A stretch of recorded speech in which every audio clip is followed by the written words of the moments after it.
You're a Muslim? Here we go. This is an example. He is a Muslim and he's celebrating that Israel is burning. First of all, the burning you are talking about is a stupid burning because it's a bunch of trees who they are dry and happen everywhere. However, the funny about this story, it is the Muslims who they are making the fire happen. The same as they did before in California. The same each time they, like they try to hurt any country they live in.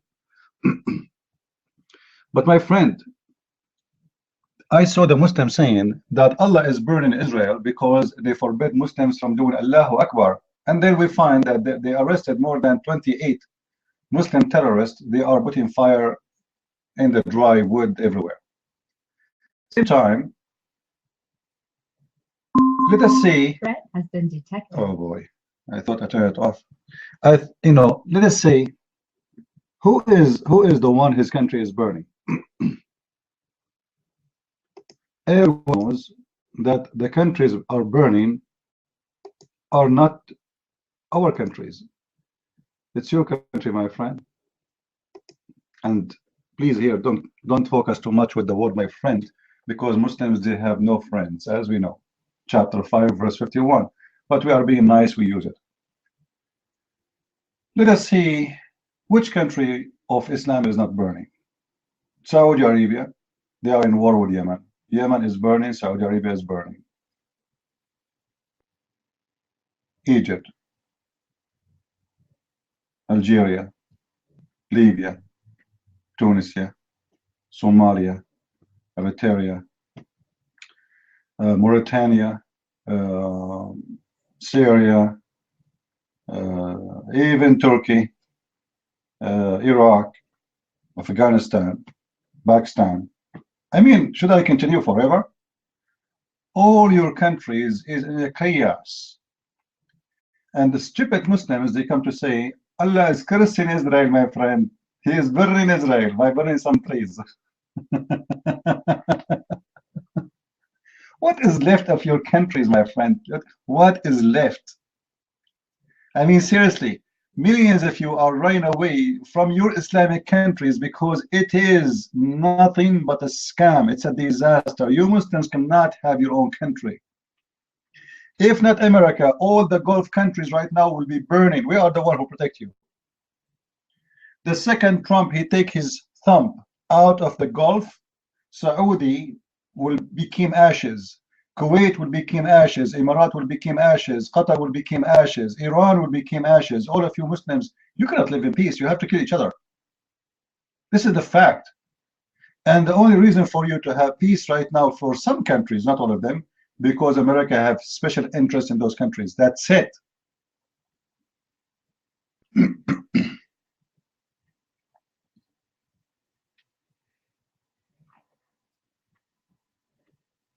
Look at them.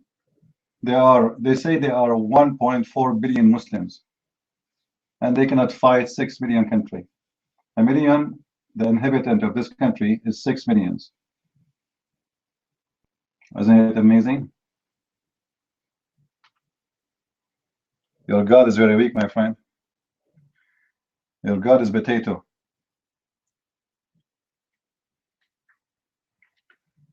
Six million Jews. They scare the hell of you. No, actually, this is not about putting the fire out, because they put the fire out, but the Muslim terrorists, they are putting more fire. So if I am in charge, I should deal with them in a different way. But you know, you are lucky, seriously. You are lucky because you have this stupid Netanyahu. He is not a strong leader. Otherwise, I can teach you how to behave by making fire in my country in the trees. Cowardly behavior. Cowardly behavior.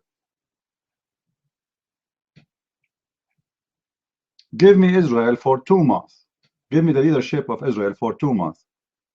And I will show those people how to behave for the rest of their life. I'm not blaming terrorists. I'm blaming Muslims. Muslims are terrorists. Every Muslim is a terrorist until he proves the opposite. You see, in the law, there is a term that says every human being is innocent until you prove the opposite. In the case of Muslim, every Muslim is terrorist until you prove the opposite. Because As long as you say you are a Muslim, it's when you believe in Islam, and Islam teach terrorism. Otherwise, why you are calling him Muslim? Why somebody name himself Muslim if you don't believe in terrorism? You cannot be a Muslim and you don't believe what Quran says. The Quran even teach Muslims not only to do terror, to terrify people, imagine, to torture. Do you believe it, guys, that the Quran says cut their fingertips? Fingertips? Do you guys, let me teach you something, guys, you do not know. Do you know the mafia when they cut the finger of somebody? Did you see in the movie where the mafia cutting the finger of someone? Anyone saw it in the movie? The shade, put your hand up so we can laugh together, huh? Do you know where this is coming from? Cutting the fingertips? Where the mafia they learned that? They learned from the Arab Muslims. Because this is in the Quran. This is in the Quran. This is the teaching of the filthy Allah. When you capture your enemies, you cut their fingertips. Shade, put your hand up. Aren't you a follower of Alhamdulillah? Let us talk about Islam. Why your God Allah wanna cut fingertips? What kind of God he wanna do that? What do you think?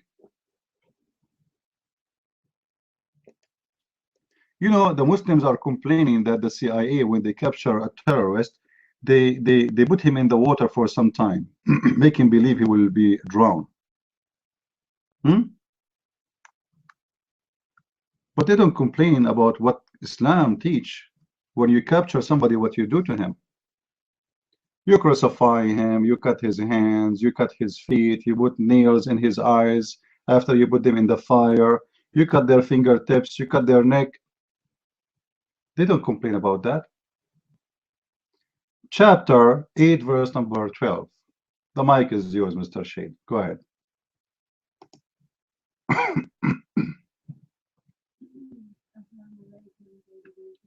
What is that? Christian friends, I don't really know what it is require of me, to be quite frank, because I missed your question for a start. Wa alaikum assalam wa rahmatullahi wa barakatuh. It's really, and I'm really tired, Christian friends. Like, so tired. So I can't really be bothered to argue with you. I'm sorry. You do your religion, me to mine. Thanks very much, my lovely. I love God. Do you love God? But God can't be a man. That's it.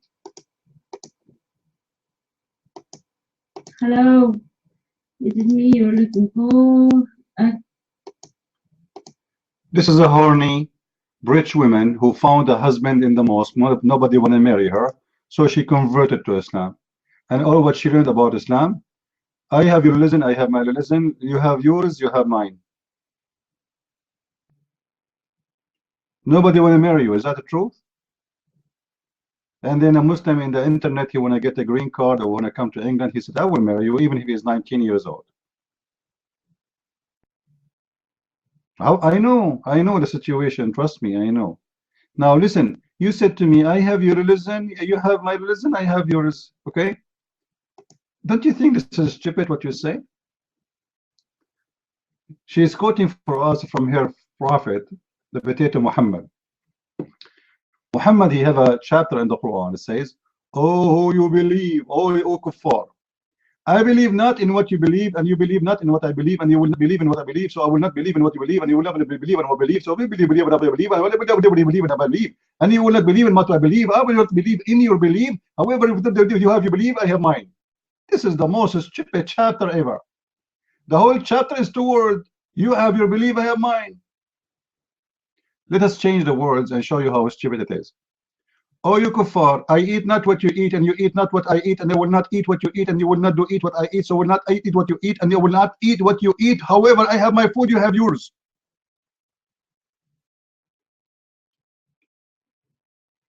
This is officially stupid. And this is why I say, you cannot be smart and you are a Muslim. It's impossible, my friend. It's against your nature. You are a Muslim. The second you are a Muslim, you are dumb, you are stupid, You say stupid things and you have no idea even what you are saying. Right? Like, do Muslims know what they are saying? No. They don't know. They have no idea. They know even what it's mean.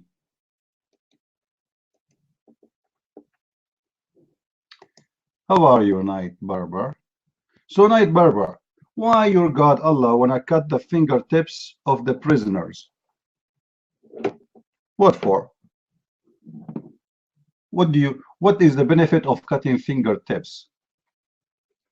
Hmm? Do you know? I hope you will not tell me the same what that woman she said. Oh my.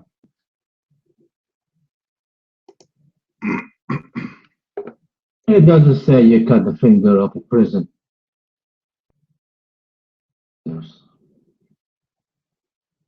Can you show me the?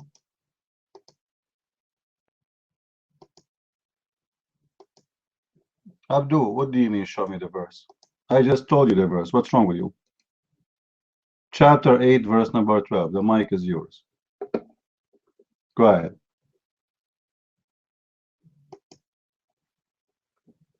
Prisoners. It doesn't say prison.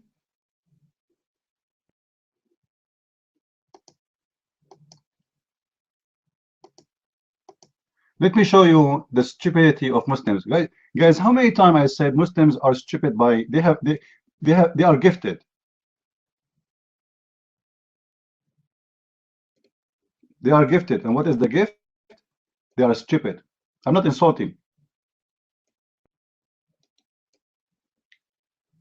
How you want to cut the fingertips of somebody if he's not moving? Have you ever seen somebody, he put his fingers in your mouth and you bite it? How you want to do that? Do you see how stupid you are?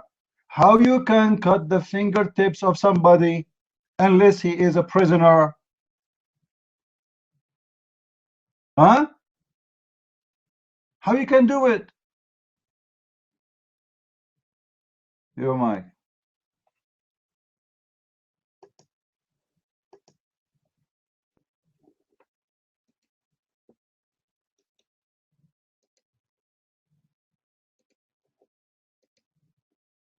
Do you know أسباب النزول?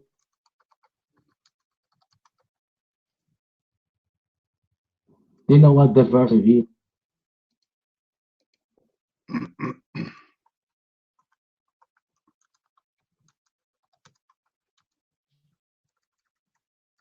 Even his mic, his internet is bad, as his God.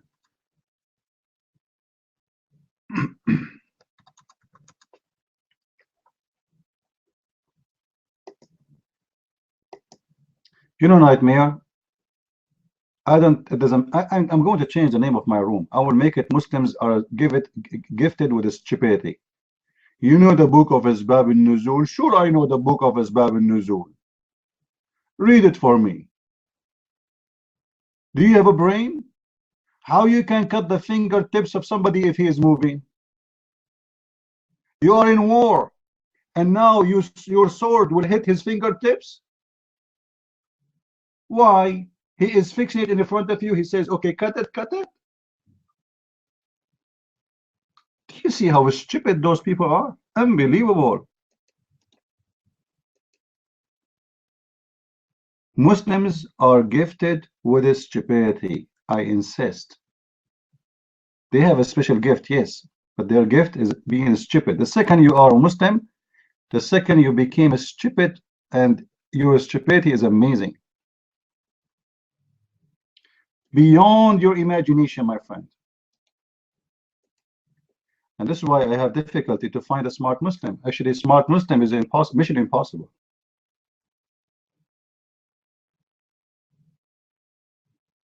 We cannot find a smart Muslim. Are you kidding me?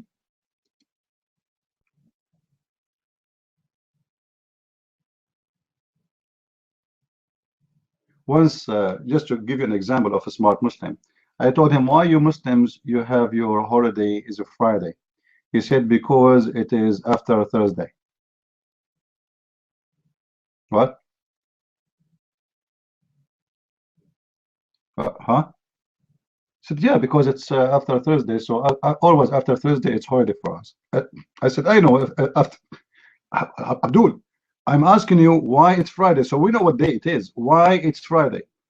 Because it's after Thursday. Okay, concentrate with me. Take a breathe, breathe. Okay, why it is a Friday? Uh, I told you because it's after Thursday. This is the level of intelligence we are talking about. Nightmare. The book of Asbab al-Nuzul. How you can cut the fingertips of somebody if he is moving. How you can do that? Never mind.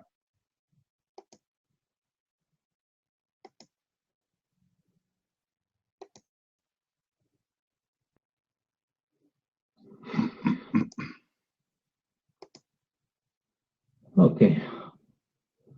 You know how to fight with the sword. People when they fight with sword, they try to hit your hand, to cut your hand, your fingers, jaw. That's what they do. They cut the of his opponent, and that's what.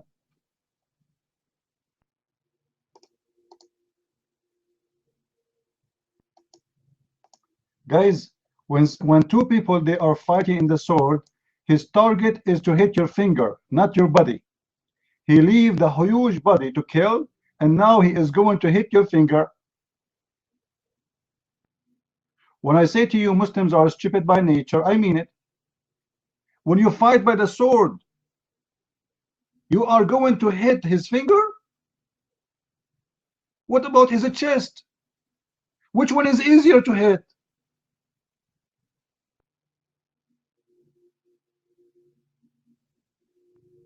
What's wrong with Abdul? Abdul, seriously, how many camel urine drink you took for today? How many? I will give you. I think he passed. And you know the stupid thing about this guy. He said to me, "Do you know the book of Asbab al-Nuzul? Read the book of Asbab al-Nuzul, what it says about this verse. But the book of Asbab al-Nuzul doesn't say anything about this verse.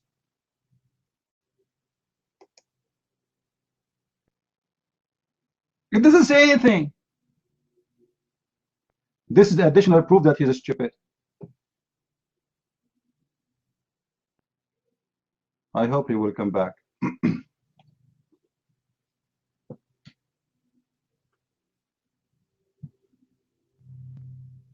It's very interesting to be a Muslim. Let me give you another example of being stupid. Once I decided to chat with the site. It's called Convert to Islam. All right. I said, let me play with those guys. I was bored.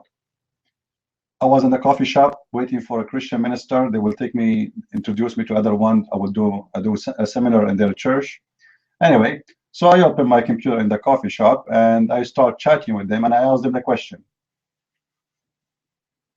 Assalamu alaikum. How I can help you, my brother or sister?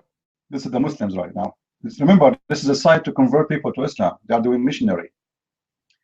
I said, alaikum assalam. I have a question. I am interested really in Islam. My name is a Christian. I am interested in Islam.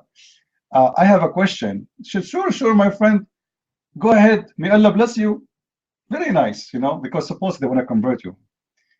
And I said, why you Muslims kiss the black stone? He answered, he said, because the Prophet, he kissed it. I said, and why the Prophet, he kissed it? So, no, sorry. Why you kiss the black stone? He said, because it's holy. So, and I said, and why it's holy? He said, because the Prophet, he kissed it. And I said, why the Prophet, he kissed it? You know? He said, because it's holy. But why it's holy? Because the Prophet kissed it. Unbelievable. Guys, why you kiss the black stone? Because it's holy. Why it's holy? Because the Prophet kissed it. So why the Prophet kissed it? Because it's holy. I mean, seriously, isn't this a serious intelligence?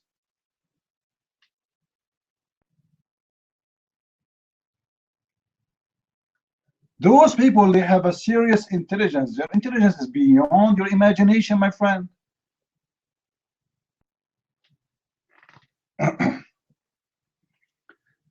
It's okay. What Muslims do, you don't need to flood. Do we have any Abdul here? Do we have any Abdul here? We give the mic to Nightmare. Nightmare, I want you to read for me what the book of Asbab al-Nuzul say about this verse. You are the one who mentioned Asbab al-Nuzul, right? Correct, guys? He said, read the book of Asbab al-Nuzul. Can you read for me, Nightmare? What the book of Asbab al-Nuzul say about this verse? Your mic.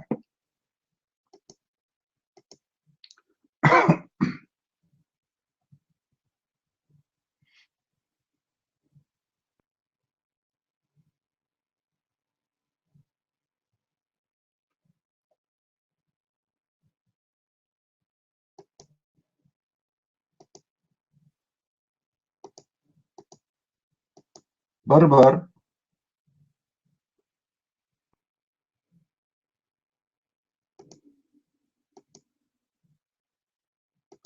Barbar, are you there? Hello? Okay, take the mic. What the book of Asbab al-Nuzul say about chapter 8, verse number 12? The mic is yours.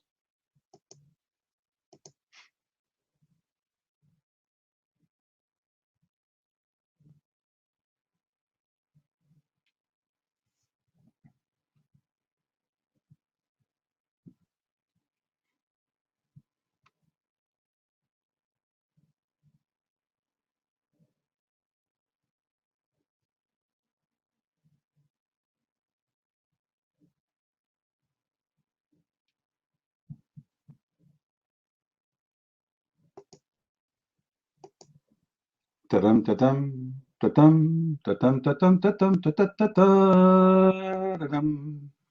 What, do you need to call the Pink Panther? You are the one who mentioned the book for me. Nightmare, you are the one who mentioned to me, to understand that verse, we have to read the book of Asbab al-Nuzul. So what the book of Asbab al-Nuzul says about this verse? Your mind.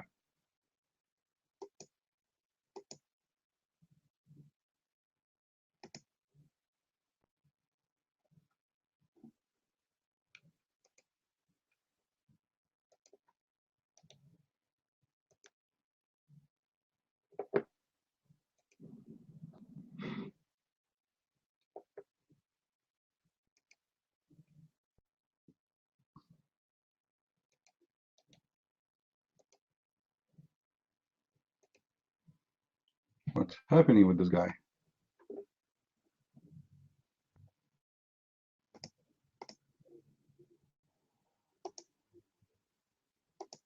My friend, if your mic is not working, you need to read Quran. Any problem you face in your life, read Quran. This is why in Pakistan, the country is really in a good shape, because everybody read Quran. This is why in Somalia, everybody in good shape, because they read Quran, my friend. I mean, come on. How you can suffer from anything if you read Quran? Even there's tons of videos on YouTube saying, if you read Quran, it's going to protect your anus from the snakes, correct, guys? We watch it together, correct? If you read Quran, Quran will act like a firewall so snakes cannot go inside your bum. I mean, this is amazing. Quran can solve any problem you have. Nightmare, are you there?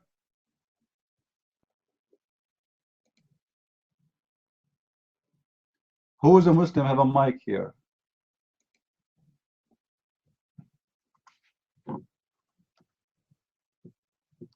Who is a Muslim? Okay, sorry, I'm asking the wrong question. Who is a Muslim who don't have a mic? You want to take the mic?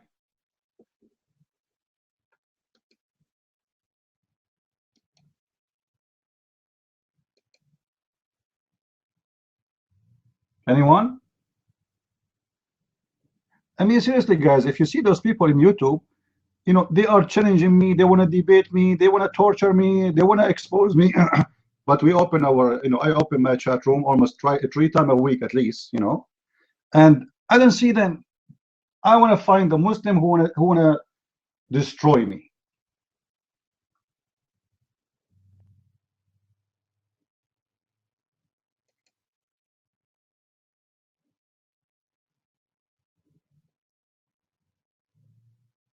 Any Abdul?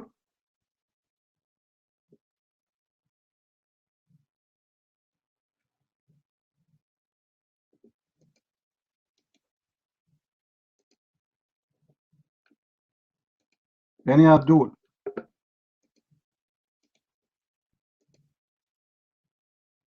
Abdul, you should not be worried about losing debating me because you will win, my friend. You have Allah on your side.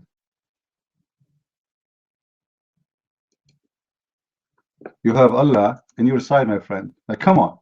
If you have Allah on your side, what is else? What is missing?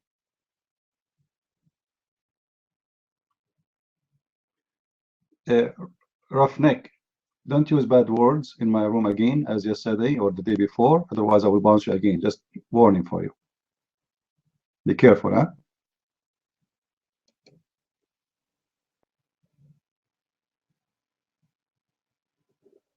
Just be careful.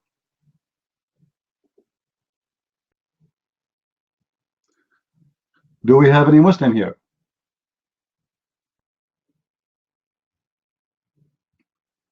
Where is Zakir Naik? Let us ask Zakir Naik why the Quran says a Muslim he should cut the fingertips of non-Muslims. Assalamu alaikum, brother. The questions here. The brother here is asking question why the Quran says the Muslims can cut the fingertips of non-Muslims. Brother, the brother is asking question why a Muslim he can cut the fingertips of somebody. The answer is very simple. First of all, when you write the long things in your life, when you study the long religion, when you worship different God, what you do? You use your finger. So Allah he said, cut their fingertips. Thank you very much. Like what? What? When you worship other God, you use your fingertips, so we should cut them for you? The guy, he uses his fingertips maybe to clean his boogers. The Muslim, they use their fingertips to clean their anus. What fingertips have to do with God? Do you? I forgot. The Muslim, they give finger to their God. Did you see them guy when they say Shahada? Anyone saw them? They give finger to Allah. I'm serious. They put their thumb up, and they say Allahu Akbar, la ilaha illallah, la ilaha. They give finger to Allah. The only religion in the world who use their fingers when they worship God are Muslims. So Nightmare, are you back? All right. We give you the question again. Chapter 8, verse number 12. What the book of Asbab al-Nuzul says about this verse. Your mic. Go ahead.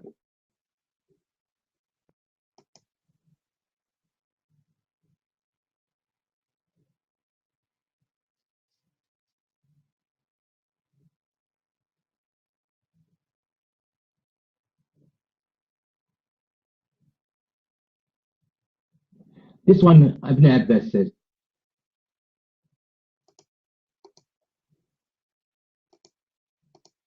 Nightmare, I know you are stupid by birth, and I like it.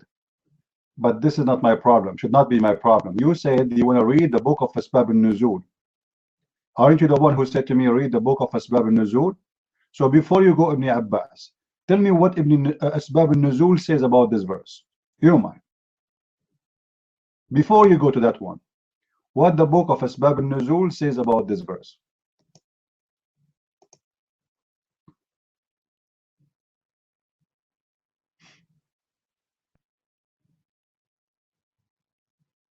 You see that? You told me, oh,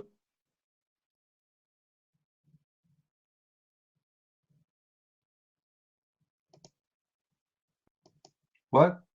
What I see that? You post me someone saying that there is a water between them. What does that have to do with fingertips?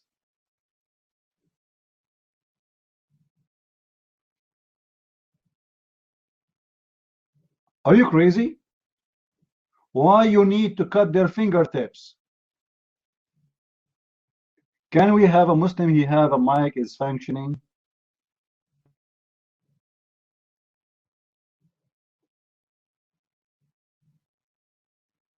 Any Muslim here want to help his brother, Nayat Barbar?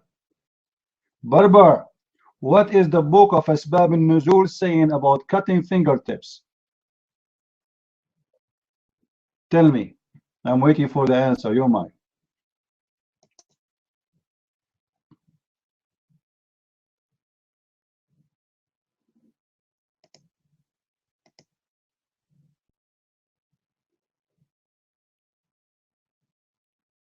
Because we talk about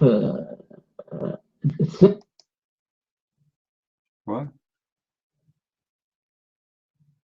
Oh boy. السبب الذي نزلت فيه هذه والبناء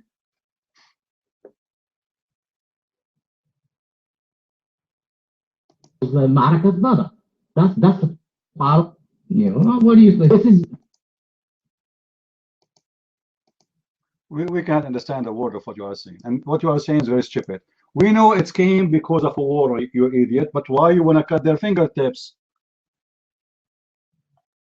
Why you focus in the fingertips? What kind of God? He says cut their fingertips. He is ordering you to kill them already. So what fingertips?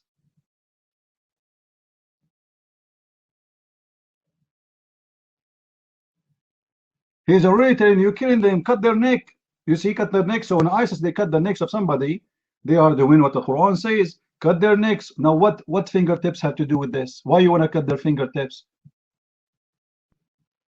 And not only this, you said to me, read the book of Asbab al-Nuzul. The book of Asbab al-Nuzul spoke nothing about this. Which means you are a deceiver. Show me what the book of Asbab al-Nuzul saying. Potato. I'm trying to call Brother Zakir Naik to help you, but he is not answering the phone. Let us call him again. Tadadun, tadadun, tadadun, tadadun. Assalamu alaikum. Tadadun, tadadun. Assalamu alaikum. Muslim, they say assalamu alaikum before even they open the line from the other side. That's what I'm saying. Tadadun, tadadun. Assalamu alaikum. Brother, he did not answer yet. Just wait. Tadadun, tadadun. Assalamu alaikum. Brother, you should wait until he answers the phone yet. Tadadun, tadadun. Tadadun. Assalamu alaikum. But after 10 assalamu alaikum, Brother Zakir Naik, he answered. Dr. Zakir Naik, the brother here is asking question, why we Muslims kiss the black stone? Can you please answer? Brother Hitler, the brother is asking question, why we can and we should kiss the black stone? The black stone is holy. Thank you very much. Brother, he have another question. Why the black stone is holy? Okay, he's asking question, why the black stone is holy? This is a very good question. This is a very, very good question. Thank you very much, my brother. If I am there, I'm going to give you a hug, okay? The black stone is holy because it's holy. Thank you very much. Brother, he's not satisfied. He insists he want to ask more. Still, we do not know why it's holy. But I just told you, it's holy because it's holy. Okay? The black stone is holy, and it's holy. So we keep the holy stone, and it's holy. Brother, what the reason make it holy? Oh, sorry. Now I get your question. Before I did not get it. Unbelievable. Satan blocked my mind. All right. So the black stone, my friend, is holy because the prophet get it. I think this is very clear. Brother, and why the prophet kiss it? Because it's holy. Thank you very much. What a stupid religion. Like, can we find one smart Muslim? He can give us an answer for anything. They have no idea what this religion is of. They have no idea. All what they know, they are followers. Followers of what? They have no idea. They do not know who is their God. Even they do not know the name of their God. You believe it? Not even single Muslim, I asked him, what is the name of your God? He gave me the correct name. Not even one.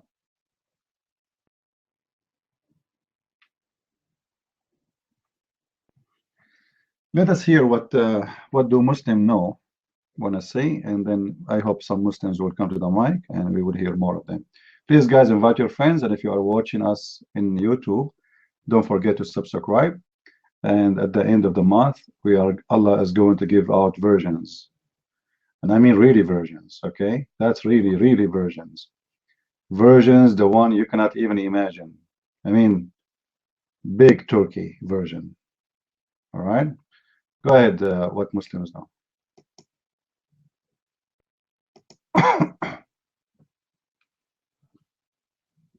Okay, CP. Know that the Quran supposedly was sent from Allah.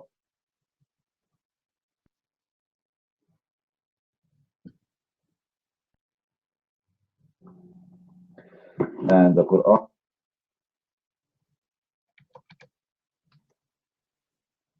Sure. Now, you all those extras, they all sent from Allah. And why do Muslims have to? We don't hear you. We can't understand anything. You have to repeat again. Try again. Maybe you have many programs running or something. Try again. Nobody can understand the word. Go ahead.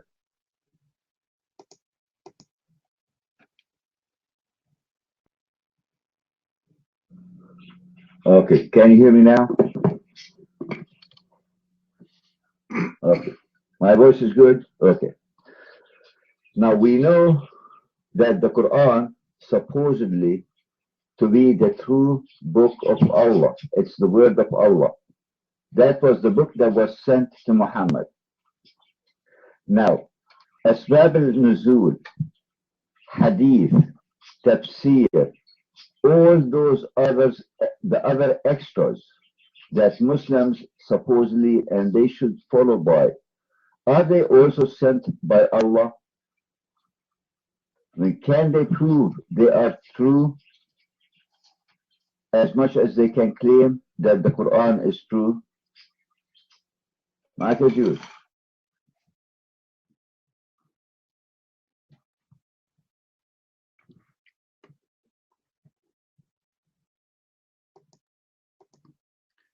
You know, this is a good question actually, but there's additional problem here too. Who said that the Muslim trust any of those interpretations? I mean, there's millions of interpretations, and they disagree with each other. So which one to follow?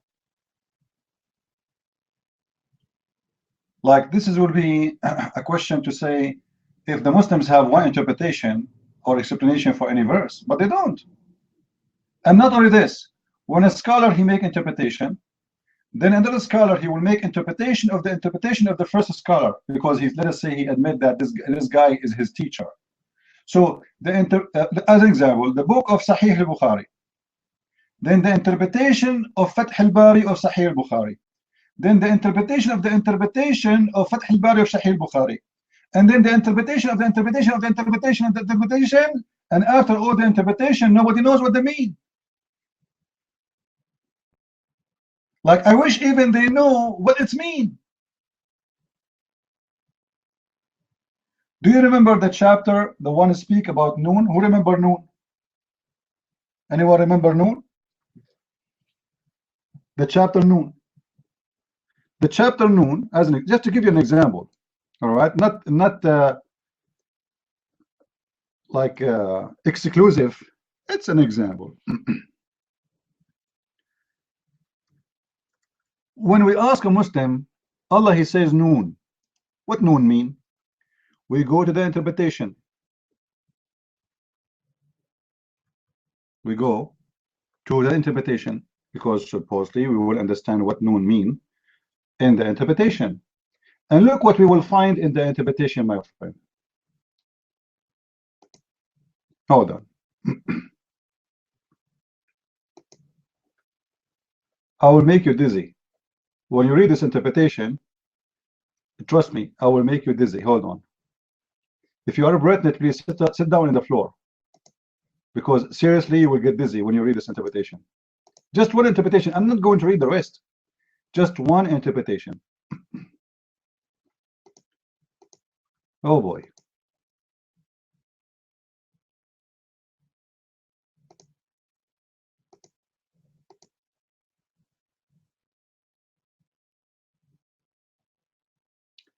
All right.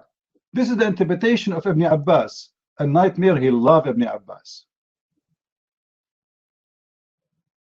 All right.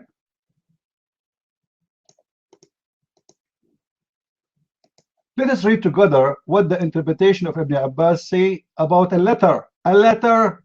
This is not even a word. A letter in the Quran. Be careful with me. Huh? It is a letter. It is not a word.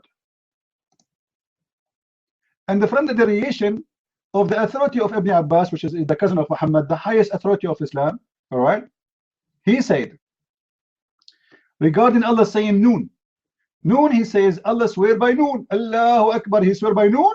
Allah, he swear by Noon, which is a whale that carried the earth on its back while in water, and beneath which is the bowl, and under the bowl is a rock, and under the rock is a dust, and none knows what is under the dust save Allah. Here we go, complicated now. Nobody knows who is after the dust.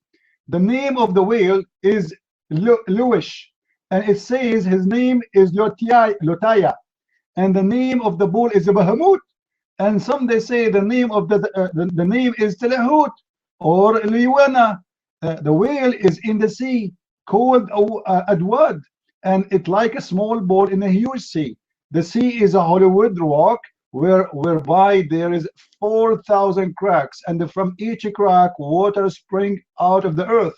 Hold on, we are not done. The cartoon movie is not done. Do you think we are done? Absolutely not. Just that this is the beginning. Let us continue. This is, remember, the same interpretation. All right. Remember, in the beginning, it is a whale, right? It is a whale. Now look what happened. And also said that Noon is one of the names of Allah. It stands for the letter Noon in Allah. What? But Allah don't have letter Noon in it. In Ar-Rahman. And also said Noon is an ink whale. Guys, imagine, listen. Allah is a whale. Sorry, Noon is a whale who carried the earth in the top of a bowl. Then Allah, the Noon is the name of Allah. Then Noon is an ink whale. Like, isn't it amazing? You see the differences? And it's also said, let me pause the whole thing here. Let us read together. And it's also said that Noon is an ink whale. By the pen, Allah, he swore by the pen. I swear by the pen, which is very expensive. This pen made of light. Ew, that's deep. The pen is made of light. Guys, the pen is made of light, but he write inkwell. I mean, seriously, why pen made of light need ink? Are you getting my point? The pen itself is made of light, but he have ink in it, or use with it.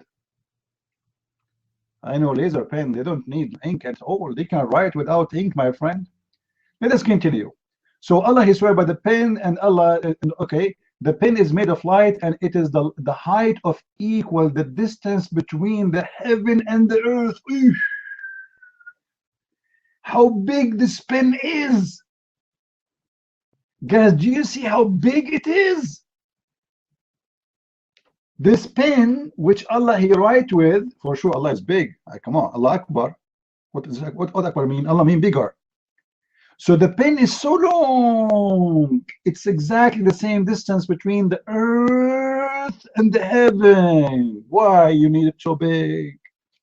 All what you need of the pen is the head of it, my friend. Correct? Is that correct, guys? The reason we don't make the pen short, very short, because we will not be able to hold it. Is that correct, guys? Is that correct? This is the reason. We make it bigger because our hand will not be able to hold it. Otherwise, we do not need, you know, the whole pen, it should not be actually more than 1 inch. Just to put ink and you can write with it. So look how big the pen, and then it says, and with this pen that wise remembrance in the guarded tablet. Allah, he wrote all his books in the guarded tablet, and he put it between the eyes of the angel, his name Israfil, was written. And it's also said, like, what? I thought we are done. That the pen, one of the angels, oh boy, things is getting messed up. The pen now became an angel. Guys, do you see that? The pen, Mr. Pen, he became an angel. Any one of you have a pen at home? If you have a pen at home, that means you have an angel in your hand. Be careful, my friend, don't squeeze him much. So it's also said, the pen is one of the angels by whom Allah he has sworn, and that which is written therewith. Allah he write with an angel, he squeeze him. Allah he write his words by an angel, and he squeeze him like a pen, and he dip his head in the ink. Allah hold the angel and he dip his head in the ink and then he write. That's a very, very lucky angel. I mean, seriously, imagine yourself, you are that lucky angel, and Allah hold you by the hand, and now you are the pen. So Allah he dip you in the ink, you know, like you will feel like you will be drowned with the ink, and then Allah take you out and he start writing with you. Just wait, Nightmare, we will go back to you. Don't worry, Nightmare, I have time for you, don't worry. This is how stupid this religion is. So when you say to me the interpretation of what? This is one interpretation. Guys, this is one interpretation. This is not interpretation of 2 books or 3 books. One interpretation is enough to make you dizzy. Like what we got from this now. Is the noon is a whale, or it is the letter, or it is a pen, or it is an angel? It's what? Which one? We don't know. This is why the Muslims, after they explain anything to you, which is not an explanation of anything, they say to you, Allah knows best. Now we go back to Mr. Nightmare. Nightmare, I want you to read for me chapter 8, verse number 12 in the book of Asbab al-Nuzul. The mic is yours.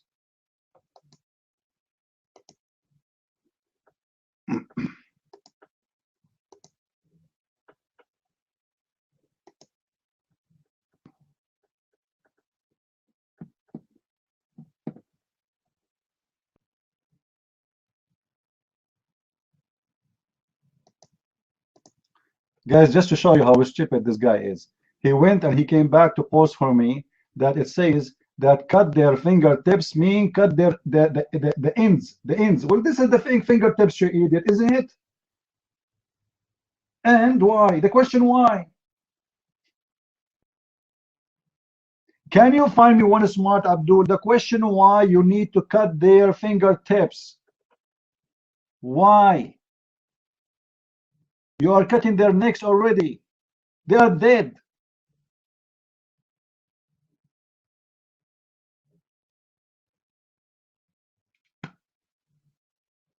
Oh boy. Take the mic, Nightmare. Take the mic. By the way, Nightmare, I think you are invited to the White House by Obama. He is giving all the idiot what he's giving them, guys. He invited 21 idiot. Free lunch he gave them? No, he gave them something. They put it in their chest. I think you should be invited, Nightmare. Seriously, you're mine.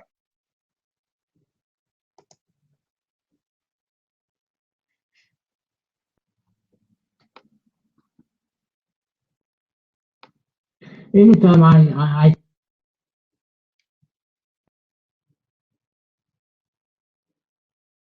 to insult him because he got no answer to. What?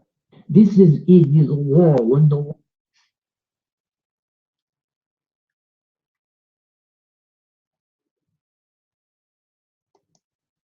supposed to cut the hand. Why you want to cut the hands? Abdul, do you see why I say stupid Muslims? Potato, listen. Don't jump me. Don't jump me. I'm losing my mind. Am I heard, guys? Am I heard? This guy is smart. He went for 15, 20 minutes and he came back. He said, this is war. This is why we cut their hands. Abdul, it doesn't say if first cut their hands. There's a different verse in the Quran says cut their hands. I can show you that. So don't be stupid. This one it says fingertips. Everybody can go right now and read any Islamic translation. Fingertips. Fingertips. Do you know what fingertips mean? Stop being a liar. Why you want to cut their fingertips? This is the question. Why?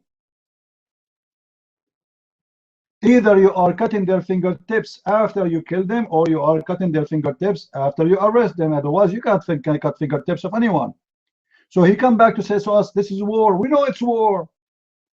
We capture Al-Qaeda in war. We don't cut their fingertips. This is an act of the mafia. The mafia, for those who do not know, the mafia, they learn everything they have from Islam. Do you know that? The Italian mafia, everything they learned that from Islam when the Muslims occupied some territory belonged to Italy, especially when they came to Malta. They force the population, their mafia rule, what is coming in the Quran, chapter 9, verse 29, that anyone he will live, he should pay. He should pay. So the mafia, they go around and they say to you, you own a store, you want to live? You want to live, huh? Okay, what is the money? You don't have money, they cut your finger. They come back, they cut the second finger. Third time, they kill you. Your prophet is a mafia leader. Islam is a perfect religion. How are you, Obed? How are you?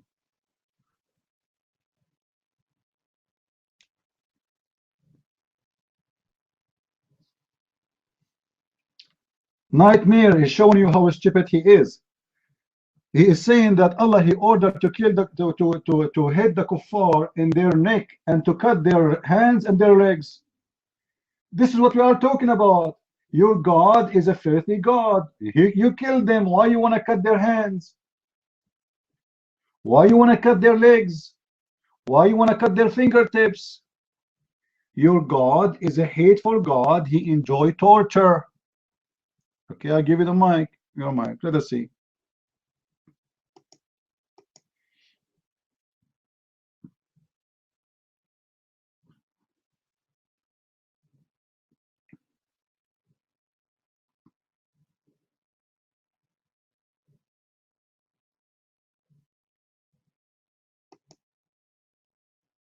Is a battle. You know what is the point? Al-Ma'raka. A war is going on. The enemy also is. So what if it's a war? So what if a war? This is not a war. This is a savage behavior. You want to kill the men, kill them. Why you want to cut their feet and their legs and their hands and their fingertips? We arrested thousands of terrorists. We did not cut the finger of anyone. We gave them food. We gave them shelter. We gave them clothes. We don't cut their fingertips. Do you see those terrorists? We have them in the Guantanamo. They did not leave missing one finger. According to your religion, when you capture a human being, you cut your prophet himself. He put nails in the eyes. Guys, Muhammad, he put nails in the eyes of his enemies. And he crucified them. And he cut their hands. And he cut their feet. And he let them die slowly. Your God is very disgusting God, my friend.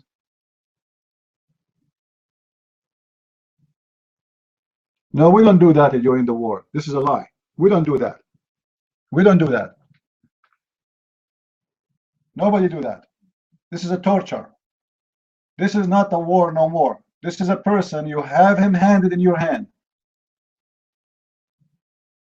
And then you, after you capture him, you put him in the cross, and you cut his fingers, and you cut his hands, one by one, and his feet, and you put nails in his eyes. You are enjoying torturing a human being. Your God is a filthy God, and your prophet is a filthy, disgusting creature. Now, who Muslim here have a microphone like this guy? This guy, his mic is not working. Any Abdul?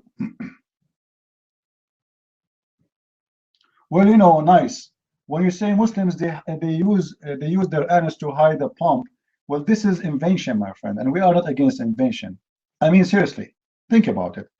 The only one in the world who come with such an invention is the Muslims. So we should give them prize for that. Obama, he invited many people who did, I don't know what they did, except that they are scumbag, and they consider them like the one who helped the nation. And what? I have no idea. And we should invite those guys who come with this method to put a bomb or TNT in their anus. This is amazing, my friend.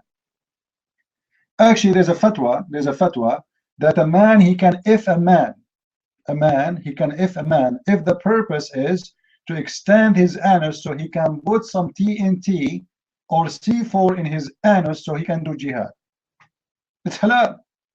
It's halal. Because the point is what? The point, he is not going to have sex with him. The point is he's making his anus bigger so they can stuff his anus with more bombs. Amazing Islam. Come on. Who can predict that the religion like this is going to be exist? Nightmare. Just to show you how stupid you are. You Muslims, until now, you cut the neck by the sword, and you cut fingers by the sword, and you cut legs by the sword.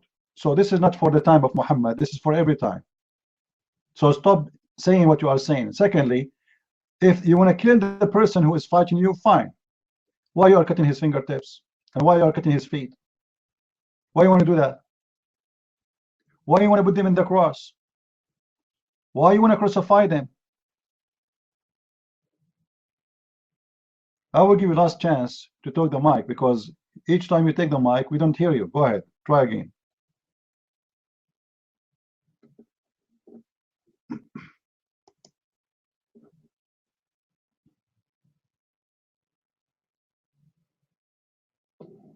Okay, I told you.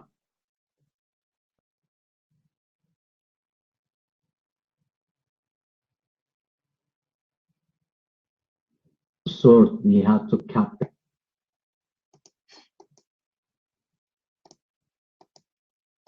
Go, man, fix your microphone and come back. We can hear nothing. You are wasting my time. Do we have any Abdul here?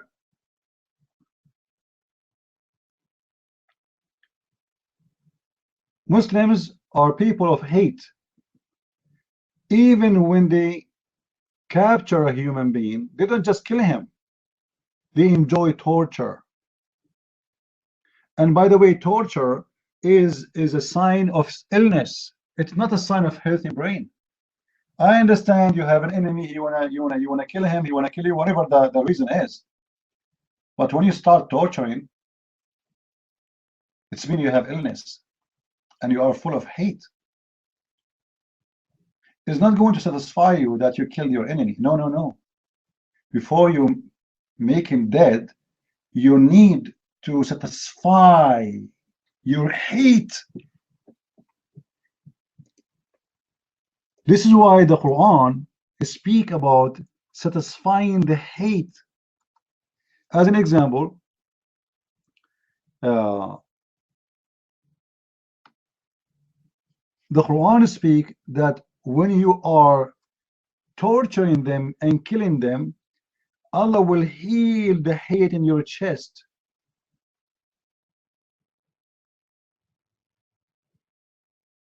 He's asking you actually to do it, because you have a lot of hate in your chest and you will not be satisfied unless you do that.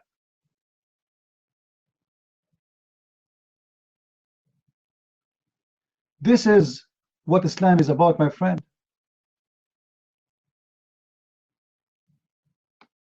It's a gang teach hate. And the funny, Muhammad, he said the following: I was sent with mercy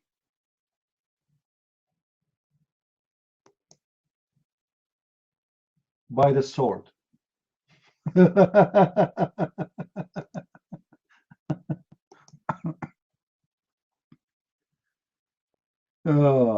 How you are sent with mercy by the sword?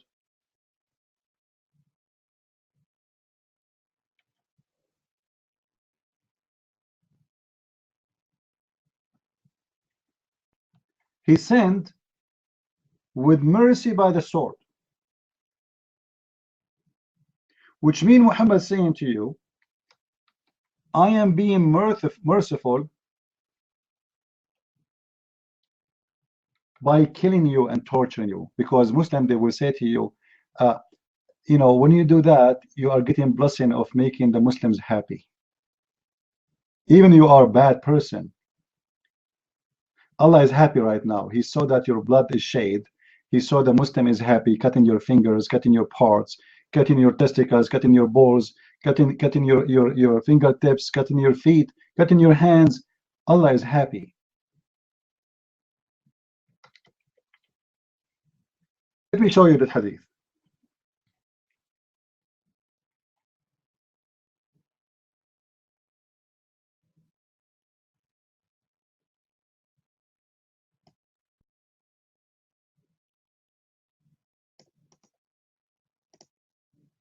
Let me show you who is really Muhammad the scumbag.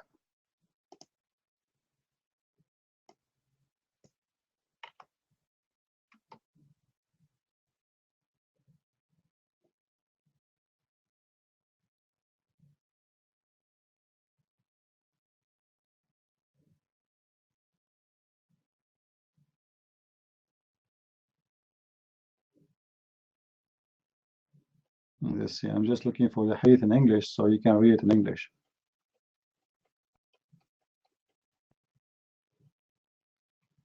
The problem, this website, sometimes it doesn't find you what you are looking for right away.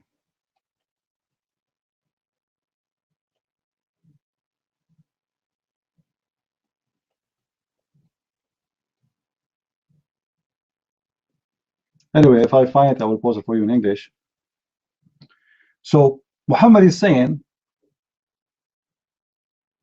I was sent by the sword, and my duty is to convert everyone to Islam or they die.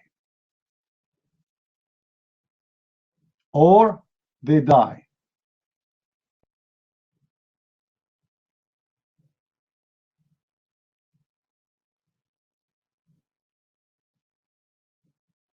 That is Islam, my friend.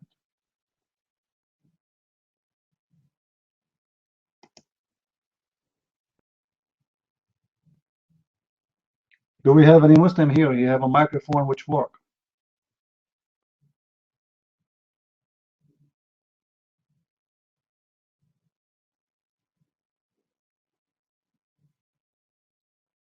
Do we have any Muslim here? You have the courage and the knowledge. Nightmare, why you don't invite some Muslims from your list so we can speak to them as long as your mic is not working?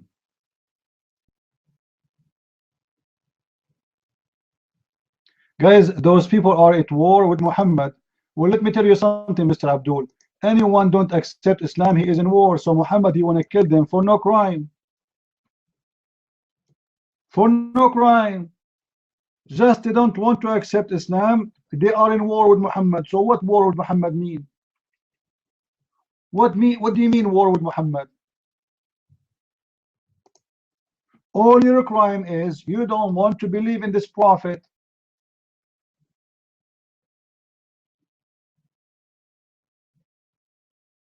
That's it.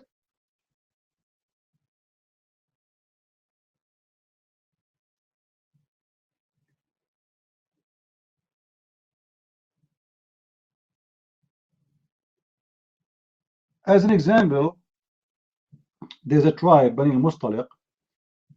Those people never fought anyone. They are peaceful. They are nice. They have no problem with anyone. Muhammad, he attacked them when they have no idea why he's attacking them.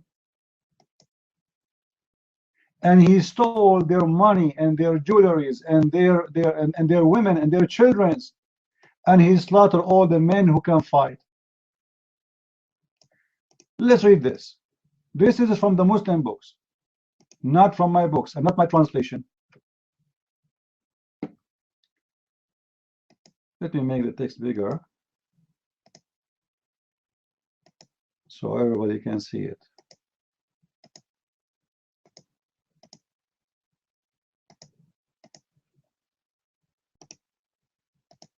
Look, guys, those are people who they are living peacefully. They have no idea what's happening.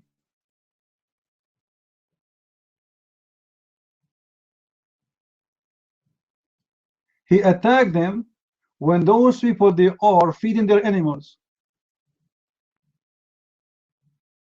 busy with their own life, peacefully. They are not the one who came to Muhammad, says we want to kill you, we want to fight you. They send his, no, they are a tribe who live alone by themselves. They are busy with their animals, they are feeding their animals, they are watering their animals, and Muhammad, he attacked them. And he killed all the men, and he took all the women, and he took all their money, and he took one of the women, which is very beautiful, her name is Juriya, to be his sex slave. That is Islam, my friend. What those people did to him? Nothing. Muhammad want to get rich. Those people don't accept Islam. They are in war with Muhammad. Just by refusing to accept Islam, you are in war with Muhammad. And this is the reference, and this is the hadith for those who want to say the reference.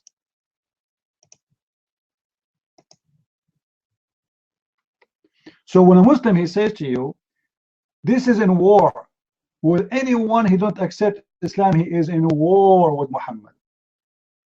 Unless you pay Muhammad to stay alive. If you are a Christian, you are allowed to stay as a Christian, but you have to pay jizya, which is the mafia rule.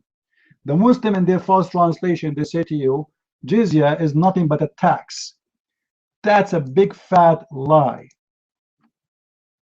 If we go to Ibn Kathir,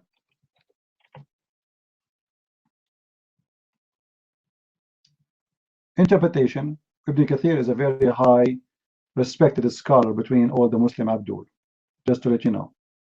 All right. Yeah, fight not who transgress. Absolutely, fight not who is the one don't transgress? From the Muslims, because Muslims, they can transgress against each other.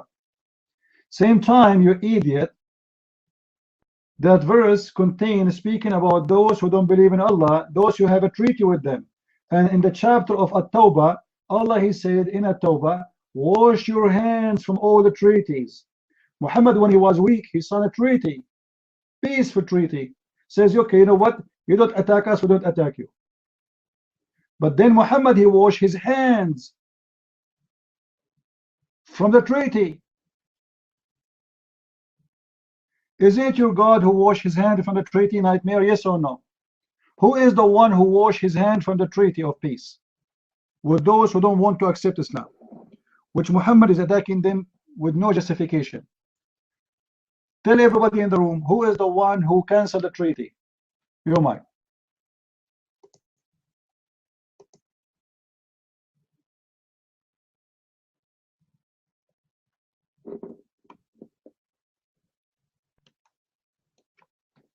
They canceled the treaty by attacking a tribe.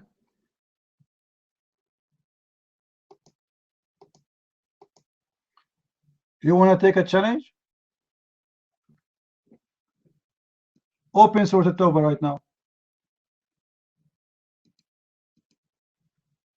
I will show everybody that you are a liar like your prophet. Allah, he said to them, your hand is clean from all the treaty. What are you talking about? Chapter 9, verse number 1. Somebody post it for us. It is you Who canceled the treaty?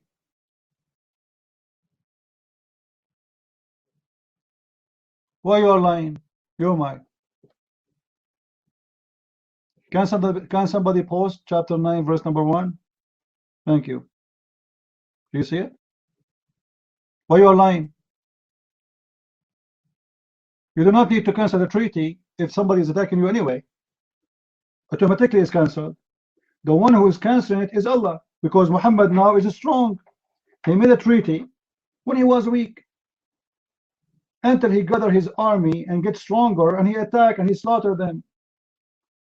This is why you should not trust Muslims. Like, you know, they say to you, Israel signed a treaty with Egypt. It's a big fat lie. There's no treaty. Egypt until now is not going in war with Israel for a very simple reason. This country is poor, cannot afford war. They are no match with weapon. They are no match with wealth, and they cannot afford it.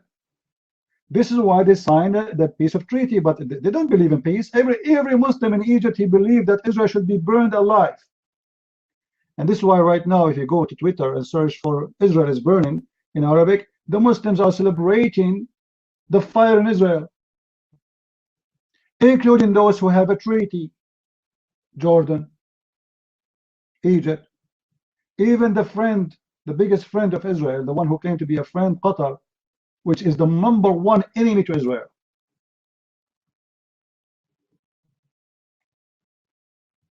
So the one who declared that there's no more treaty is Allah.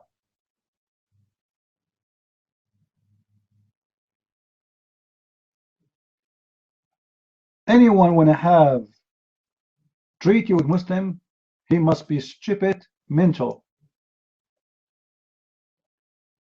Those people cannot be trusted. Actually, even Muslims, by the way, don't trust Muslims. Do you know that? Do you know Muslims don't trust Muslims?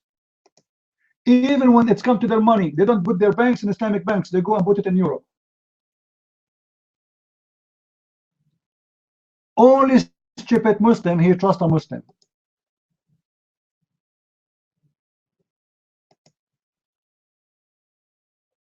It doesn't matter. All the money of Saudi Arabia is in USA.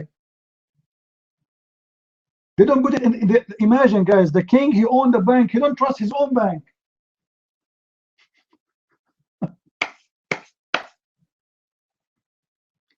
He don't trust his own bank because he know that he is a scam. He himself is a scam. His bank is a scam. His system is a scam. So how they can trust each other?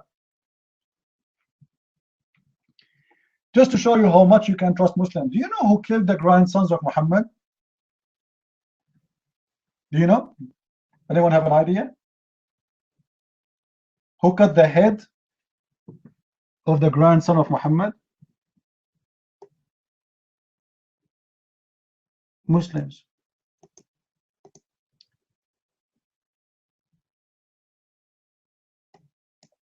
Ashraf, you see, I welcome stupid people here from time to time, but obviously you are stupid. You are just looking for attention, and now you get my attention.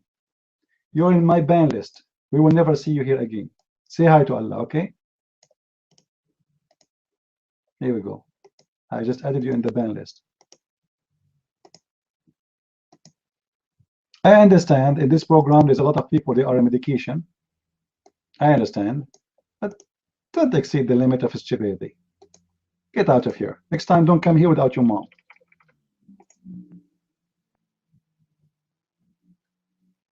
Stupid idiot.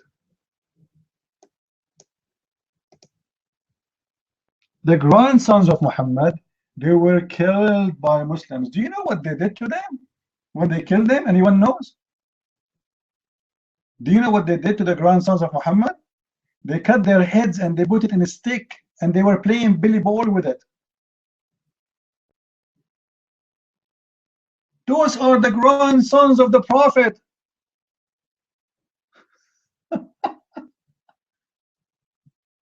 You see how beautiful the Muslims are?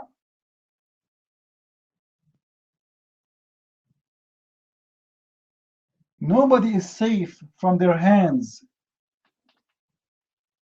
Filthy, hateful religion. even their prophet, grandson's family, even they want to burn the house of his daughter. Why not? Muhammad, he ordered to burn houses. Ali, he burned people alive. So they all have the same nature. Criminals.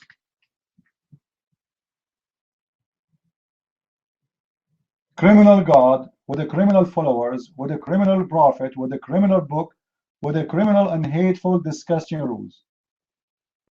What do you want to say, Nightmare? Do you have something more to say? Go ahead. Let me read Quran for you, my friend. Go ahead. Go ahead. I hope your mic will work now after I read Quran for you.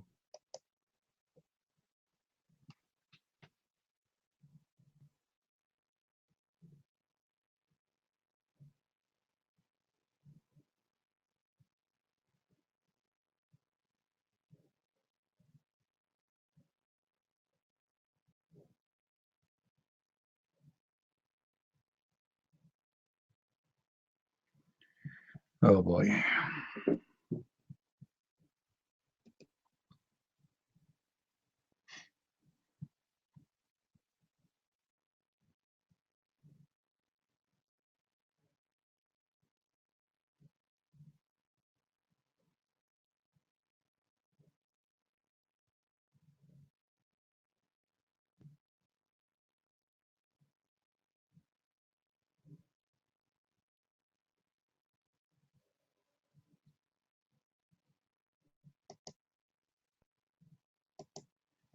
This guy, stupid idiot. He want to say to you, the Quran says, except those who did not fight you.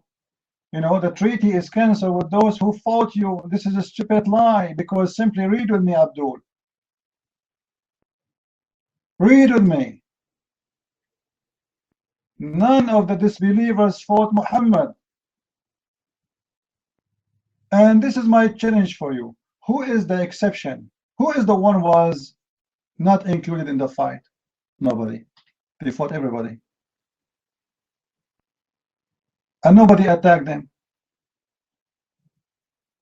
They are the one who attack everyone else. So look what Muhammad did. Muhammad is a very deceiving man. He said, let us attack the one we want, and we tell the other ones, you know what, our treaty with you is fine. But later he attacked them. He just attacked you one by one. He want to convince you that you are not the target, but the fact you are next. He broke the treaty with everybody, but he decided to take you one by one because he can't take you all together. Oh, relax, I did not break my treaty with you, huh? But the fact he is the one who broke the treaty. And you will see here in the Quran where it says, kill them wherever you find them. Wherever you find them, which means you are the one who's chasing them. What do you mean wherever you find them? Where you will find them? They are looking for them. They are going after those people in their houses. And if you read in chapter verse number 3 in the same chapter, if they repent, then don't kill them. If they what? If they repent. What if they repent mean? If they convert to Islam. Guys, do you remember the hadith where it says that the best of the Muslims, you Muslims are the best of mankind? Remember? You Muslims, the Quran says, you are the best of mankind. Why? Because you go and you enslave other people. You bring them into Islam and the chains around their necks until they embrace Islam. Read with me. It is not they are fighting you. No, it is your duty as a Muslim to go and kill anyone don't accept Islam and the one who don't die, we bring him with the chains in their neck until they embrace Islam.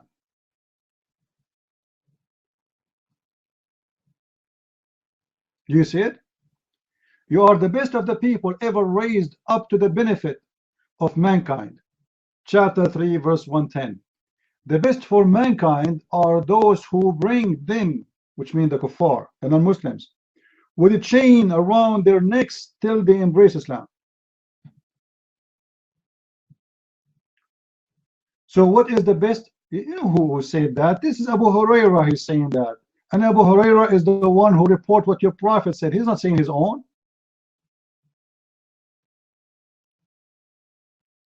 Abu Hurairah is giving the interpretation of chapter 3, verse number 10 of your prophet interpretation. And this is in your book. This is not in my book.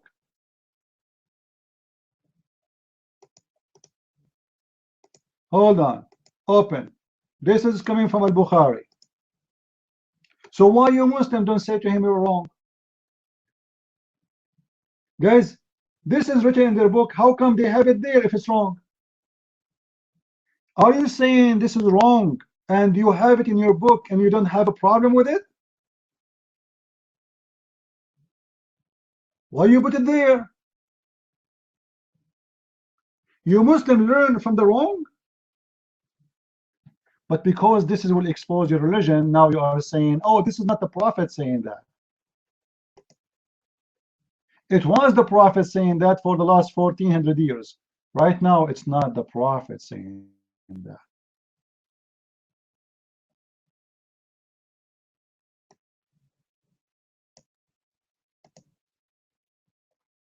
The Muslim is not only racist. You see the Quran, chapter 3, verse number 110, consider the Muslims are the best of mankind and giving them the authority to kill everyone. This is what fascism is. That I am better than you, and you have no right to exist unless you join me. And the racism of Islam is not based on citizenship specifically. Yes, Islam, you know, praised the Arab above all mankind first.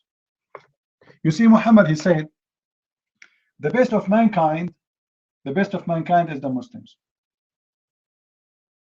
And the best of the Muslims are the Arab. And the best of the Arab is the tribe of Bani Hashim. And the best of the tribe of Bani Hashim is me.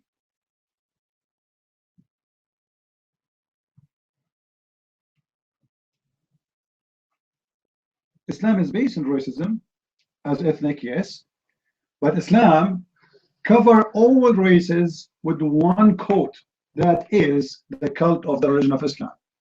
So the duty of every Muslim from around the world is to kill and to fight and to bring with a chain in their neck for whoever don't accept Islam.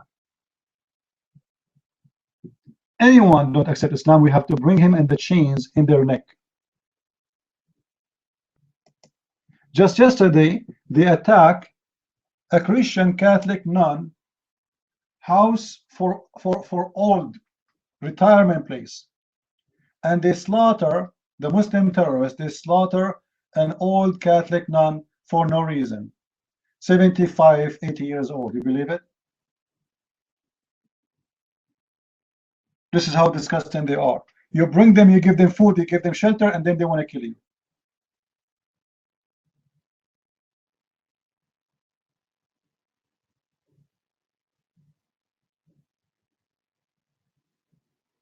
Only stupid one, he believed that this religion have any good in it. And this is actually why we are here, to show you that there's no good in this religion. And here we go. I challenge any Muslim to show me the good of Islam. If we ask a Muslim, how many women Muhammad raped, can he count even for us how many? They don't know. Nobody knows the exact number of women he raped. And yet they want to tell us that this is a great prophet to follow. Remember, a great prophet is a great example.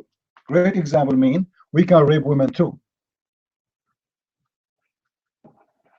All what we need to do, we need to rape women who they are not from our religion. This is what the Quran is teaching.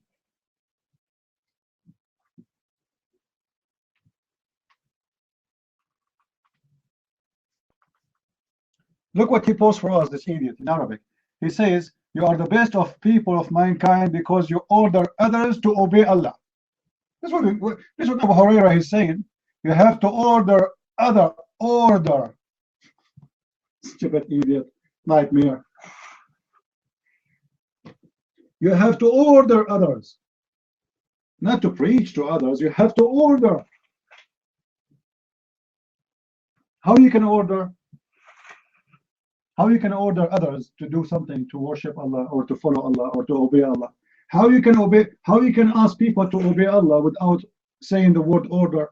So you are putting the word order, which means you are forcing people to convert to Islam.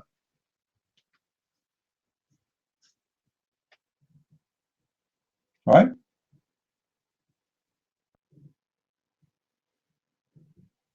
Yeah, the best of the people are the Muhammad and his companion, the one who go to do jihad with him, who attack the neighbors and order them to obey Allah.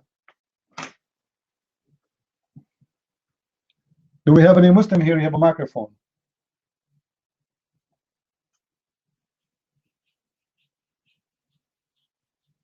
No, actually, what he's posting, agree with me. This guy is an idiot. Everything he's posting in Arabic, it agree with me.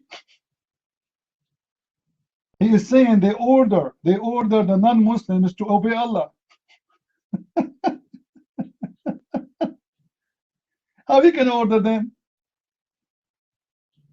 How you can order unless you have Abdul nightmare? Let me show you what you posted, stupid Abdul, in Arabic, and I will ask you to come to the mic and read it.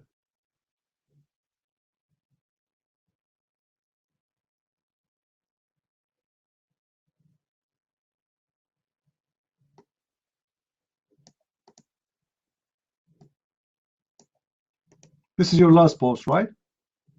And I will go to the older post.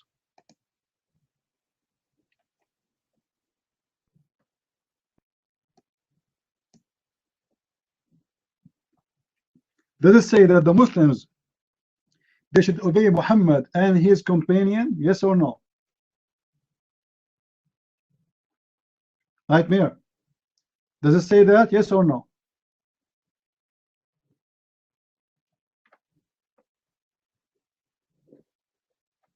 What's wrong with this potato? Are you there? Yes. Okay. Did Muhammad, he says, go and fight those who don't believe in Allah? Yes or no?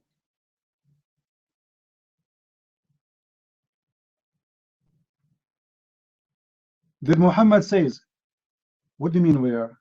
929 as an example. What do you mean where? Fight those who don't believe in Allah. What do you mean where? And not only in the Quran. Isn't it your prophet? He said, I've been ordered to fight to kill all mankind until they embrace Islam.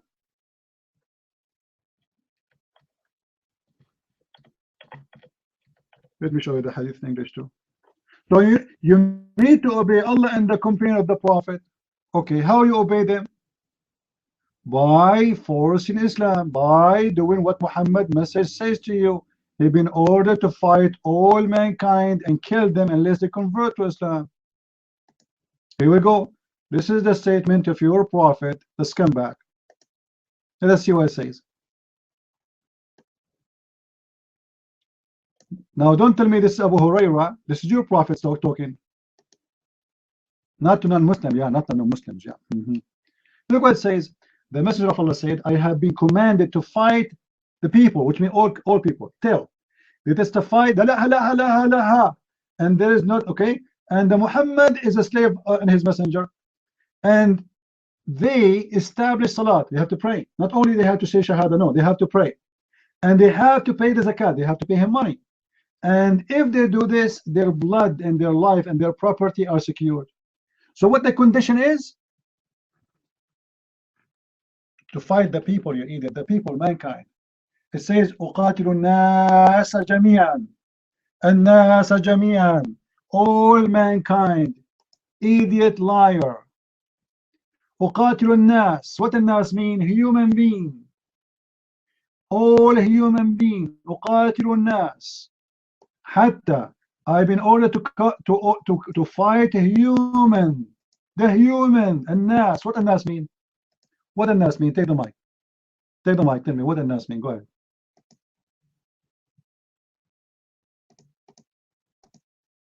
Guys, do you see how stupid they are? Do you see how stupid he is? He gave us translation for the word nas. Nas mean people. Do you see it? Do you see it? He didn't agree with me, and we asked him what the word nas mean. He said people. So he been ordered to fight the people. Who is the people? We are the people, man. We are not in the moon. Aren't we people? When I say Muslims are gifted with stupidity, I mean it. I'm not insulting. Who is the people? When you say people, I've been ordered to kill people. Who is people? Everybody.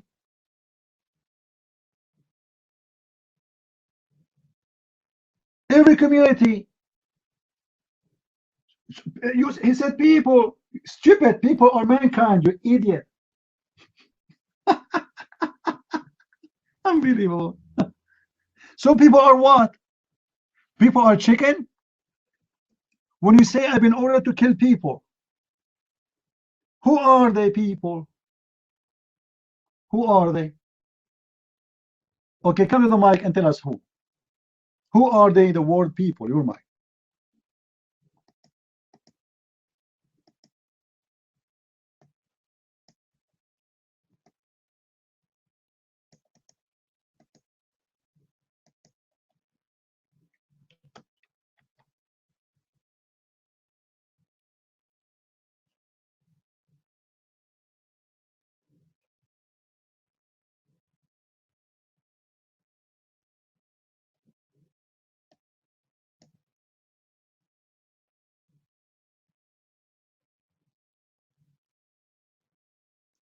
Oh boy. Stupid religion. Filthy.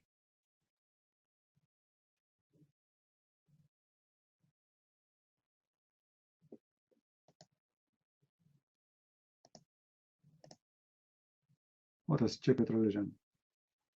So he's been ordered to fight the people for one reason. How he and when he will stop fighting them? Not because they are fighting him.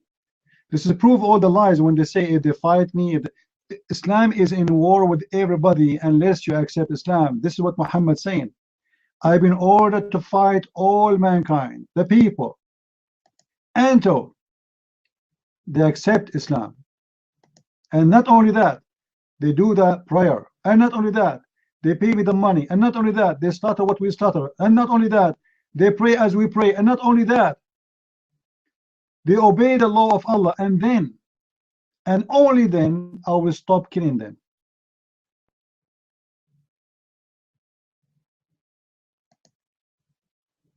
If you pray to a wrong direction, Muhammad will kill you. Just by praying for wrong direction. Read with me here.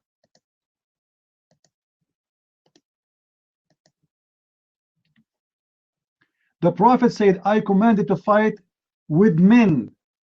What, with who? With men. This is Muslim translation, not my translation. All right? Till they testify that there is no God but Allah and that Muhammad is his servant and his apostle, and face our Qibla, which means face the Kaaba, and eat what we slaughter, and pray like us.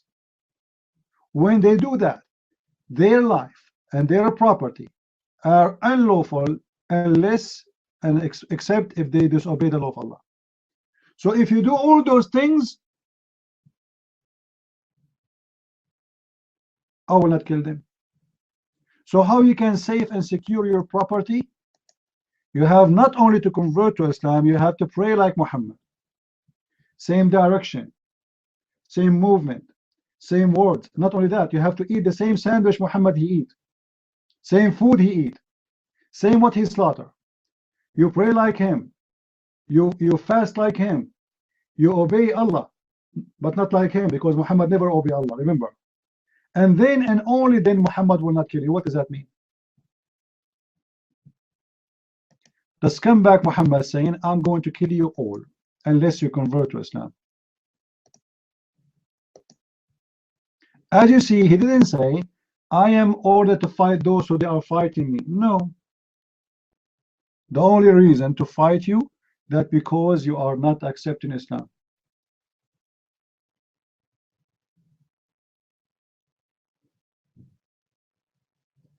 Abu Bakr, he said, I'm going to kill anyone who disobey Allah Prophet, and he mentioned this hadith, even if the reason of the war is going to be a goat, because they have to pay Muhammad their goats.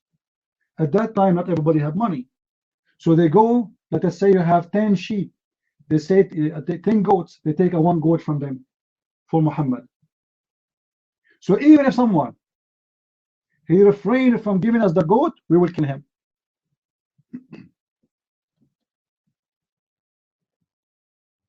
Let us hope that his mic is working. What Arabic word for mankind? Nas. Nas, human. Nas. Hold on. Let me get you busted.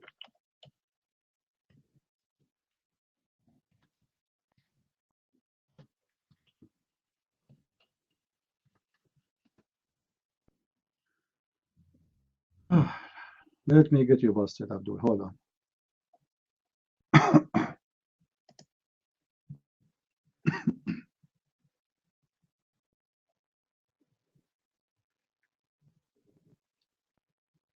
All right.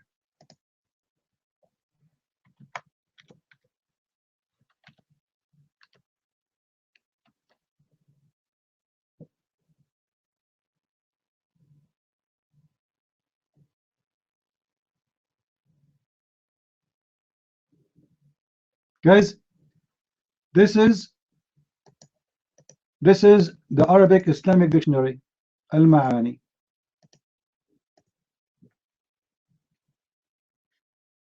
And I just type a word Nas, translate.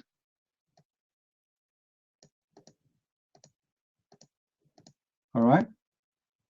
And this is the meaning. Let me pause it for you. As it is from the Muslim website. Human being, human race, humanity, humankind, mankind, people, world. Do you see it? Do you see it?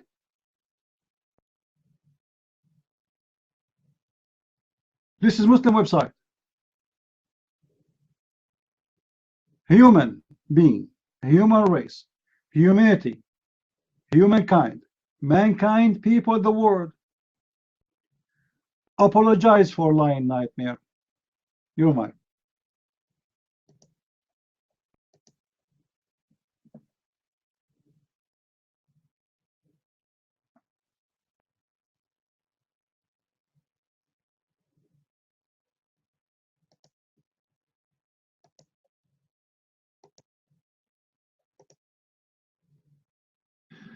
The Nas is the people.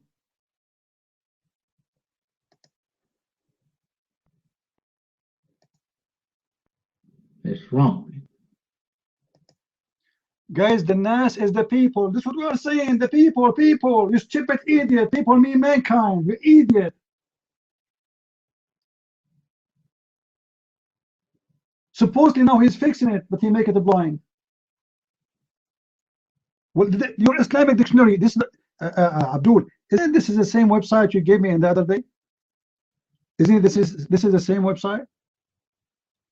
This is the same website you gave me the other day. You gave me yourself. It says clearly in front of you, human being, human race, humanity, humankind. What's wrong with you, Abdul? This is the same website you gave me.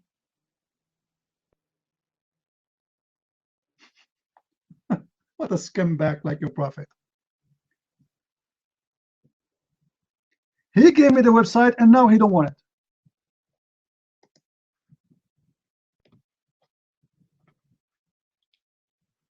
Okay. So Muhammad, he want to kill anyone who don't believe in him just in his location? Is that correct? Nightmare. So why he sent a letter to the king of Persia, and letter to the king of the Roman, and letter to the king of the African, the Ethiopian king? Who is left?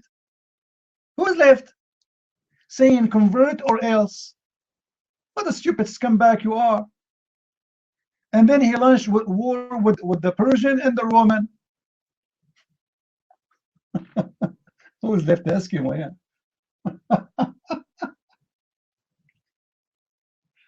Ah, we are here to expose the scumbag Muhammad. Anyone who want to try to defend him? The Roman, they attack him where? Guys, the Roman, they attack him where? You liar, where? Isn't it your prophet? He said, attack the Romans so we can get the blondie girls? Huh? Do your prophet say that, or I'm lying? At that time, there was no war. You're a prophet, the one who said, attack the Romans so we can get the blondie girls. Is that correct or no? Abdul, is that correct or no? I challenge you to say it's a lie.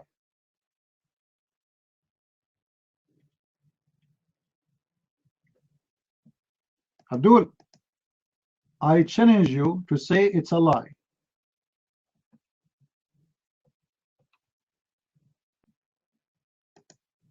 After they attack him, he's saying, let us attack them. And they are discussing we should attack or not, you liar. And the reason to attack them is to get the blondie girls. Guys, after they attack him, he said, let us attack them so we can the blondie girls.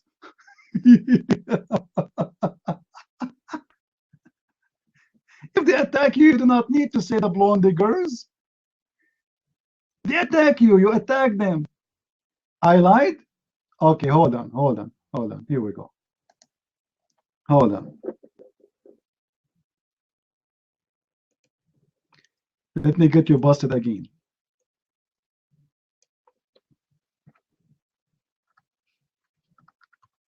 As usual. Chapter 9, verse number 49. Chapter 9, verse number 49.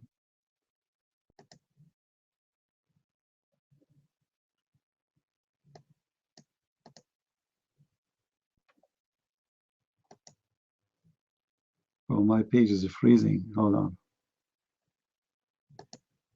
Oh boy.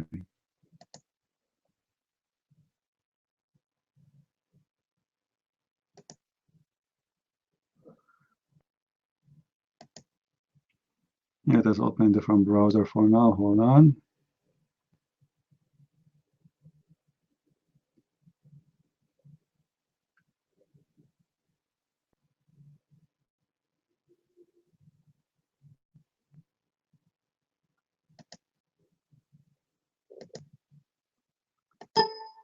You see, my browser froze, stuck in the front of my screen. I'm not sure. Let us see. Oh boy.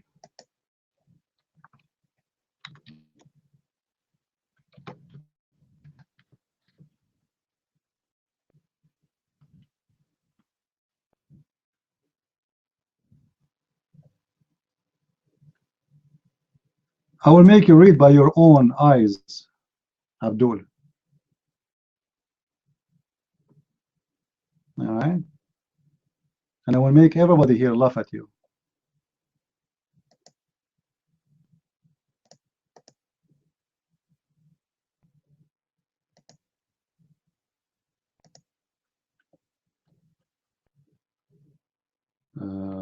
Okay.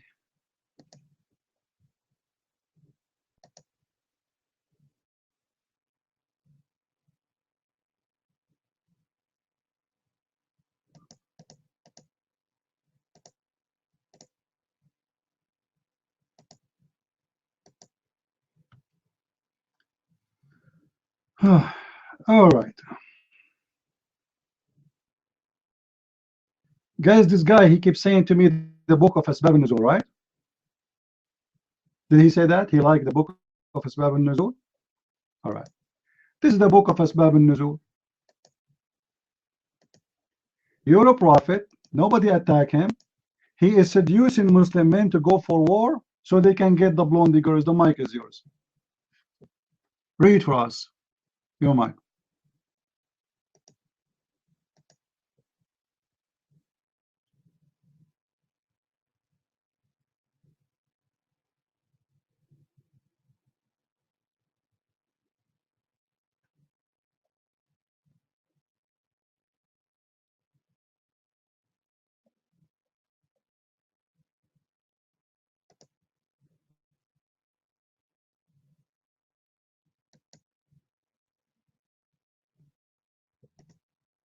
That's why I told you you're lying.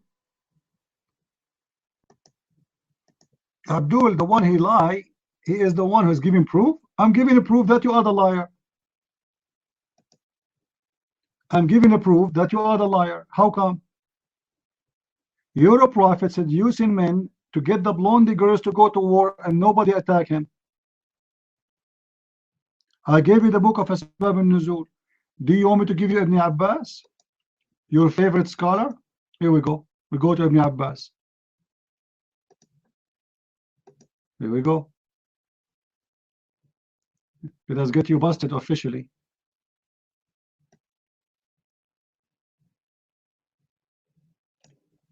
This is Ibn Abbas.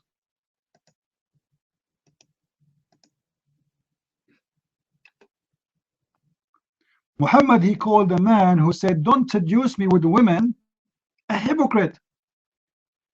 Guys, do you believe it? The one who don't want to be seduced by women, Muhammad called him hypocrite. Muhammad, he said, let us attack the Romans so we can get the blondie girls. The man, he said to him, one of the men,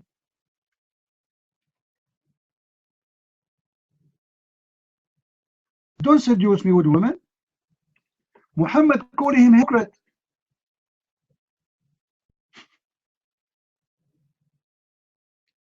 Muhammad called him what? Hypocrite. For Muhammad is the one saying to him, let us attack the Romans so we can get the blondie girls. Muhammad saying you are a hypocrite. But who is the one who is a hypocrite for? The one who is a hypocrite is the one who is seducing his men to go for war just to get the women. He is the hypocrite. Why I forgot what happened before that? What happened before that? Okay, first, come to the mic and confirm that your prophet said, go and attack the Romans so we can get the blondie girls. Confirm that and then tell me what happened before that. Do it. No problem. Here we go. Confirm it and we go for it. What happened before that? But first you confirm that you're a prophet. He said that you should go and attack them so we can get the blondie girls. Go ahead.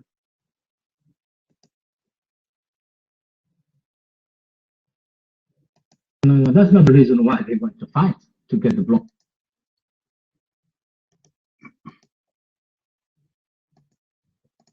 Confirm first, is it true that your prophet, he said, attack the Romans so we can get the blondie girls? Did he say that or no? Confirm it and then tell me the reason. Your mind.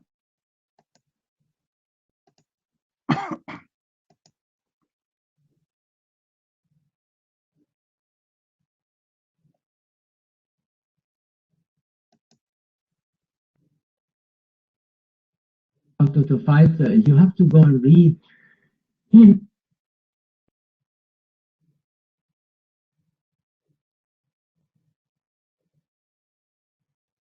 May have said that not big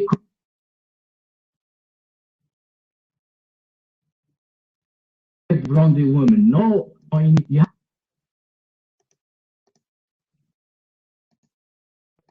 Potato, listen to me carefully. I'm losing my patience with you. Confirm to me, did your prophet say, attack the Roman and get the blondie girls? Yes or no? Did he say, let us attack the Roman so we can get the blondie girls? After that, you tell me more reason, no problem. Did your prophet say that? Yes or no? The mic is yours.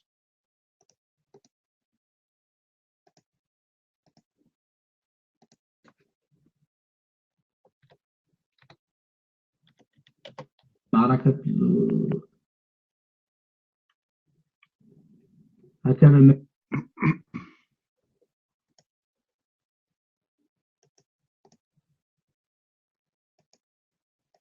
Sit down, come back. I'm done with you. I gave you a chance to answer. Here we go. This is your official Islamic website. He says, اغزو تبوك تغنموا بنات الأصفر. Attack Tabuk, the city of Tabuk, so we can get the blondie women. You agree? You don't agree? Who care? Who are you to agree? Who care if you agree or not? We are giving proofs and reference.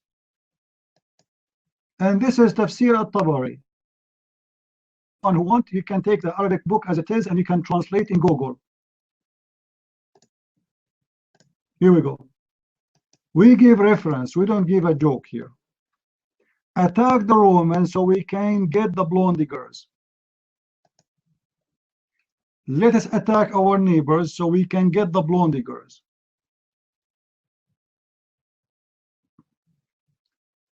And the guy who said to Muhammad, don't seduce me with women, Muhammad called him hypocrite.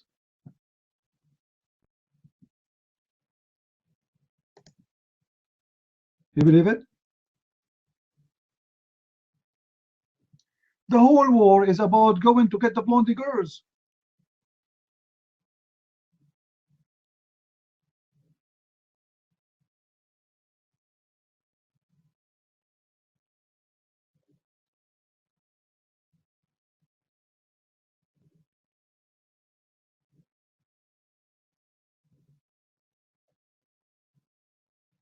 Look what Muhammad said. Let me see if I can find this hadith in English first. Hold on.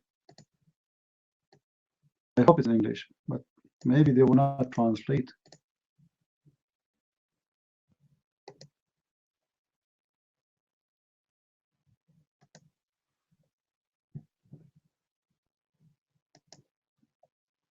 For those who I give them the website, if you want to translate,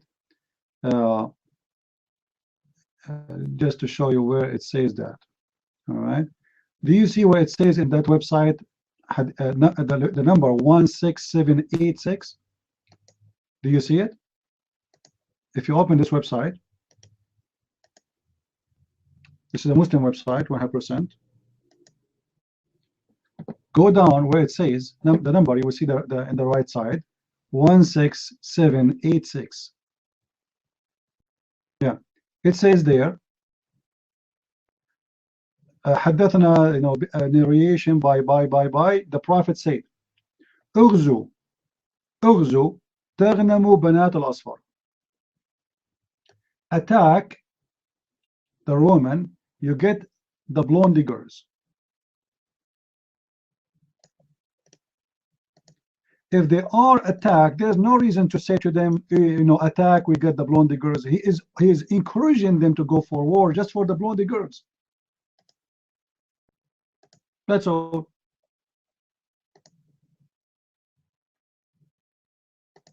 There's no other reason. Nobody is fighting him. Nobody is doing anything to him. He is Muhammad. Go and read history. Muhammad sent the 3 letters to the Roman. The Roman never came to Mecca. They never occupied Mecca. They never had anything to do with Mecca. Do you know how far Mecca is from Jerusalem? Never. Actually, the Jews during the Roman Empire, they ran away all the way to Mecca and Medina for a reason, because they are running away from the authority of the Roman. This is why there's Jewish there. Otherwise, why the Jew they want to go to the desert?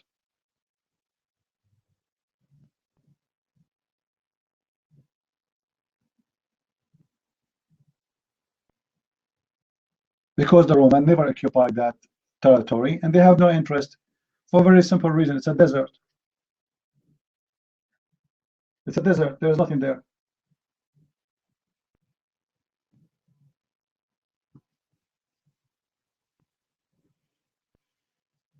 So connect the dots together. Muhammad, he said, I've been ordered to fight all mankind and kill them unless they convert to Islam. And then he seduced his men, saying, attack the Romans so we can get the blonde girls. This is why the Muslims are so desperate to go to Sweden, Germany. They don't want to stay. They don't want to go to Jordan. They don't want to go to Saudi Arabia. They are desperate to go to Europe. They want to get the blonde girls. And the first thing they do, they rape. Last year in the New Year evening, more than 1,000 rape cases in one night by Muslims in Germany. Let us see how many cases of rape this year will be in Germany in the New Year evening.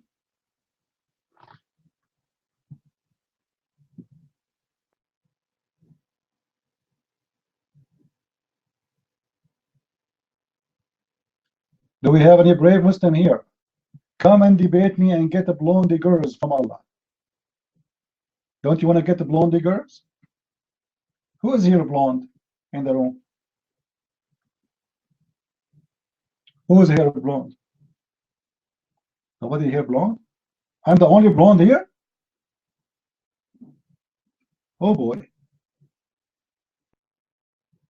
Actually, I'm not a blonde, I'm redhead. My hair is red, you know, because I do what the Prophet does. I color my hair red, brother. I want to have a fire head. The Prophet, imagine, he is obsessed with the blonde to the point he himself, he colored his hair red.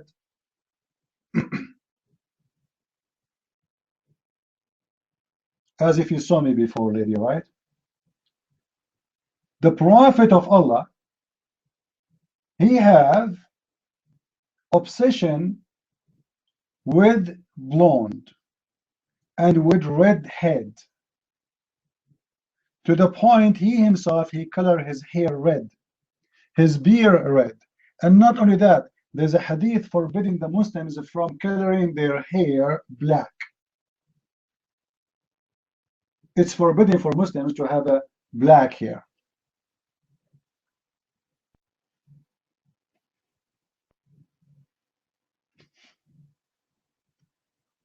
Do we have any Abdul here? If we ask any Muslim, why Muhammad colored his hair red? Why you want to have red hair? Isn't it weird? An Arab guy in the desert, in the middle of nowhere, and he want to have a red hair. I mean, isn't it weird though?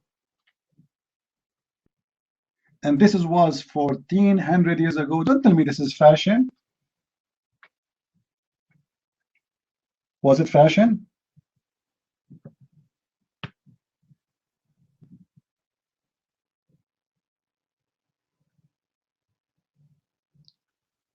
You cannot dye your hair black.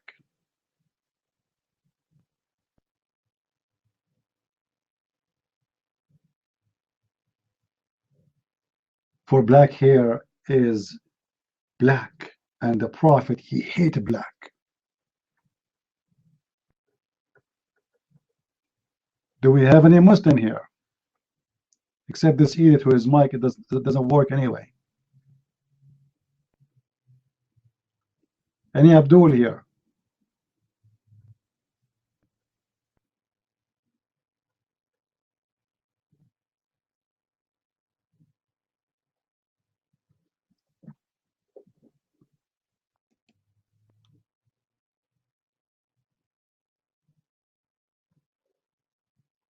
Anyone?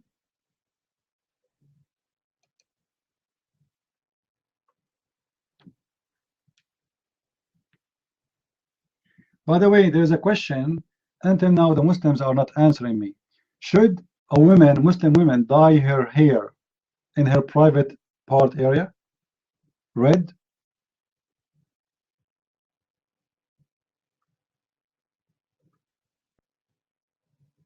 This is not my question, by the way. This is a Muslim question. Don't take me wrong. I'm not the ones asking the question. Muslims are busy with those questions. So the Muslim, they have a question. Should the women color hair? Is it okay if she color her private part with red hair? The answer, he said, is sure. The Prophet, he encouraged us to do that. But he encouraged you to shave it. It's better.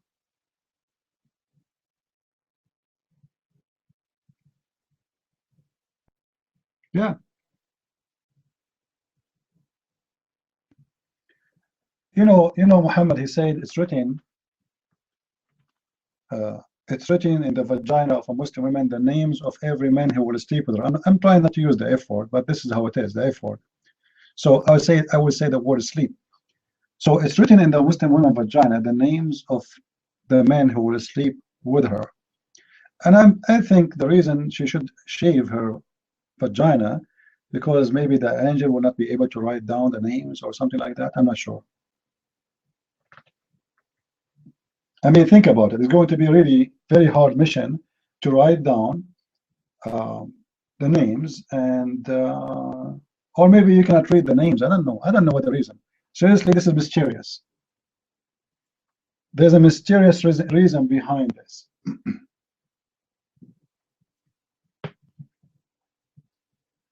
While Ibrahim giving Muslim boys lectures overcoming pornography. Oh yeah. Okay, how overcoming pornography? What about pornography in Islam? The God of Islam, even in the Quran, described the size of the boobs. Describe that the vagina, they are not bleeding. Their prophet, he said, I will give you, Allah will give you a penis who will never go soft. Isn't it this is pornography? God want to give you endless penis and a vagina fit for that?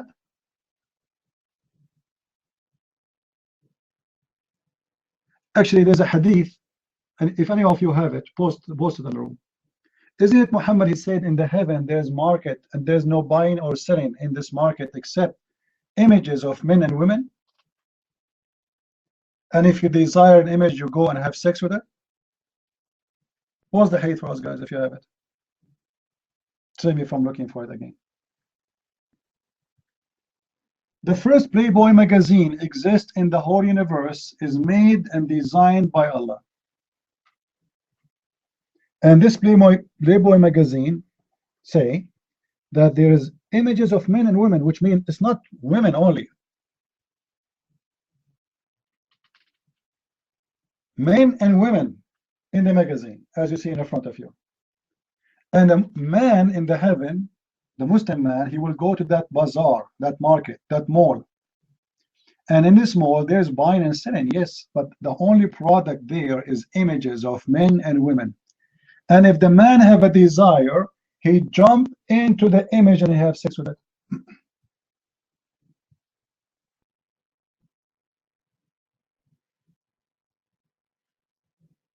Do you see it?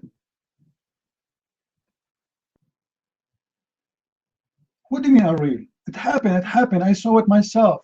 I was in the heaven of Allah and I entered the mall, and actually there's somebody here have a door. His door have a problem, need oil. So you open the door and it make a sound like like a ghost town door. And then you open the door and then there's a lot of images, beautiful images of men and women. Focus with the men. The customers are men. Guys, the customers are men. But the images of men and women. And the Muslim man, if he like the image, he enter it, which means an image of a man or an image of a woman, doesn't matter. Which means in the heaven of Allah, you will have sex with men. Do you see it? Image of what? Image of men and women. Maybe Nightmare want to say something about that. You want to say something about that, Nightmare? Go ahead. Let me get some tea.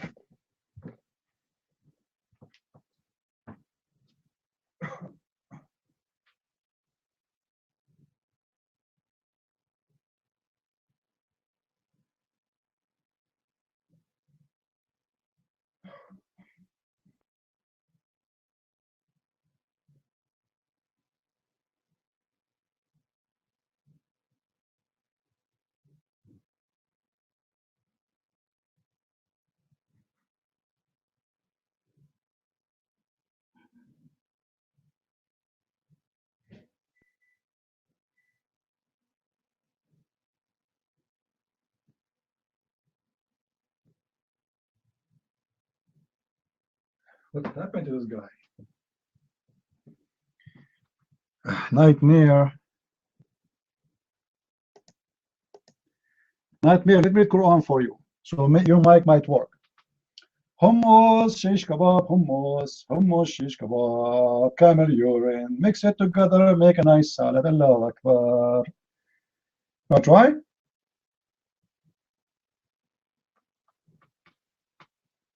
I mean, seriously, there's tons of verses in the Quran. They are nothing but hummus. Actually, hummus is delicious, but the Quran is not.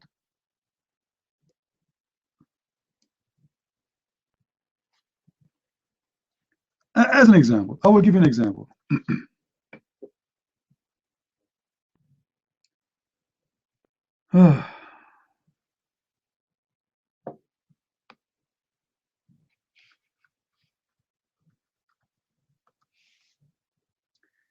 Chapter 113. No, let us focus chapter 113. The Muslims, they put it in the end of the Quran for a reason. This chapter had 5 verses only. Imagine the whole chapter is 5 verses. Anyone knows what the chapter 13 saying? 113? Anyone knows what's saying?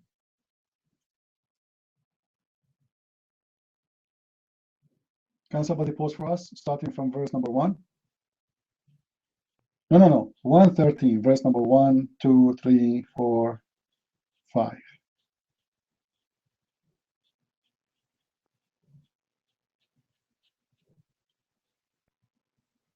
In the name of Allah, the entirely merciful, he will go. I am sorry, he posed the whole thing together. That's good. Okay, guys, freeze the text, please, so we can read together. Seek refuge with the Lord of the dawn, from the mischief of the created things, from the mischief of darkness overspread, from the mischief of those who practice secret arts, and from mischief of invade, etc. Different translation. Sorry, this is a false translation. This translation of who? All the translation did not mention anything actually in the Quran. This is who? Okay, switch different one. Let us see the next. Let me get my tea. I will show you how stupid those verses are.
You believe it? I made the tea when I opened the room, and now I get it. You believe it? Oh boy. So let us see what he posted. I seek refuge from the evil and that has created, and from the evil of darkened night comes of darkness, and the moon is set. What translation that translation is? Hold on.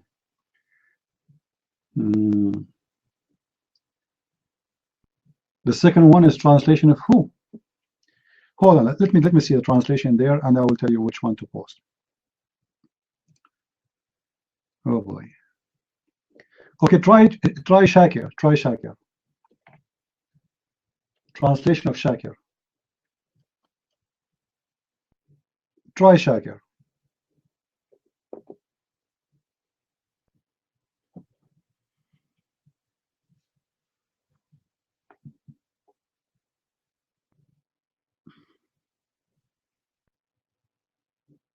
This is why you can't trust Muslim translation. They are fabricating the translation to make it look better.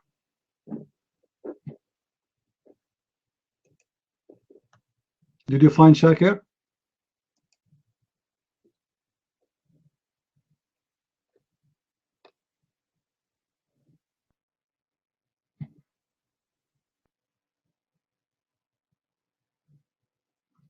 Nobody is helping here. Only SR is working with us. Come on. Translation of Shakir. Somebody post it. Chapter 113. Chapter 113. 5 verses. Translation of Shakir.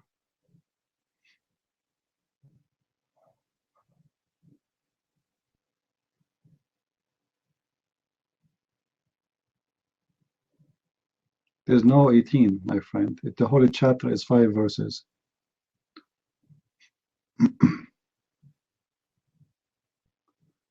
Okay, I seek refuge from the Lord of the Dawn, all right? From the evil and what's created, okay? And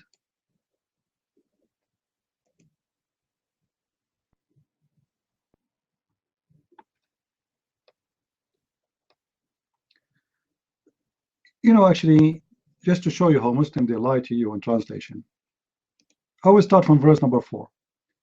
In verse number 4, it says like this is the correct translation only in verse number 4. The rest are false. The evil of the one who invade or who blow in the knots. The one who blow in the knots. Do you know what does that mean? Do you know what the Quran is teaching? The Quran teaching that Allah believe that if somebody blow in the knots, he can control you. You make a knot in a rope and you blow in it, and then he can control you. Now you tell me, who is the stupid God who believe in such a thing? I want all the Muslims to go and get knots right now and rope and blow and control me. Do it. Huh? Who is the Muslim want to do that?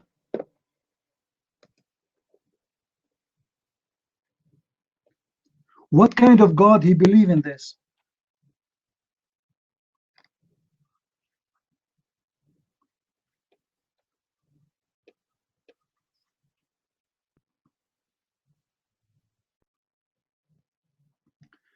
We start from the beginning actually. The first verse of the Quran in that chapter is wrong.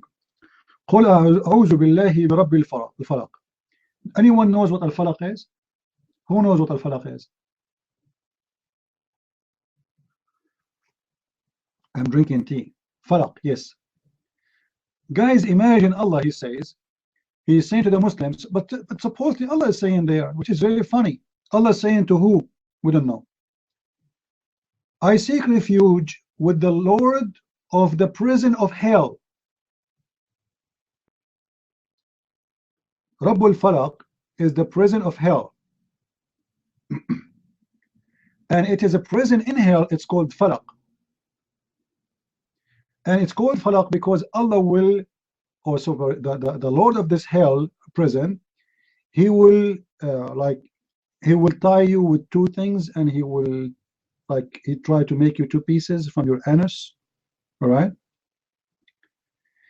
from the evil of what he created. And then he says from sharri ghasiqin idha waqab. All right, what does that mean? If we go to the interpretation of the Muslims, they will say the following.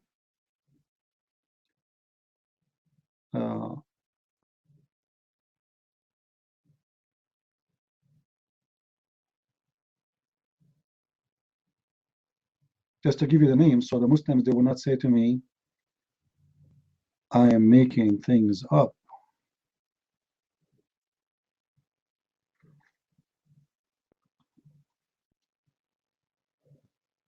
All right.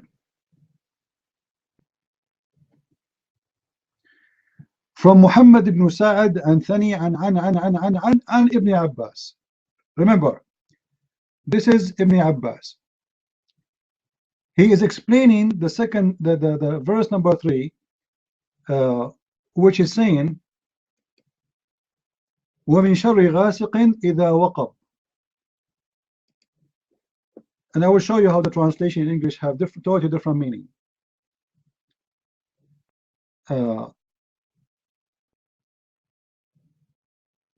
This verse saying that when the sun set, the night come. And when the night come, there is an evil creature who will come with the night. Pause for me, guys, the translation of number 3. Translation of number 3. As Muslims, they translate. Verse number 3.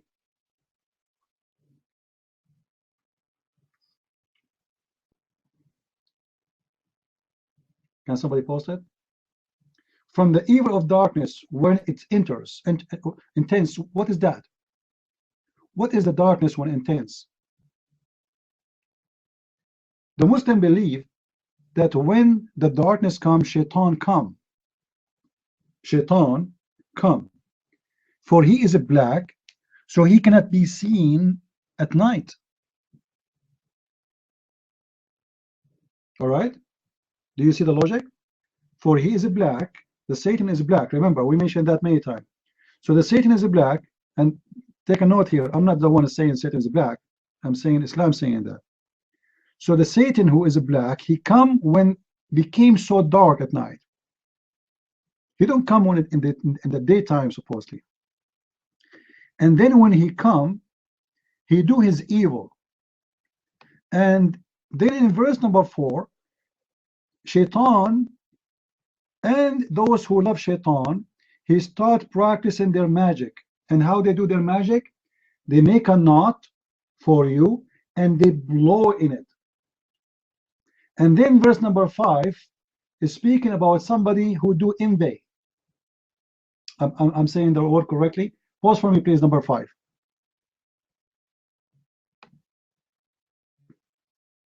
Number 5. All right. So Muhammad, he believed that somebody can use the power of I. The envy is what? Do you know what the power of envy? The power of envy, or whatever you call it, is the power of the eye, the evil eye. Now, the evil eye is coming from old mythology, old legends, that there's evil eye, Nevi,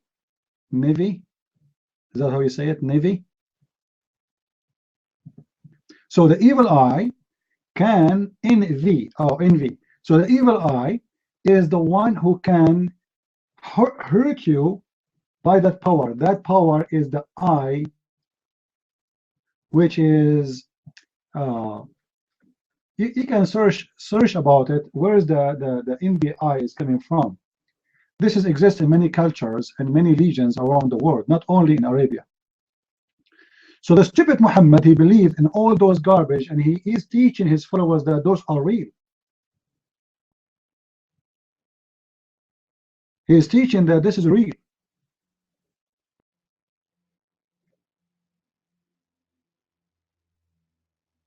That somebody, he look at you in a wrong way, and by his look he can destroy you, or he can hurt you, or he can, cause your death, or even you have an accident because of it. Let us say one of you, he have a nice car. Huh? I like your car. I'm jealous. I'm unhappy for you to have that car. So I look at that car, and right there you will have an accident. And there's many people in the world today, they believe in this garbage. But this is garbage. That's not true.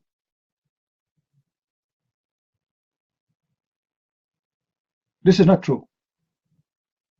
Nobody can change. Things will happen to you because he looked at you in an evil way. That's false. So the Quran is teaching fairy tale stories about witching and bewitching, how to control people, and even he is telling us that you have to ask Allah for protection from somebody making a knot and blew in it, which means this is real. Correct? Why I need the protection of Allah if this is not real?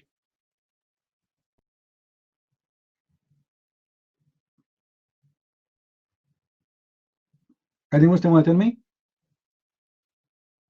Why I need a protection of Allah from someone is blowing in a knot?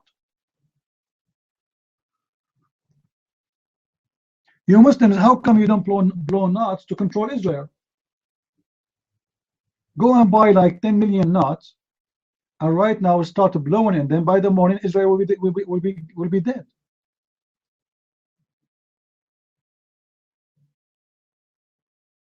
Right?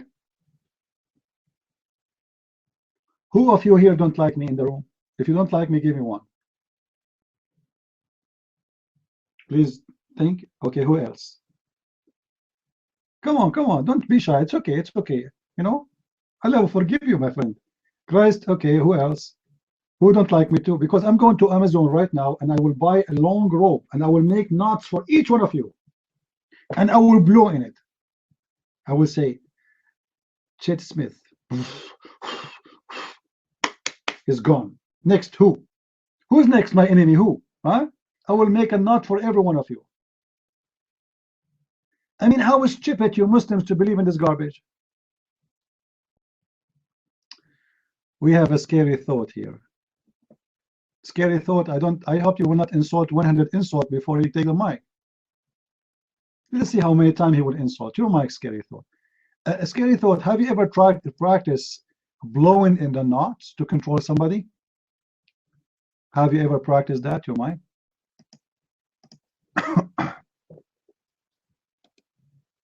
Hey, first I gotta state, peace be upon you. I hope that you're doing great, Christian. To be quite honest with you, I would like to share a personal point with you, Christian Prince, not with this Fahma Kuwaitiya. With you, I think you have a lot to offer when it comes to knowledge and debates. Here we go. He had to insult. He called father, she is a Kuwaiti ex-Muslim, he called her Fahma, which means the black woman. He's insulting her. You know, the Muslim, when they insult somebody, they still call him Fahma. Fahma, the piece of wood you burn and became black, the charcoal. All right, so he's calling her Fahma. Shame on you, you know, a scary thought. You Muslims are very racist, disgusting. And what he have to do with this now? You want to talk to me? Talk to me. Don't force me to bounce you. All right. I know that you Muslims are racist. I understand. You hate the black people. We love them. Now, take the mic. What do you want to say to me?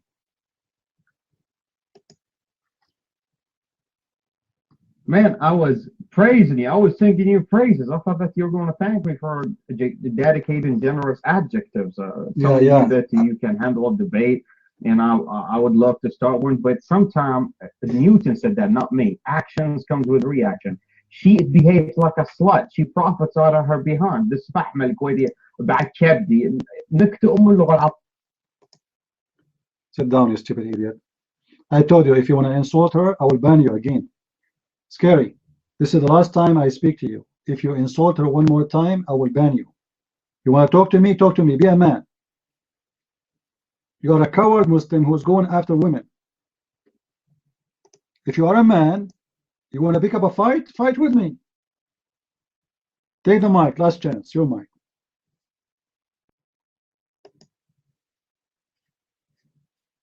Okay, my bad, but sometimes I would love I love sharing some of my thoughts, but with you, Christian Prince, or whatever, I'm terribly sorry for not reading your name properly, but to be quite thorough with you, you are absolutely a knowledgeable person. I'm not lying about that. You can handle conversation. You have point of views. You dig so deep in the hadith because last when we were talking, you offered some substance, not out of the blue, not assumptions. And I like that about you, Christian Prince. Take the microphone. Well, sound fishy for me. A Muslim, he praised me. There's something wrong there. So, did you decide to leave Islam? Did you decide to leave Islam? I mean, what's the point of saying I am knowledgeable and I dig deep and etc.? So, did I convince you that Islam is nothing but a lie? Otherwise, I don't see a reason for what you are saying. I do not need you praising me to say you are knowledgeable. I know myself, and you know, and every Muslim knows that I am knowledgeable more all of you, including your prophet. So did my knowledge help you to reach out and find the reason why Islam should not be followed? No, Mike?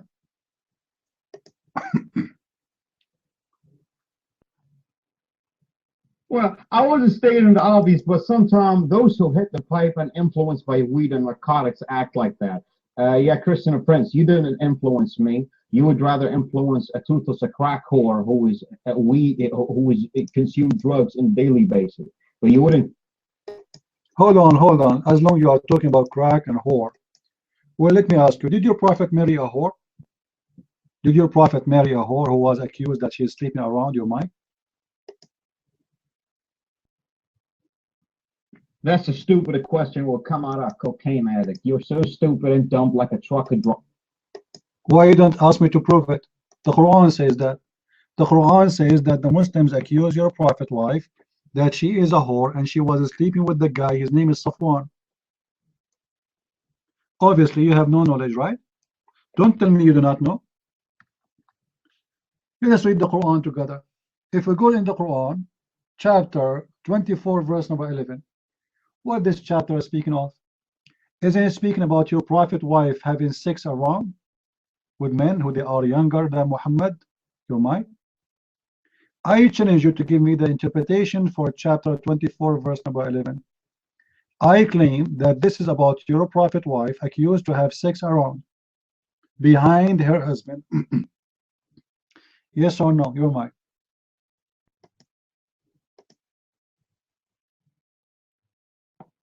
You're not going to let me finish up my point. I know that you behave like a criminal. Somebody have the patience of a rapist. You're so dumb, man. You don't know how to handle a conversation. If you want me to participate, you got to show some respect. I'm going to read out loud the verse that you posted right now, and hopefully we're going to get to some truth. All right? I'm going to read it out first. Let's be civilized, not respectful. I would rather respect a piece of scumbag of a Mexican sitting in a tomato form rather than respecting those stupid, ugly-looking backward self-absorbed club.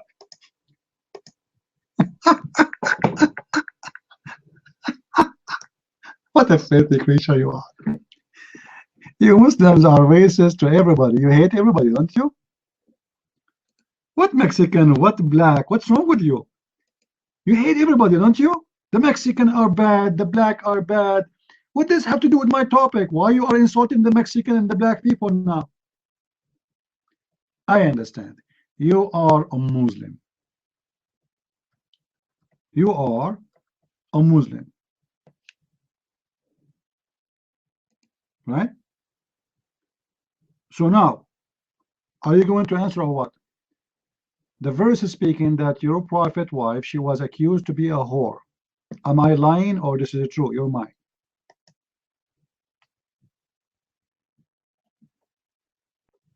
I don't know if you are literally influenced by weed, but you didn't listen harder. You got to pay attention to what I'm saying. I was praising Mexican. I said that they sit in tomato form.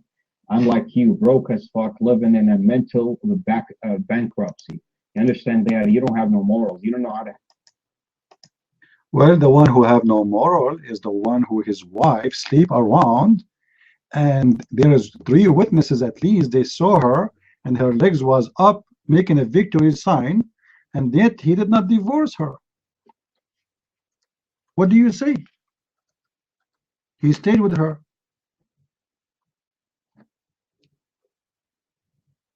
Do you want to hear yourself?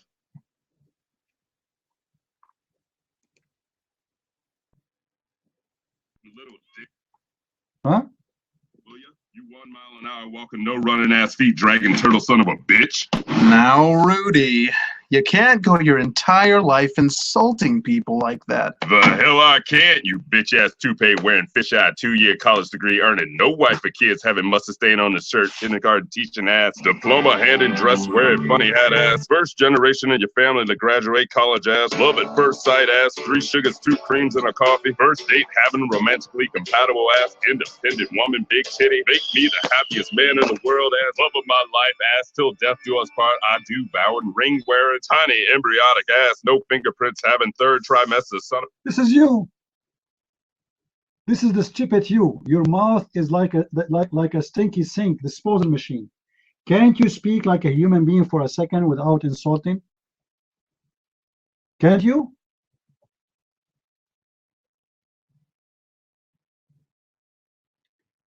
I want you to answer. Is it true or not? Sorry, guys, for the bad words in the cartoon. This is a cartoon. I have no control of it, but resemble exactly the character of this person. Did the verse accuse your prophet wife that she is a whore? Yes or no? The mic is yours. Go ahead.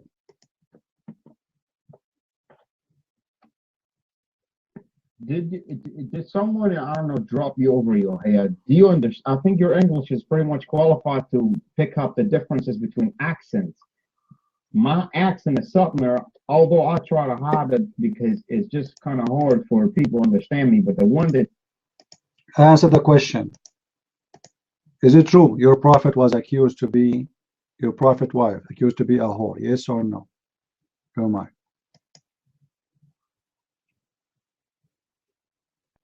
you dumb fuck, how about you post the verse and then we can't read it out loud? And Don't use the F word unless it is mentioned in the Quran. This verse does not mention the F word yet. All right? Now, the mic is yours. The verse in front of you. Go ahead. Again, chapter 24, verse number 11. Your mic. This was about who?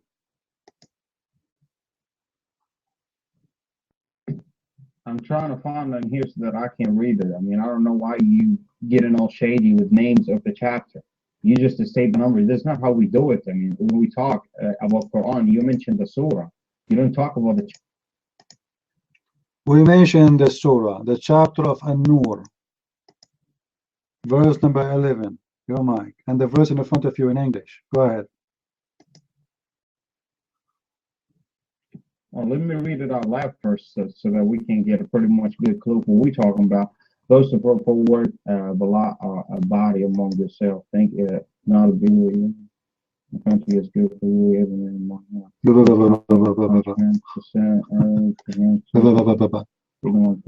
well, the penalty grave is it has nothing to do with no cheating, but with no sexuality. I don't know what's wrong with you. I read it has nothing to do with sexuality. Okay, let's read with Anim Musha, what you talking here. Sahih International India. This is not Quran. So I don't know what you're talking about, man. I read that it has nothing to do with sexuality. It has nothing to do with no profit. It's a sin, and there's a destiny for the sin, but it has nothing to do with killing. It has nothing to do with sexuality. I don't know what you're talking about. Get on the microphone and explain out. Come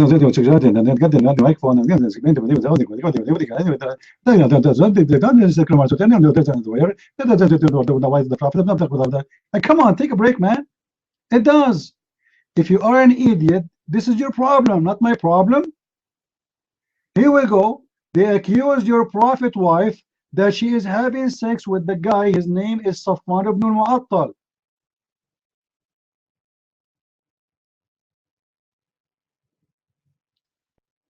This is the interpretation of Ibn Abbas, the cousin of Muhammad.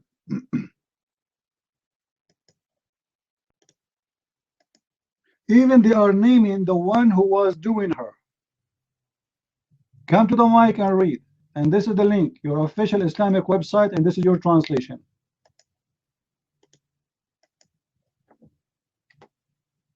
Your mic.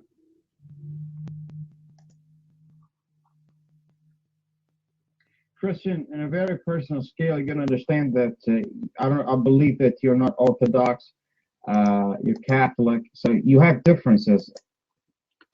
I wonder how, I wonder why. You told me about the blue sky. What I can see. This is Ibn Abbas, man. Forget about the Muslim Sunni and the Shia. This is not a Sunni. This is not a Shia. This is the cousin of Muhammad. This is Ibn Abbas. You're mine. A bunch of men, they saw your prophet wife having sex with a zucchini. I mean, a guy. His name is Zucchini. I mean, his name is Safwan.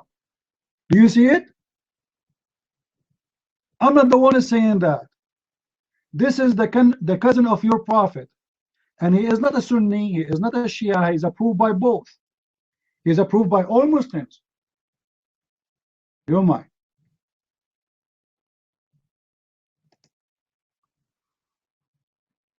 Repeat yourself. How about you let me finish? I was actually going to get into that. Read the verse they posted in Arabic and then translate it. and I checked that website, but you interrupted me, bro. How about, you know, if you want me to become a permanent member, this room would come and ask people to come.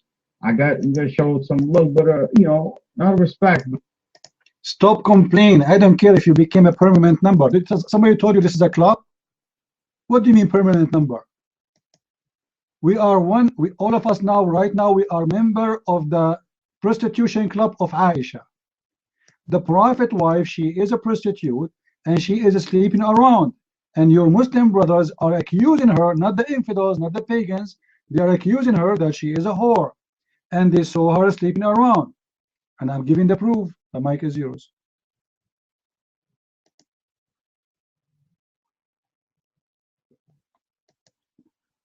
Oh boy, he will come back, don't worry. Scary thought. If you like me to be a member of this, what member? What member? Like what? What's wrong with this Abdul? Can't one Abdul give me an answer? I mean, guys, what kind of religion this religion is? The follower of Muhammad. Listen, listen. The followers of Muhammad accusing their prophet wife that she is a whore. Not the Jews, not the Christians, not the Hindus, not the Buddhas, not the atheists, the prophet followers. Isn't it amazing?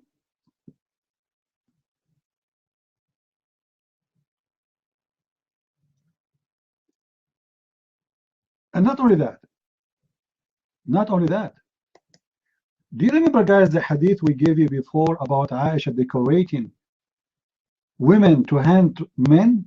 Do you remember it? A nightmare he read for us and he translate. Do you remember it? Aisha not only you know, like this is in the book of the Sunni, so Shia cannot say, a Sunni cannot say this is a lie. Aisha, she used to decorate women, her slaves, and send them to hunt for men. And this is the hadith. Let me give it to you in Arabic. Sadly, we don't have it in English. This is the link. Aisha, she used to decorate. When we say decorate, which means they dress them nice, they put makeup, etc. And she walked with her girls so she can seduce young men and sleep with them. And imagine this exists in their Islamic Sunni books.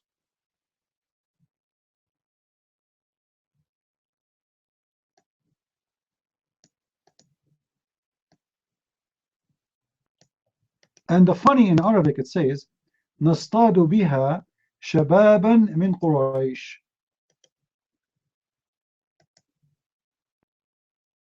So what? Guys, look what Nightmare is saying.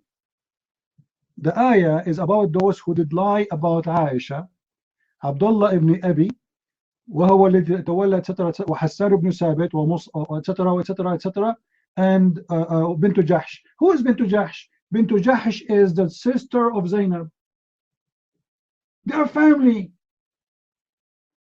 So there's many witnesses, male and female, and they saw Aisha, she is having sex with the guy. They are witnesses. Now look what happened, guys. Aisha, she left away from her husband for more than one night. Some story they say for one night. What do you mean, who told you his sister? This is a sister of Zainab bint Jahsh. If you are ignorant, this is your business. This is the sister of Zainab bint Jahsh.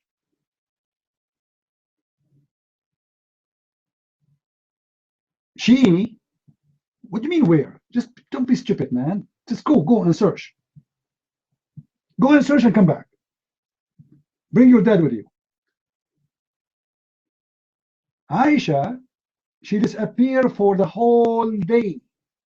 And the excuse is, she is looking for her necklace. She's what? She is looking for her necklace. and she spent all the night alone with the guy. His name is Safwan. In the morning, she come with Safwan. Have you ever heard of a woman? She leave the army. It's a wartime. Wartime. The army is moving. And Aisha, she go back to look for her necklace.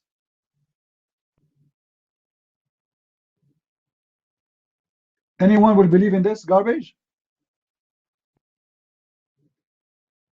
Why she did not take with her some slaves?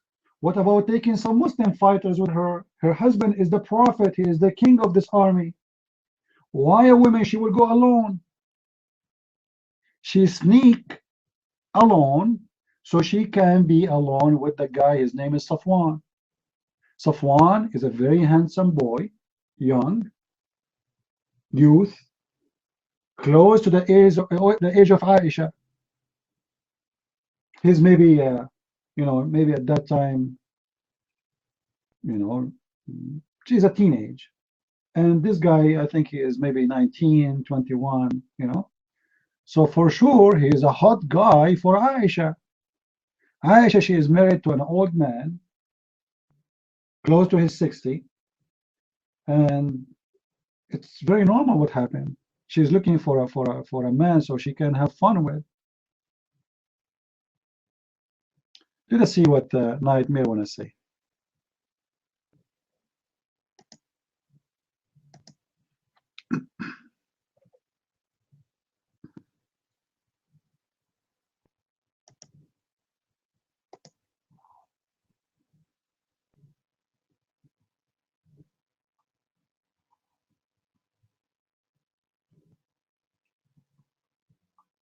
False accusation. She was.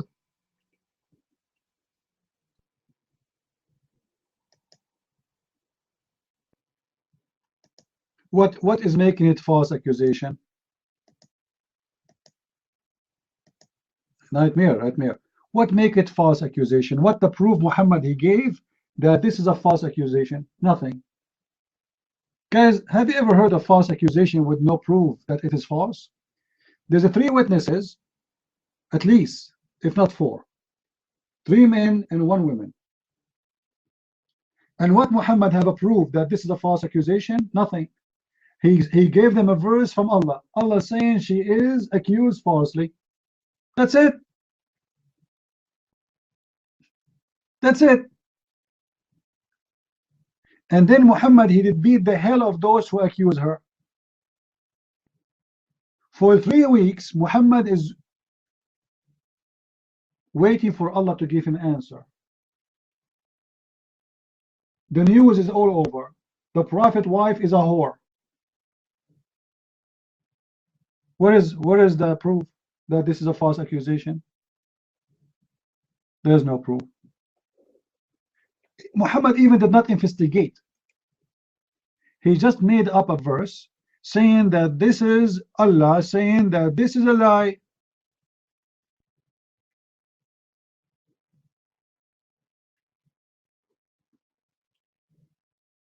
What an amazing court. Who is the one who said that this is a false accusation, Mr. Nightmare? Can you give me his name? Is that true that this is Allah? Your mic?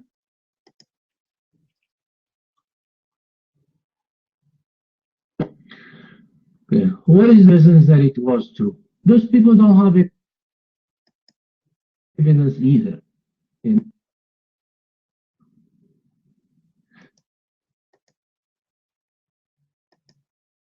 What do you mean they don't have evidence? They saw her. One of them is the sister of the wife of Muhammad. And the other 3, they are very close companions for Muhammad.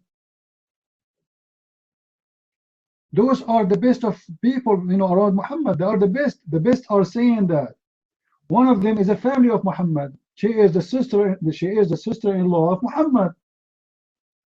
So what do you mean they don't have a proof? They saw them. Now show me how your prophet conduct investigation. Why your prophet did not conduct investigation? Says, okay, come here, Give me the proof, what you saw. No, he did not do any of that. 3 weeks is gone, 4 weeks is gone, and then bingo, he got a verse saying the one who accused Aisha that she is a whore, they are lying. That's it. And guys, do you know why he did that? Anyone knows why he did that? Why Muhammad come with this verse?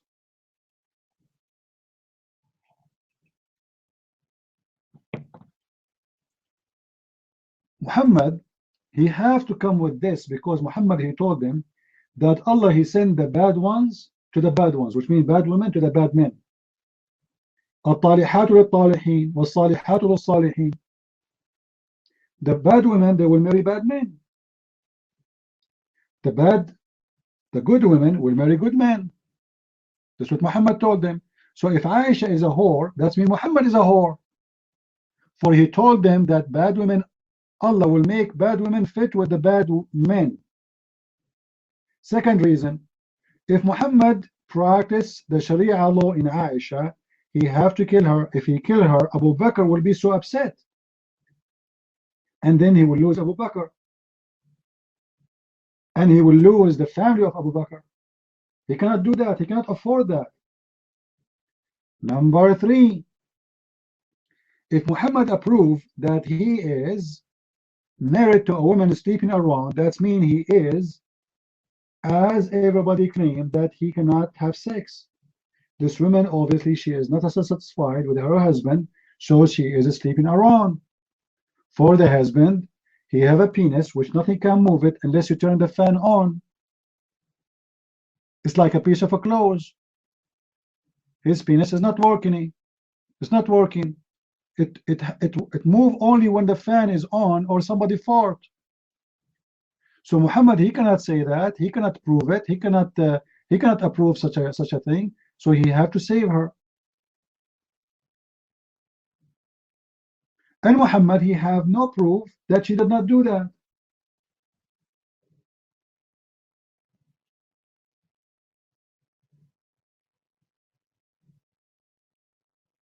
And look here.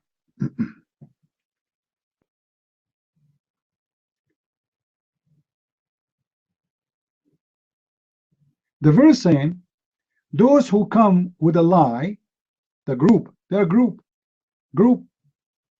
Isn't the Quran says, if you have 2 witnesses, you can prove a crime?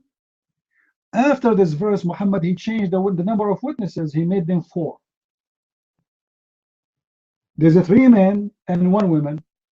1 woman is not equal to 1 man, so she is not counted.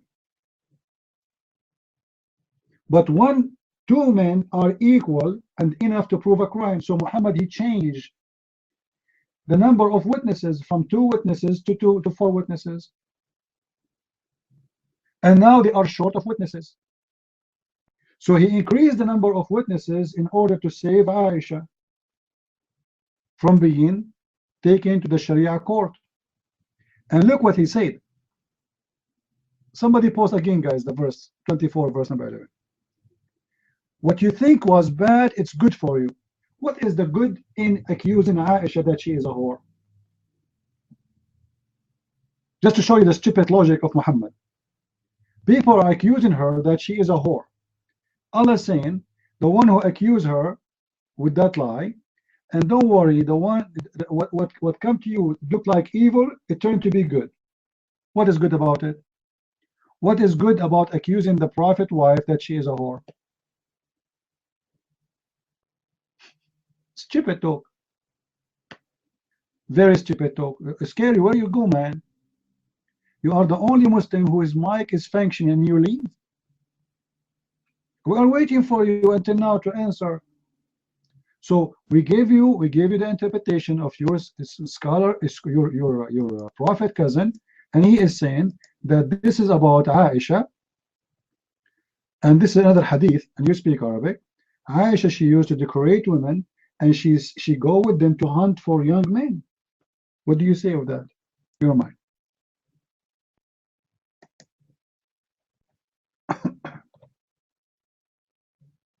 Let me read it out loud to people, especially about an F.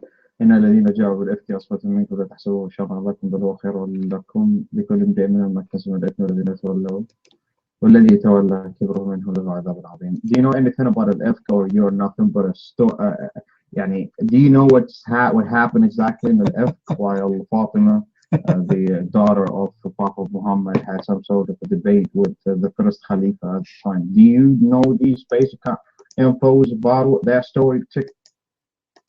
Abdul, what Fatima, what Natima? This is about Aisha. This is about Aisha now. All right? And this is when your prophet, you know, he defend her by making this verse. This verse is to defend Aisha that she is not a whore, she is not sleeping around. You're mine.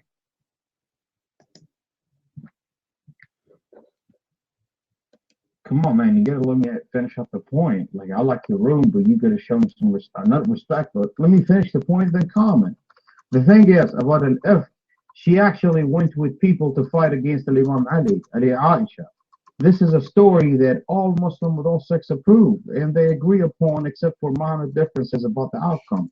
And if it took a place in a battle between Ali, the cousins of Prophet Muhammad, peace be upon him, and against a group of people who are angry because of the fact that Tharif Khalifa al-Muslimin, Uthman, radiallahu anhu, what happened that there was some sort of complication, politically speaking.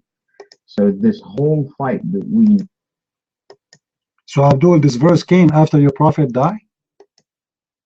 You are saying this is a war after Muhammad died. So this verse came down to Muhammad after Muhammad he died, you're mine? Some of y'all people believe in the Bible, see ancient verses that describe people that are living right now. There are tons of videos about Donald Trump being mentioned. Right. Just answer the question. Are you saying this verse came down from Allah to Muhammad after Muhammad was dead, you're mine?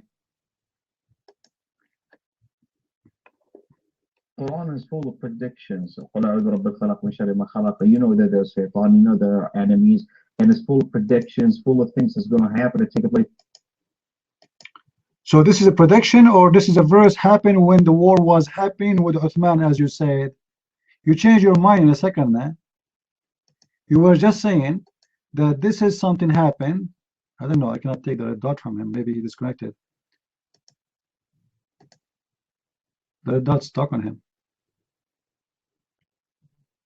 Somebody changed the red dot. Glue. Guys, I told you, don't use a crazy glue. Here we go. I cannot take the dot from him now. Unbelievable. What? I think he's disconnected. That's why I cannot take the red dot from him. You see how stupid Abdul are? He is saying that this verse came to Muhammad after Muhammad was dead. I thought the Quran came to Muhammad when he was alive.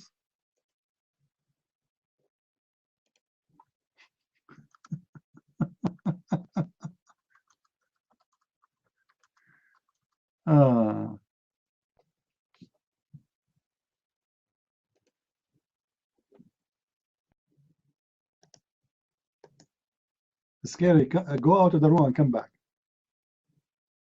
I think he's disconnected. Please think your mic, it's your mic. You are waiting for long. Go ahead.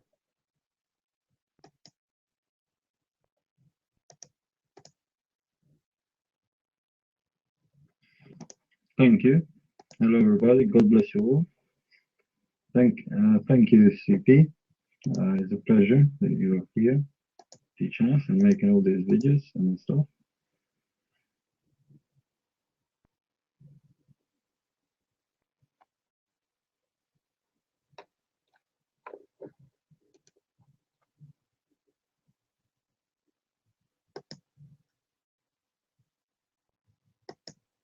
Mr. Be nice. Be nice. His mic is not working. You lost your mic. Are you there? Please think your mic.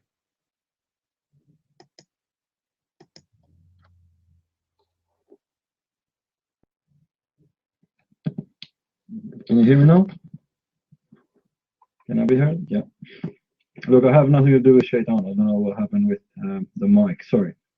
You mentioned earlier the bad eye and what they believe, and this is what I think is quite true when it comes to especially countries where Muslims rule, such as Albania. They do believe that stuff, that somebody gives you the eye and you're going to have a bad day and it's going to ruin the stuff, and they still believe it up to today. So it goes with the tradition, and that's the thing that that Muhammad has been doing. Now, a few things that you mentioned about the verse where Aisha is being accused that she cheated. What is interesting is that it does clearly show that Muhammad was making the verses up. As you mentioned there, that these people that accused her were relatives.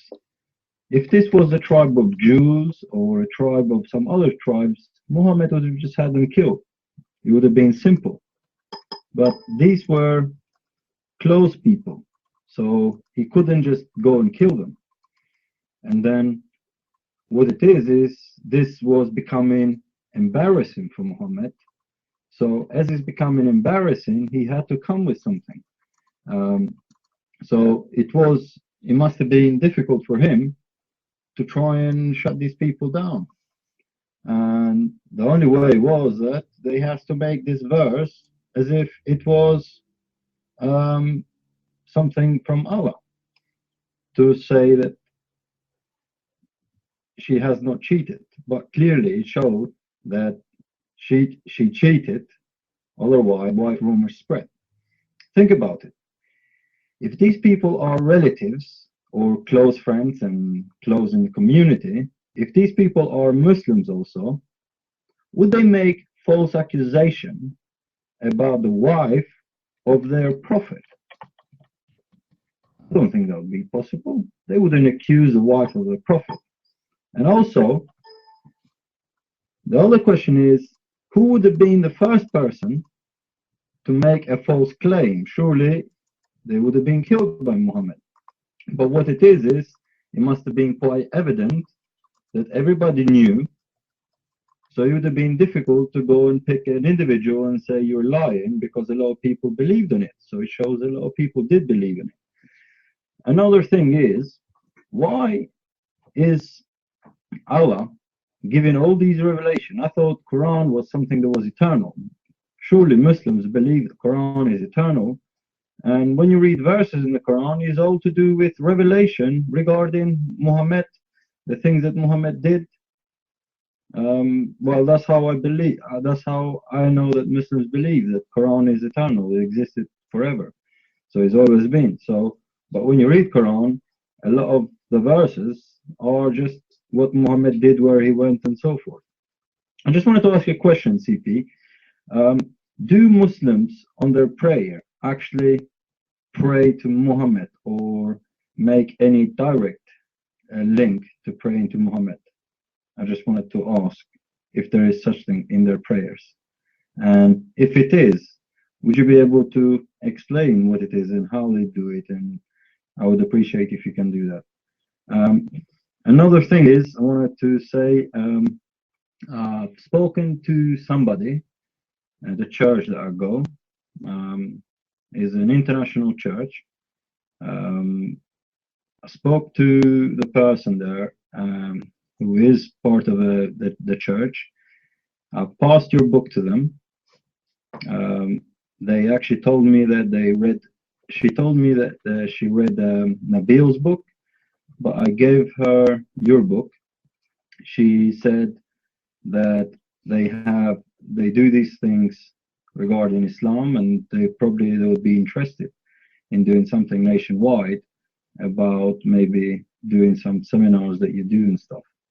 So hopefully she will. Well, I'm sure she will like the book. She's a very good person. I like her. She is actually attacked every now and then by Muslims because she is in a Muslim area. So I've given her the book last Sunday. I'm sure she will read it in the next few days.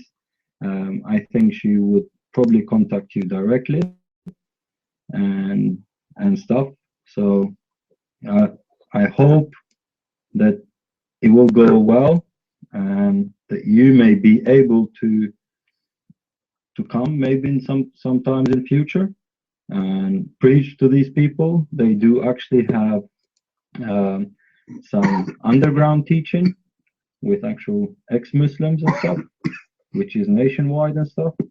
So I hope, obviously, this is the agreement. But if it's something that is as big as the person described it to me, I think it'd be something beautiful, and your knowledge would be great. And I really hope that it is something that in future, and with the help of God, you will come and preach to these people and help and spread the knowledge. So I hope that happens, and I hope you would be able to do it. And you know, I actually had faith to say to her that, you know, I never met you or anything, but I had faith to say to her, look, just read the book. This guy will come and give seminars and stuff. So I have confidence that he will do that, which is a quite great thing. That you are actually, we have confidence without really knowing you. We have confidence of saying that, yes, I can get somebody to come to the church, or I can get somebody to do that. And I understand that there will be times where you'll be busy, but I am sure you may be able to do it sometimes. And based on what she told me and how large it would be, she said she would be able to organize something nationwide. I think it may be something that may be interested. Now, I've given her the book. I love your book. Your book is good, and I'm sure she will love the book. So, yeah, I hope something will happen as of that sense. It's the least I can do. We need to encourage the churches to spread the truth, to tell them about you. You know, because you hit Islam on the head. You don't beat around the bush. You just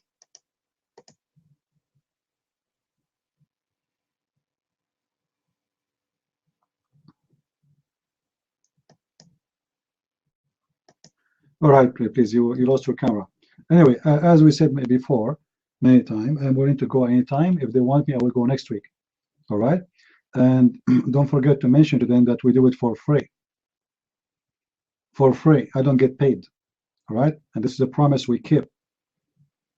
I do it for free. So if they want me, if they even say next week, I will fly, no problem. Now, regarding the questions you mentioned, if you remember, Muhammad, he said that the prayer of the Muslims will be placed in front of Muhammad.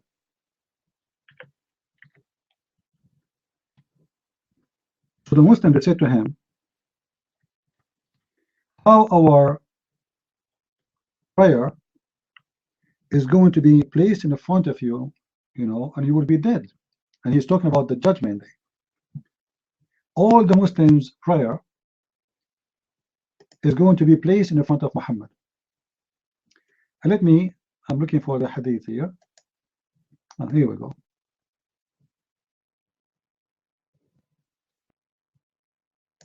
And this is telling you that Muhammad is a big fat scammer who he claimed that he is the same as God, who will live forever. The Messenger of Allah said, among the best of your days is a Friday. So supplicate Allah more often for me in it. For your supplication will be displayed to me. He was asked, O Messenger of Allah, how our blessing will be displayed to you when you will be decayed body and will have, you know, you will become a sand. Guys, are you reading with me? Are you reading with me? Let us stop the text, please. How our prayer will be placed in the front of you. You will be dead, and your body will be decayed. You will be destroyed. You will be became sand and dust. He replied, Allah has forbidden the earth from consuming the bodies of the Prophet. So Muhammad, he claimed in this statement that he is going to be alive forever. Even after death, he's alive. And his body will be alive. And he will not be dead. Do you see it? This is explained why when the Muslims faced the reality that Muhammad is dead, they did not bury him for how many days? How many days? Remember? For 3 days. Why? Because of this. They believed him.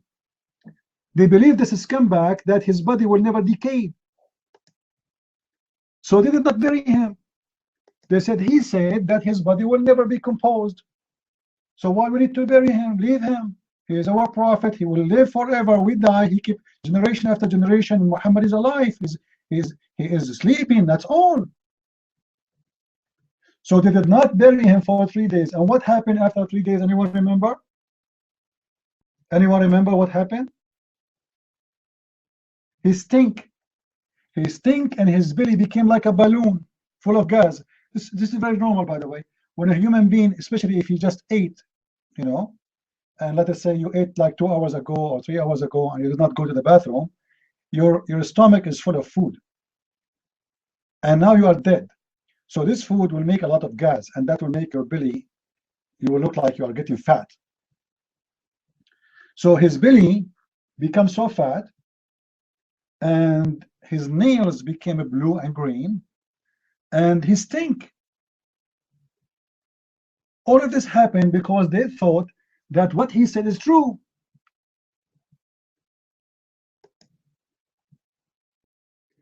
And this is additional proof that Muhammad is what? Muhammad is a big fat liar.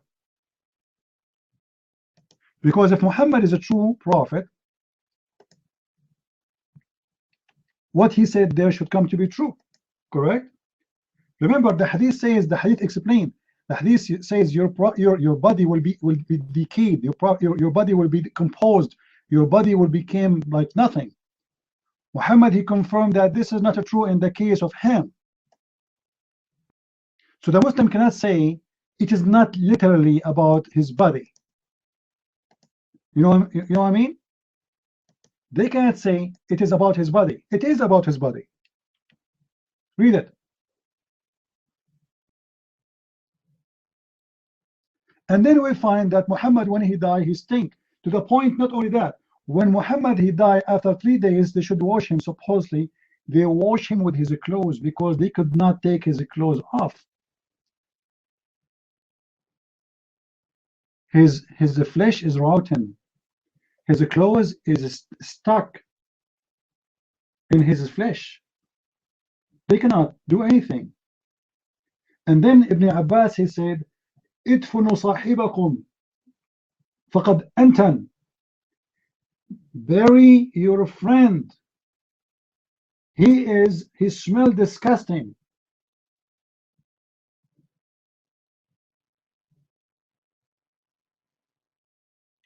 Guys, look what like Nightmare is saying. They did not take off his clothes, so they cannot see his private part. So how come you can see every Muslim private part when he died? Suddenly now you are a man who cannot see a private part of a man? Why you Muslim then wash dead men if you cannot see his private part? And I can show you hadith about Muslims seeing the private part of Muhammad. Even Aisha, she was proud about his private part. She said, who of you have penis and testicles like the Prophet? How she can be proud about it unless everybody see it? And the funny, I wonder how she can say such a compare, because Aisha supposedly she never slept with anyone else. So how she know that her husband have the best testicles and penis? Unless she is comparing with many men she's been with, correct guys? If a woman, she never saw a penis of a man except her husband, how she can say that this is the best penis between all the penises?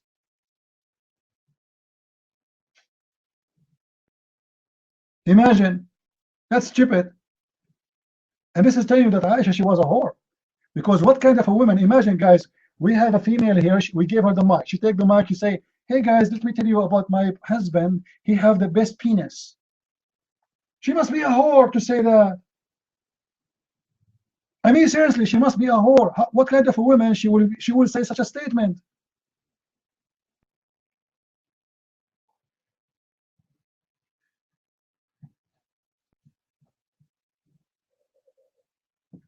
What do you mean she saw a baby penis? You compare a baby penis to your prophet penis? Look what, guys, look what Nightmare is trying to defend. Maybe she saw a baby. Are you saying that your prophet penis is a baby penis? Like what? Maybe she saw a baby. Unbelievable. What do you mean a boy? She doesn't have kids. Aisha, she doesn't have kids. What do you mean she saw a penis of a boy? A boy is a boy. How should you compare the penis of a boy with the penis of the prophet?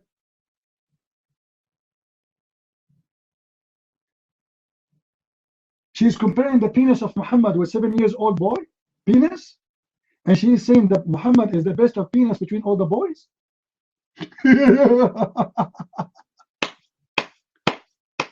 This is why I say Muslims are gifted with stupidity, and I mean it.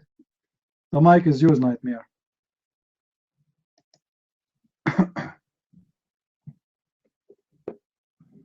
Well, her sister had the boys. Maybe she saw.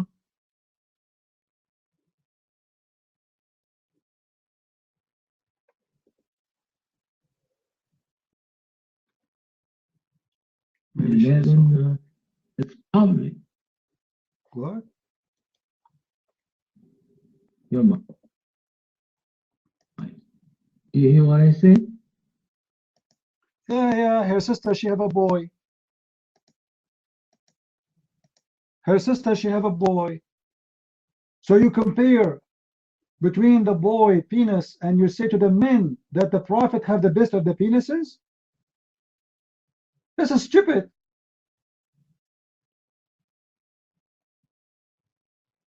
How we compare a penis of a man with the penis of boys, and why she is comparing anyway?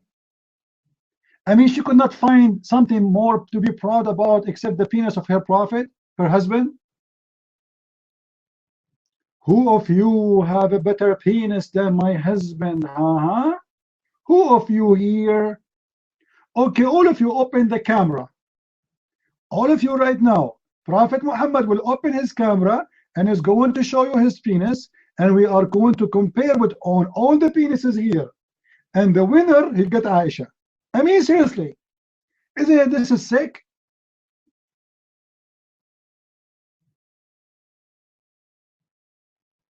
If Muhammad exists today, his penis picture will be all over Facebook, Instagram, and Twitter. This guy, he is good, like penis. Who wants to see the penis prophet?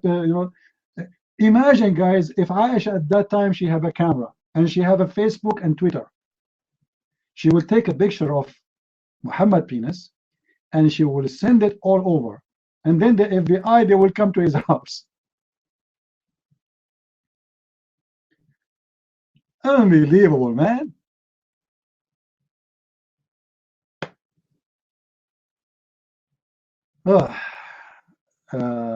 Persian. I gave her a dot, by the way, because you have your camera on. Don't put your camera on. All right, put your hand down. SR, your mic.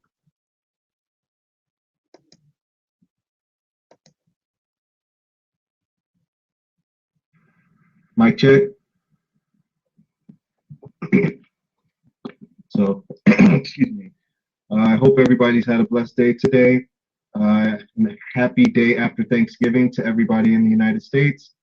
I hope everybody had some good turkey and some good food, blessed food, and had a blessed day, of course.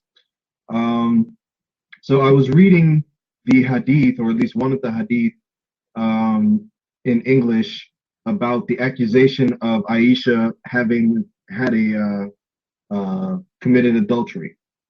You can find it in Sahih Bukhari, book number 60, hadith number 62. I'll read it so that way everybody can hear it with their own ears. Excuse me. I asked Ruman, Aisha's mother, about the accusation forged against Aisha. She said, while I was sitting with Aisha, an Ansari woman came to us and said, let Allah condemn such and such person. I asked her, why do you say so? She replied, for she has spread the slanderous story. Aisha said, what story?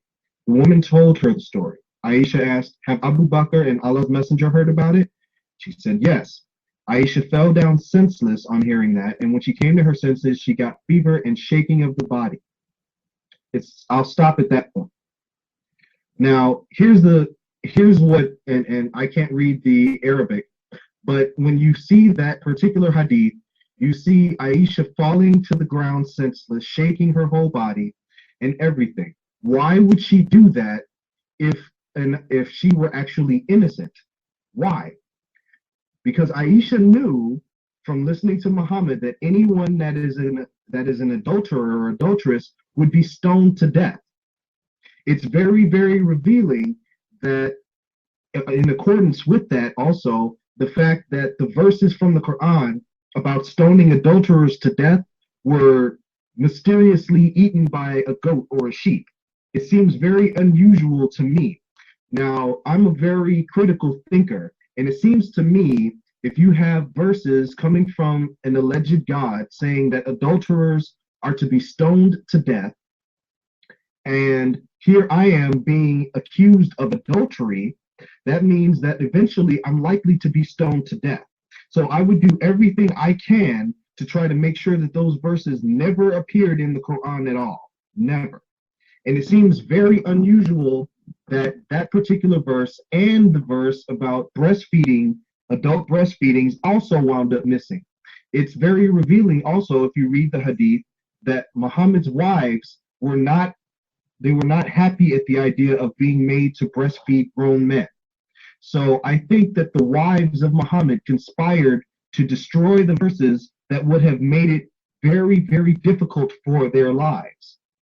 But that particular hadith that I just read, Bukhari book 60, hadith number 62, the fact that she's falling down shaking when she asked specifically, have my father, Abu Bakr, and Muhammad, have they heard the story?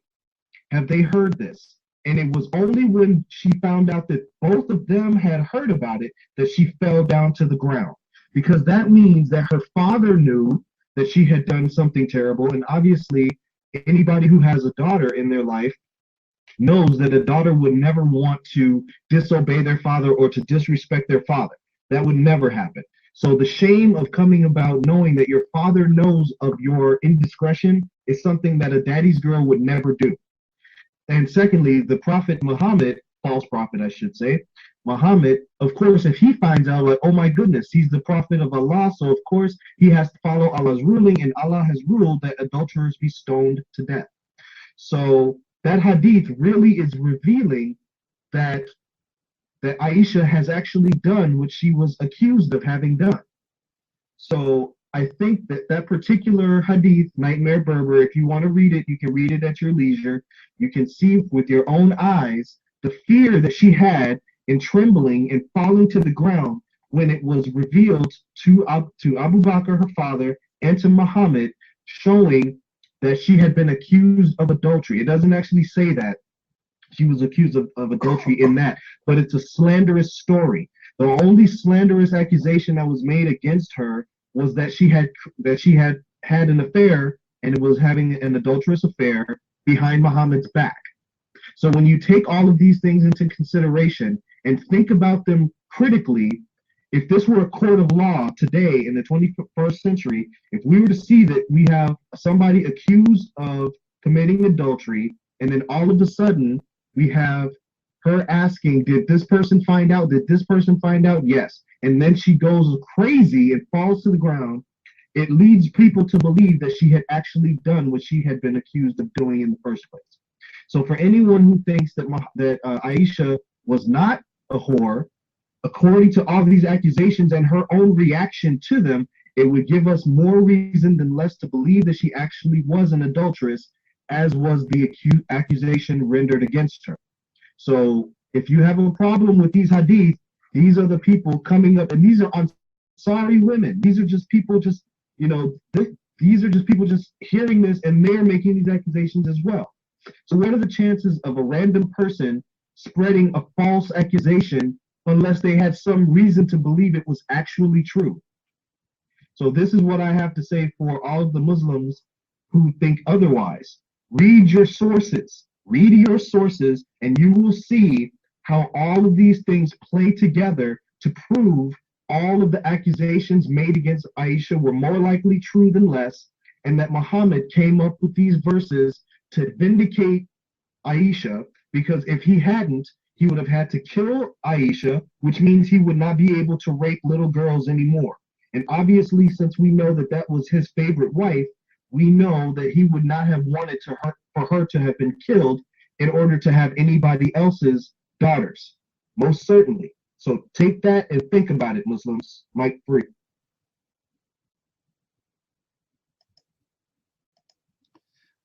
Well, yeah, well, the good question is why even the Muslims, who they are Muslims, they will accuse their prophet, because this is accusation is very serious. This is not about anyone, correct? This is their king, a prophet, a leader. So nobody dare actually, unless it's true, nobody even would dare to open his lips about it, because he know if this is not true, he will be punished badly. My mic is not high. Let me fix it. Let me open Quran, chapter of the chair, and I will read, because this is what I do always to fix my Quran and my mic. The best way to fix it is to read Quran. Okay, let us try. Let us make a miracle here. I will make a miracle in front of your eyes. All right. Bismillahirrahmanirrahim. أعوذ بالله من الشيطان الرجيم. Is it getting better? بسم الله الرحمن الرحيم.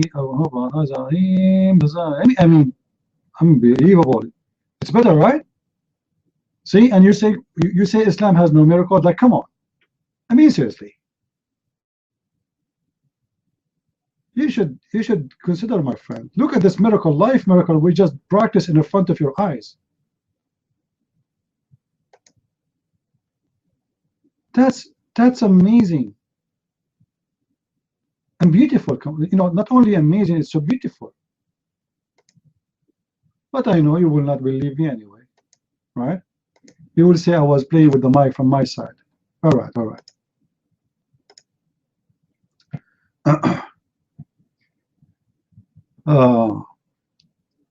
Bug, are you there? Put your hand down, man.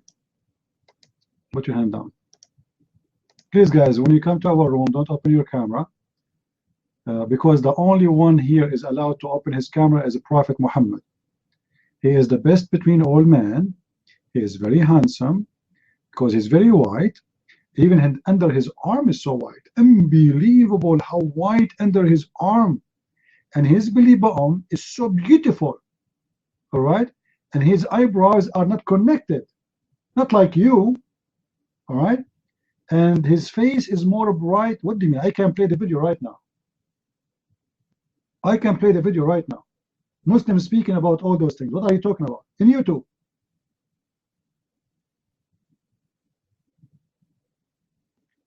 Praising the beauty of Muhammad.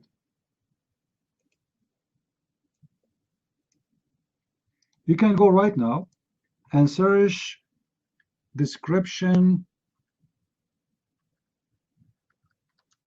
of Prophet Muhammad. Oh boy. Oh boy. Audible and clear, almost commanding and overtaking. أجمل الناس وأبهاهم من بعيد. From afar, the most striking and outstanding in appearance. وأحسنهم وأجملهم من قريب. And when he came near, the best of them and the most handsome of them in closeness. حلو المنطق. You see, music and excite, and the guy later he will cry. The guy later he will cry when he speak about his face.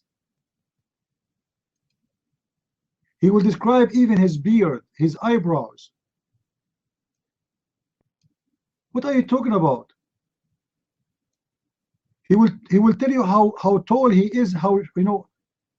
What are you talking about? كأن منطقه خرزات نظم يتحدرن. His logic, his utterances, his words were like jewels coming out. Yeah, like jewel. You know what? The Prophet, he said, if you when you piss, shake your penis 3 times. This is the logic, and this is the wisdom. Unbelievable. Of a necklace, calculated, polished, one after the other, it would flow magically. Rab'atun, he was medium in height. Your eye didn't have to strain to look up at him, nor was it tedious to look down at him. He was a comfortable sight. Look how stupid this statement is. You don't have to look up to see him, and you don't have to look down at him. But this is not the case, because people, they don't have the same height. What are you talking about? If this is true, it means all the Arab at that time, they have the same height. Correct, guys? Unless Muhammad, he extend his height or he shrink, depend on the person he's talking to. How you can be always having the same height and people will not look you up, they will not look you down? Are you saying to us that in the time of Muhammad, all people, they have the same height? Continue. To look at له رفقاء يحفون به. He had friends. Just wait, I want to show you where he speak about the moon, because this is the funny part. I like it.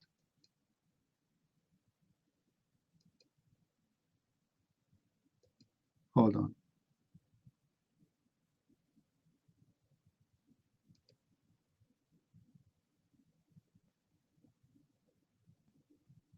Ibn Malik says, he says, I came out one night, it was the full moon night.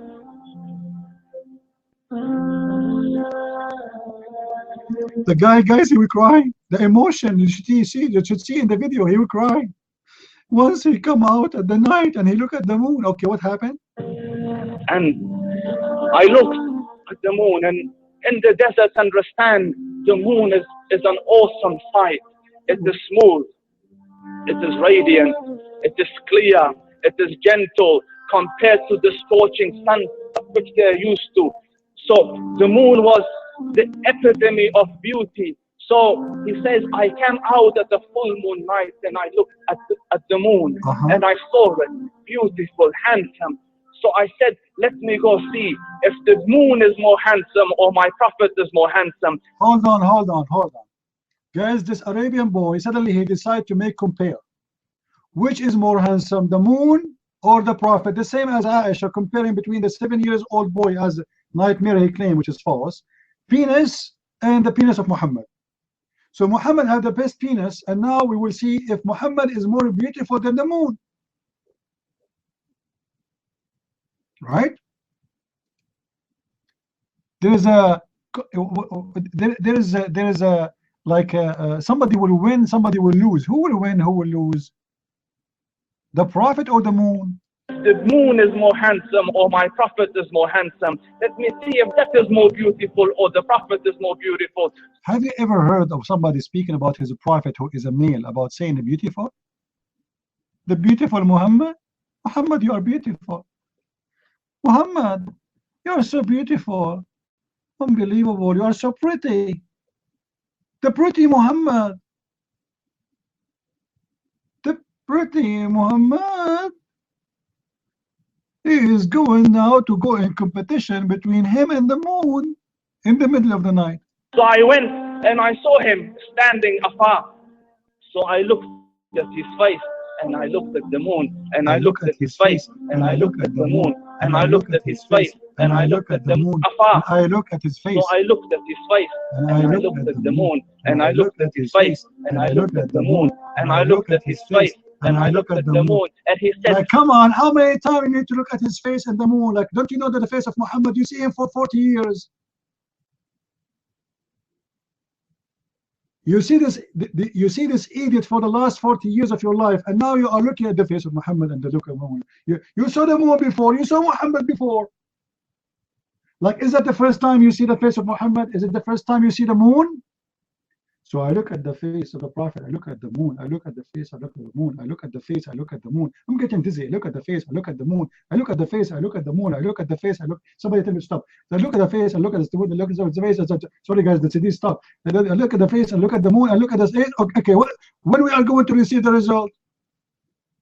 Are we going to spend the night looking at the face and looking at the moon? Wallahi, he was more handsome than the moon in its entirety.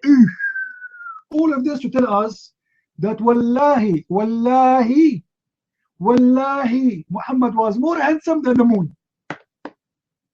I mean, come on. Who want to convert to Islam right now? Here we go. The Prophet Muhammad, he is more handsome than the moon. Isn't this is enough reason to convert? Who in the world he cares so much for the look of a man, how white he is, his beard, guys, they describe his beard, they describe his eyebrows, they describe his eyelashes, they describe his eyeliner. He put three eyeliners three times a day. They are crazy about the look. They are, you know, those people are gays, man. You forgot you are describing a man. I mean, if Muhammad is a woman, I understand. Women, she like to be called pretty, and women, you know, she like to be pretty. But we are describing a man. How come we don't see Christians saying the same about Jesus? And remember, Jesus is the God for the Christians. He is our God, but I never heard of somebody speaking about how beautiful Jesus is, how white he is, his eyebrows, his hair. What is that? I mean, seriously, this is sick. You Muslims, you worship Muhammad. Why we need to know all those things about this stupid Muhammad?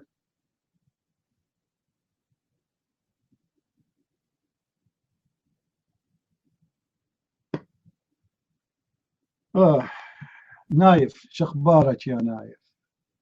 نايف ابن بندر. هلا والله، هلا عيني، شلونك عيني، شلونك؟ The mic is yours. I hope you speak English. The mic is yours. Go ahead.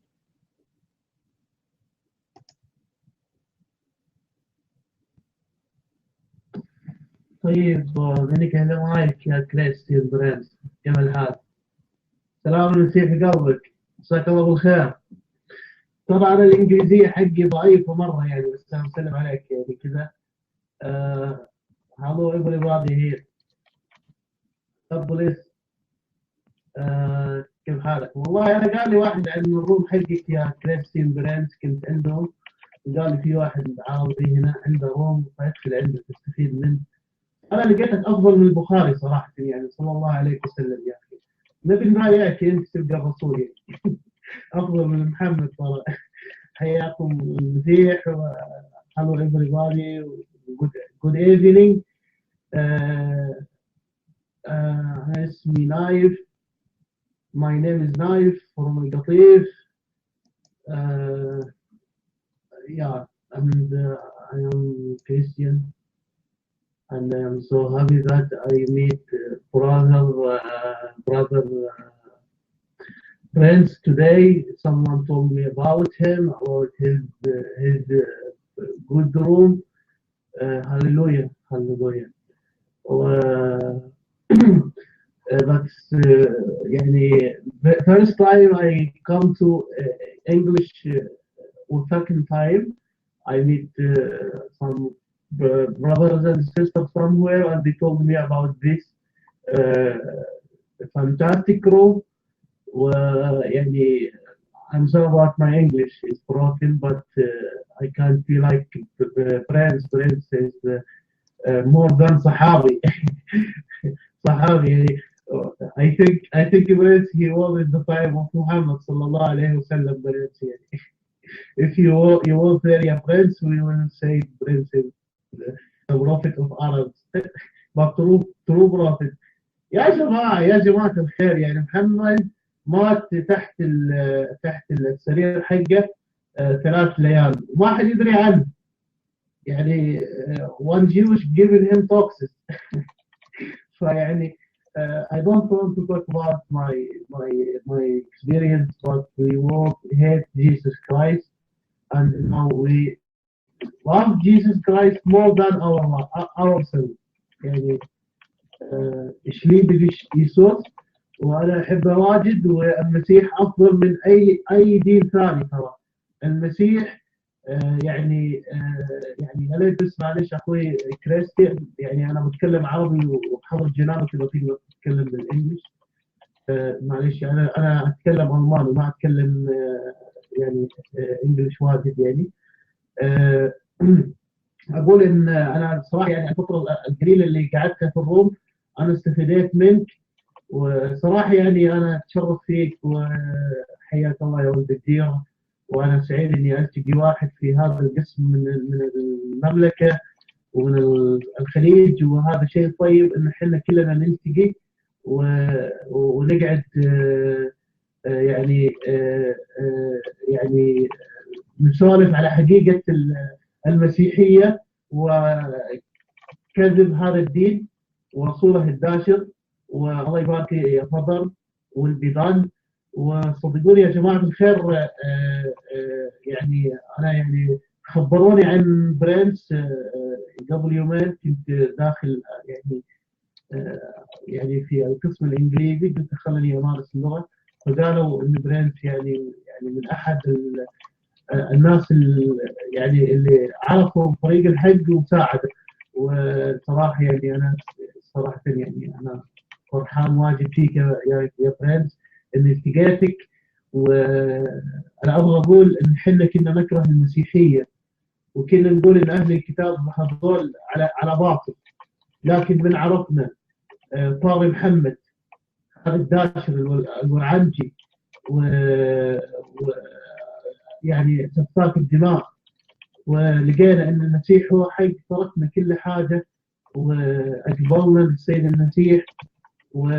لكن حسافه يا برنس انت تعرف، اضطرينا ان احنا نترك المملكه ونيجي هنا لاوروبا علشان يعني نحفظ حياتنا. والحمد لله يعني نشكر المسيح ان في السعوديه الحين، واخوي برنس يعرف هالسوالف، اكثر من 900,000 تارك للاسلام، وعندنا كنائس وتراديف تحت الارض، وال سعود ما يقدروا يوقفون سير المسيح والتبشير. ومهما حاولوا انا تعمدت في كنيسه في البحرين، وبعدين جيت لدوله اوروبيه، وانا اقول يعني مع المسيح ذاك افضل جدا انك تقعد مع المسيح وتعيش مع المسيح وتعطي حياتك كلها للمسيح. انا صراحه شرفت فيك اخوي برنس، طال عمرك، الكفو منك، كلمه منك تسوى ملايين. ويعني انا اتمنى اني ارجع يوم للمملكه ويزول عنها النظام. نعم انا سعودي، لكن تعمدت في البحرين لانه ما في يعني امكانيه التعميد في السعوديه يا صندوق، علشان كذا اضطريت اني اروح للبحرين اتعمد. والحمد لله كلنا اخوة المسيح. ويعطيك الف عافيه كريستيان، والله يبارك حياتك. تفضل لك المايك ويعطيك الف عافيه. سلام عليكم. All right, thank you, Naif. I was translating to them. كنت أترجم لهم. So guys, he was saying that he is a Muslim, you know, from a Muslim family before, from Saudi Arabia, from the city is called Al-Qatif in Saudi Arabia. And then and he used to hate the Christians very much. But when he learned about Islam, the truth about Islam, he decided to escape from Saudi Arabia, and he went to the country, it's called Bahrain. And then he accepted Christ. He got baptism in a church in Bahrain. And then he came to Europe, because he cannot live there, you know, otherwise he would be killed. And right now, supposedly, he's in Europe. So he's an ex-Muslim, and he said there's more than 900,000 Muslims in Saudi Arabia alone who left Islam. And he said there's a lot of churches, they are underground churches, and nobody can stop Christianity from spreading all over Saudi Arabia. And he's speaking about me, thinking I am from Saudi Arabia. I never said where I'm from, right? But I think he is basing that based on my accent. No problem. Uh, anyway, you are welcome يا نايف. هذا من الشباب عندنا كبسة اليوم.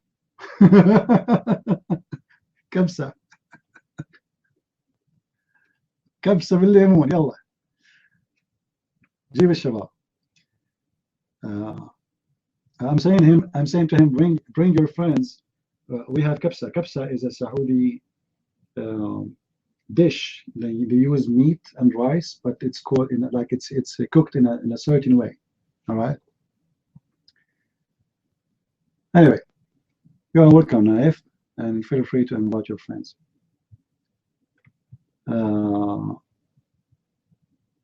Who is a Muslim here? His hand is up when I say anything. The reason he left, there's tons of reasons. He said he make it short. You know, after he learned about Islam, he decided to leave. He did not leave because of me. No, this is not what he said. He heard about my room from some friends. They told him that this is a blah blah amazing guy to listen to, and he looked for my room and he came here. That's all. But he did not leave Islam because of me. I had nothing to do with it. Have you been to that hellhole in Saudi Arabia? I don't give information about myself, but yes, I've been in Saudi Arabia. So I know everything about this country. Anyway, Nightmare, what do you want to say to us? Your mic. What is the top 3 reasons to leave Islam?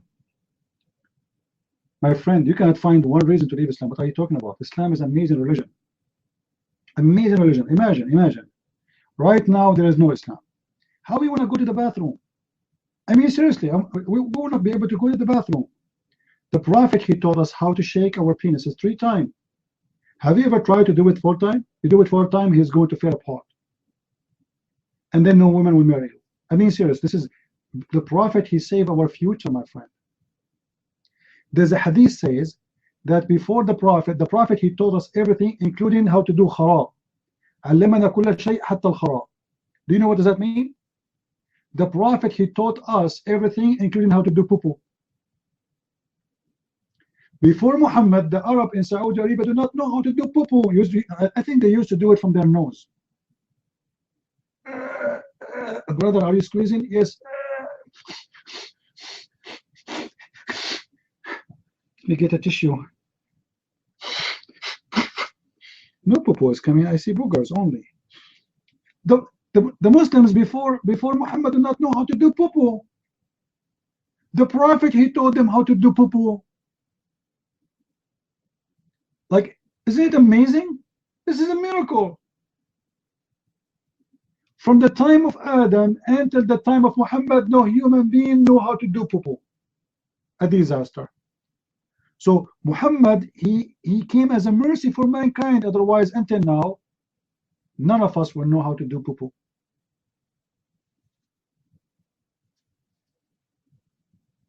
Imagine you apply for a job today and you put in your resume, doing poo-poo, I don't know. Like what? You do not know how to do poo-poo? Who's going to give you a job?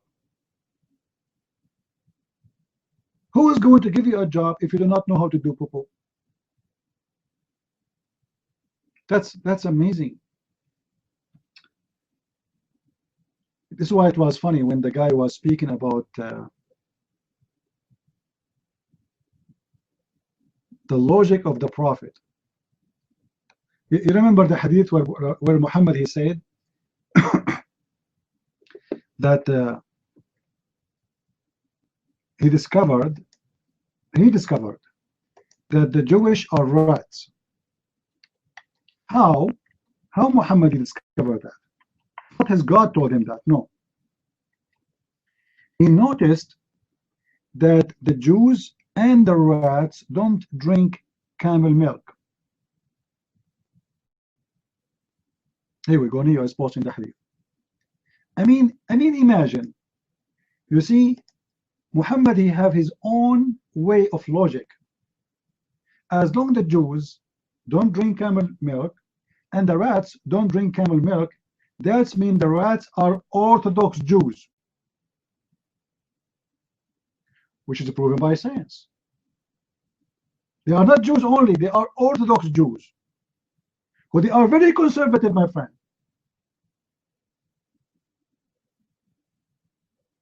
And what is the logic behind it? How he finds out? Both don't drink camel milk. Okay, hold on. Hold on. I will go with your logic, Muhammad. Rats don't drink camel urine. Hindus don't drink camel urine. Christians don't drink camel urine. Buddhas don't drink camel urine. Atheists don't drink camel urine. That means all the rats are all this religion. Let us change the example. Muslims are forbidden to drink alcohol.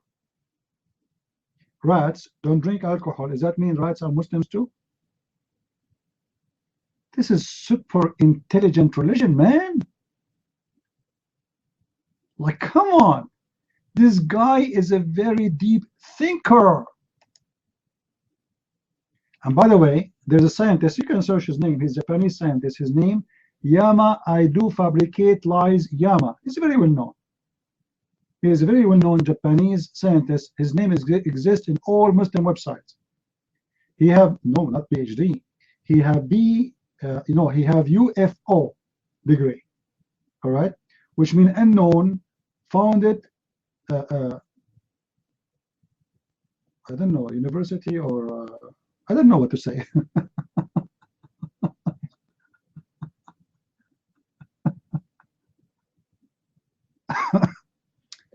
Let us hear what Nightmare want to say. Go ahead, Nightmare.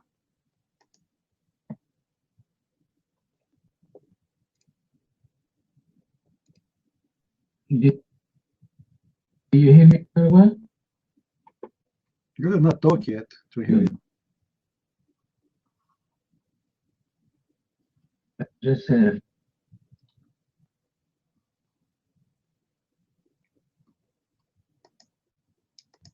I bet you that Nightmare is stealing his internet from his neighbor.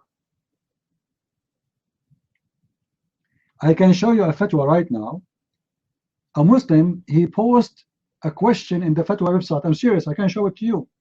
Asking, is it halal to steal electricity? To steal what? Electricity. So I can heat water, so I can wash to pray? The answer, yes. You believe it?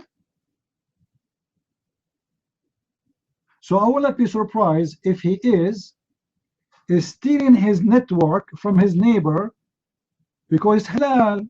He is stealing the network so he can come and defend. All right, I can show you, no problem. All right.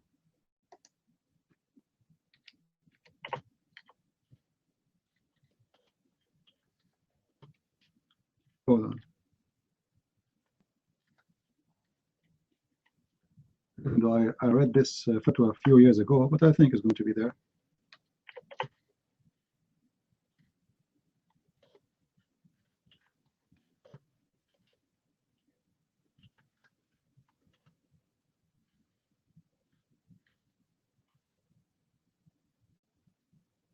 All right.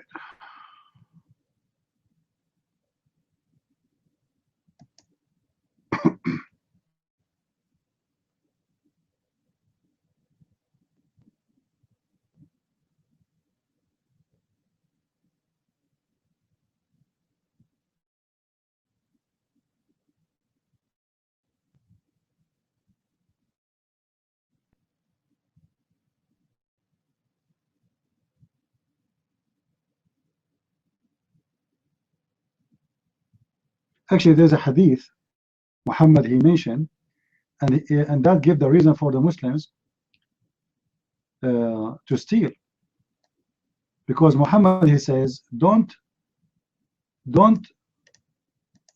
forbid people from getting water and food and fire, and based on that Muslims can steal electricity. There we go.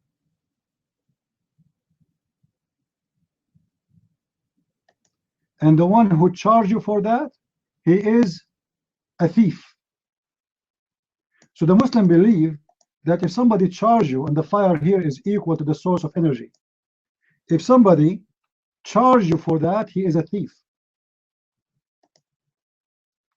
Do you see the hadith? Do you see the hadith?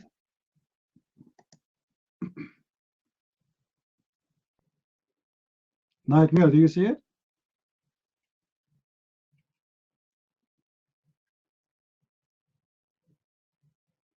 So it is unlawful for anyone to charge the Muslims to pay for electricity and to pay for water. So Muslims, based on this, are lawfully, they have the right to steal it and not to pay for water and not to pay for electricity, because the Prophet, he said, you should not be charged for that. All right? And now let me show you the fatwa.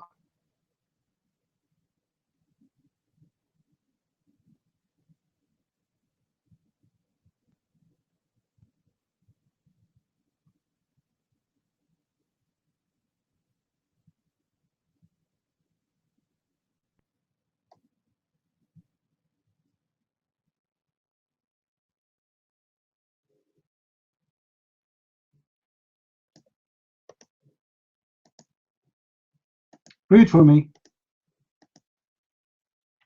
Nightmare. Based on this, it's approved that you can, it's allowed to steal water and electricity. Do you see it? And it's not lawful to sell it or to make money from it. Do you see it, Nightmare? And this is the name of the book, and this is the chapter name number, and this is the volume, and this is the chapter. So it is allowed for a Muslim to steal electricity.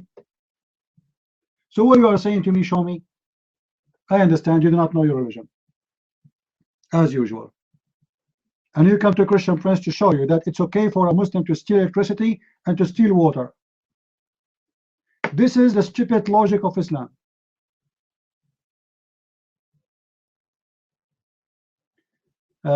Cole, the mic is yours.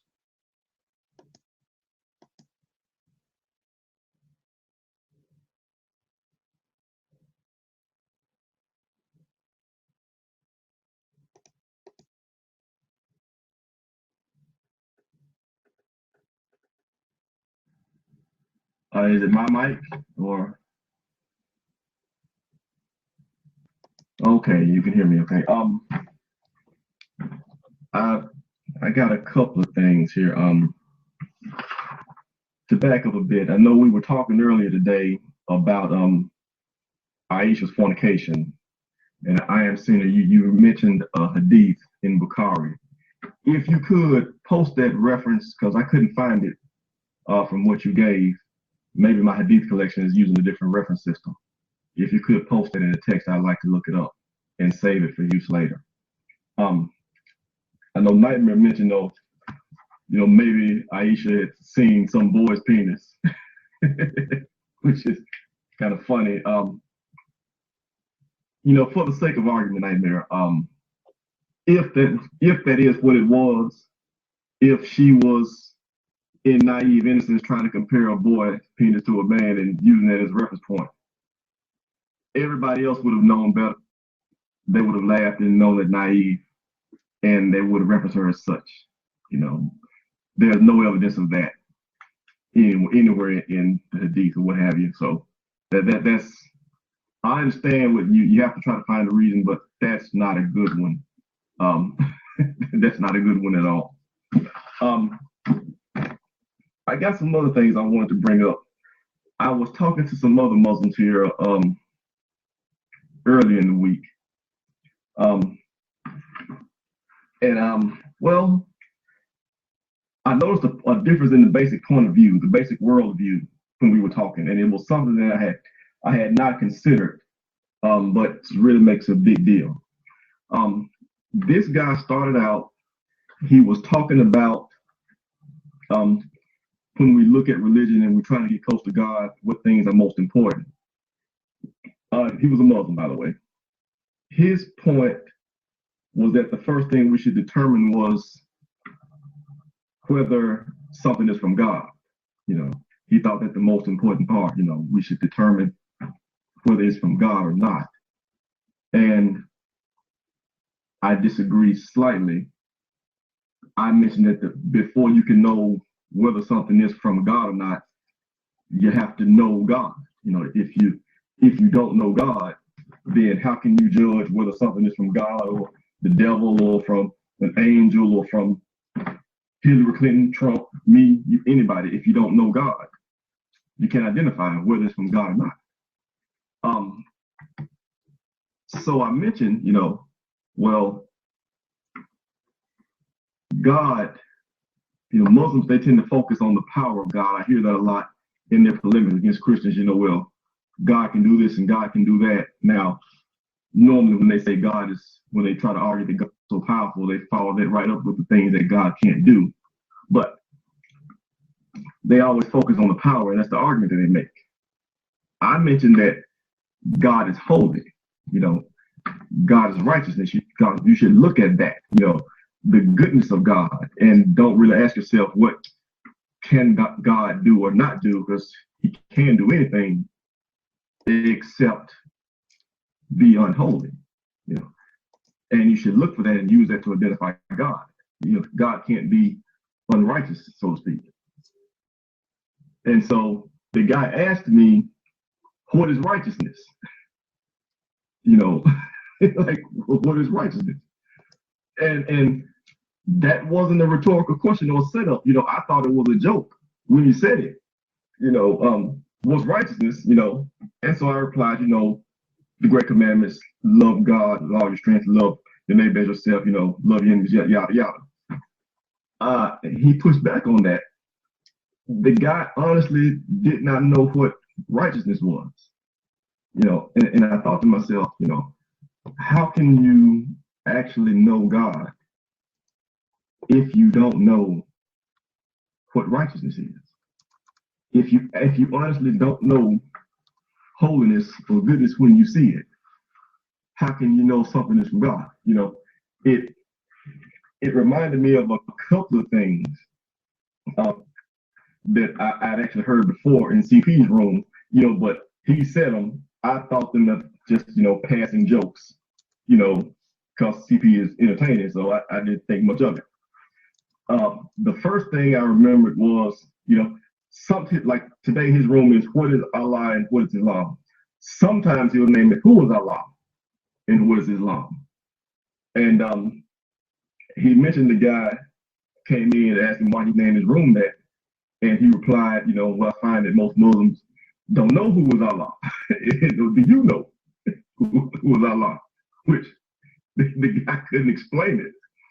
You know, but I thought about that. You know, if you don't, you know, if the term righteousness or the term holiness, if that doesn't have any meaning to you, you know, if you don't think of God as holy and righteous, you know, how can you know who God is? You know, I would put that out there as a question for people who know Islam and the way it's studied. You know, how much, how often, and how much, I guess, is the goodness, not just the goodness, the righteousness of God discussed in Islamic circles, in Islamic teaching? How often is that discussed? Because I thought that it was a big deal. You know, you can talk forever about the, you know, the details, and this verse says this and that verse says that. But if we can't actually agree on what's righteousness and what's evil, you're going to be talking past each other forever. Another thing. So he goes on to point out, you know, well, the Quran is from God, and how we know the Quran is from God. And I say, well, you know, how do you know? And we get the obvious, what is it? The way it's written, the style it's in, and you know it's from God because nobody can write in this style and it's never seen before and never duplicated and what have you. And it's really kind of sad every time I hear that.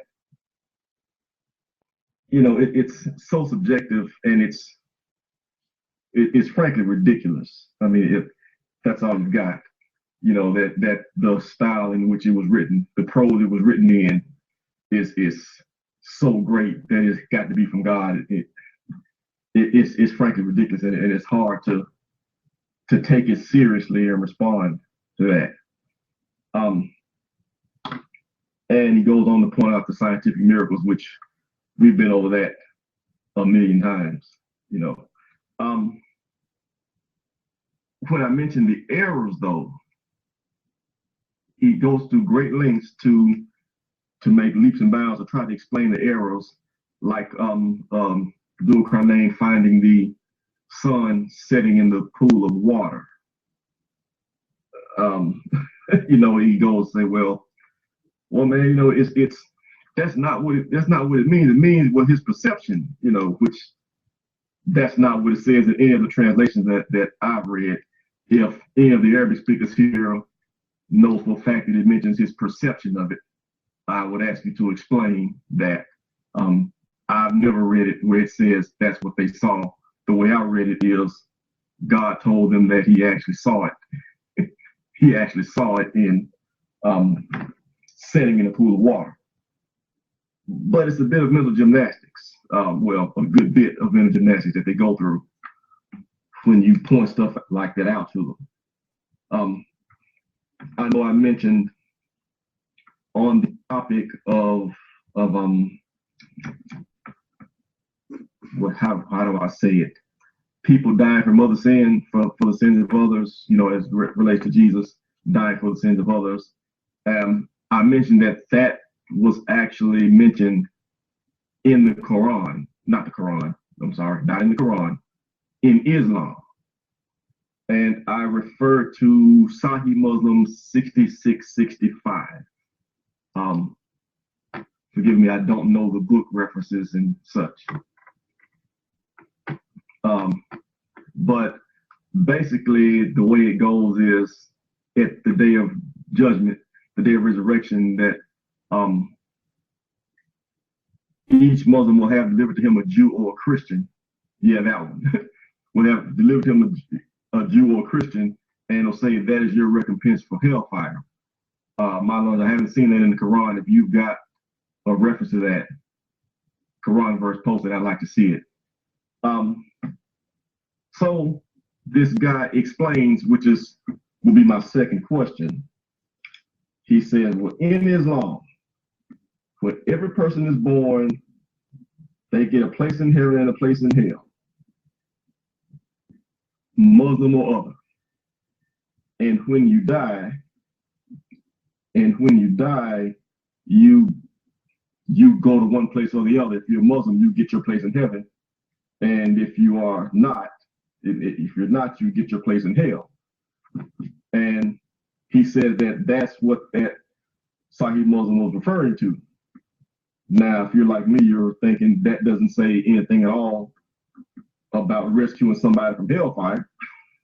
And I pointed out it doesn't.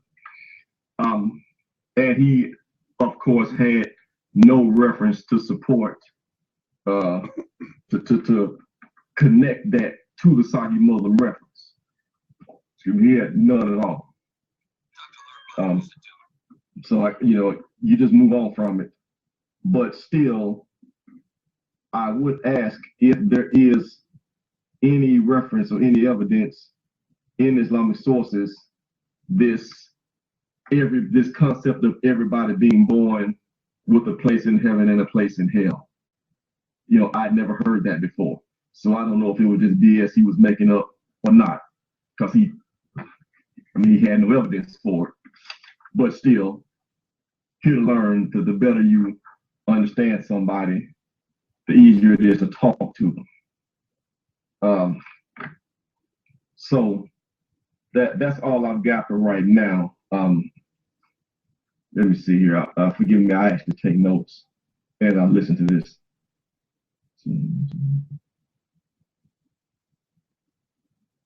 Yeah, that's it for right now. Thank you much. Mike is free.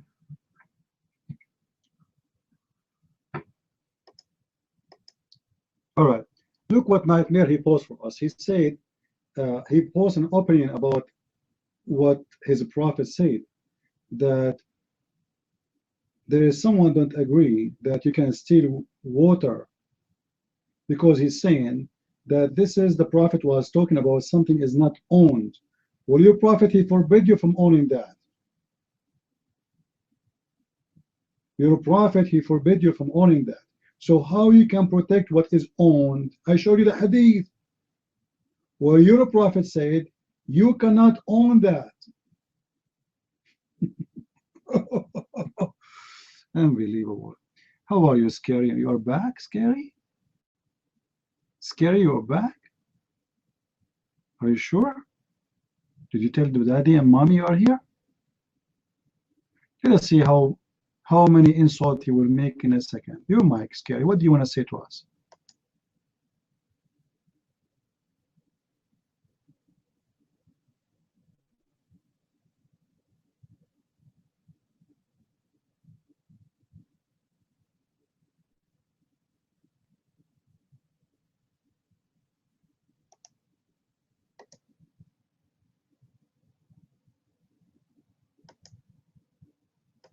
Take the mic. You have no red dot. Go ahead.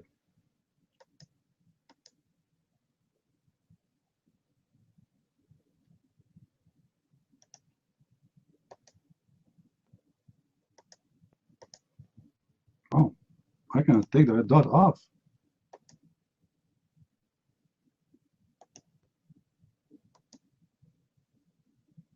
I don't know. This guy, the red dot stuck with him. Do you have a red dot on him? I don't know. I see his hand is up, so when I click at his name, it says remove red dot. And I click, it doesn't go. No red dot? I don't know. From my side, it shows red dot. All right. My microphone. The reason my microphone is going down, because when somebody, his speaker is loud, I think Paltalk adjusts by itself.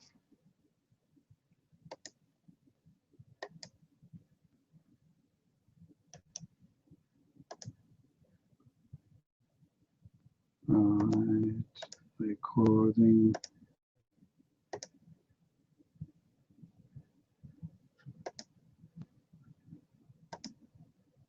All right, is it better now?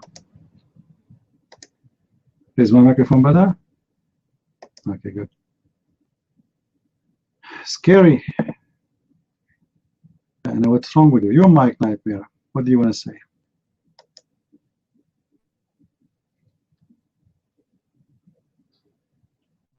Just want to talk about one of the prophets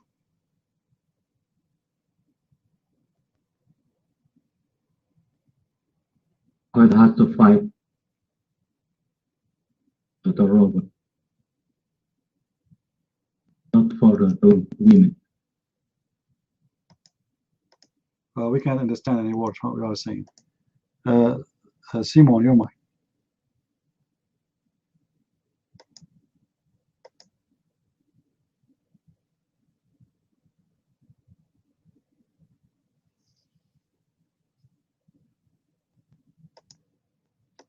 Simon, you are there?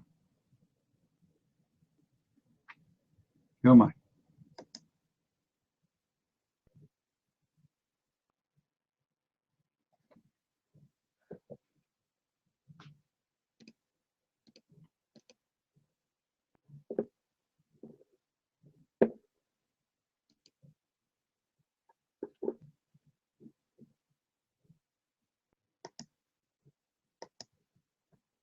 No.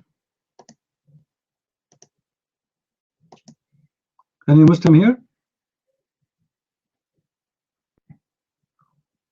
First of all, Nabataean, Merchant, they are not even Muslims, my friend. What Muhammad have to do with those? What are you talking about? Those are Arab tribes. Nabatean,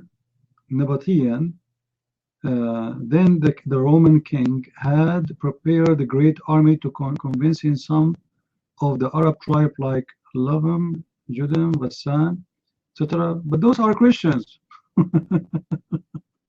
And he is already in Tabuk, my friend. The Roman, they are already in Tabuk. Tabuk is their land. What are you talking about? Potato.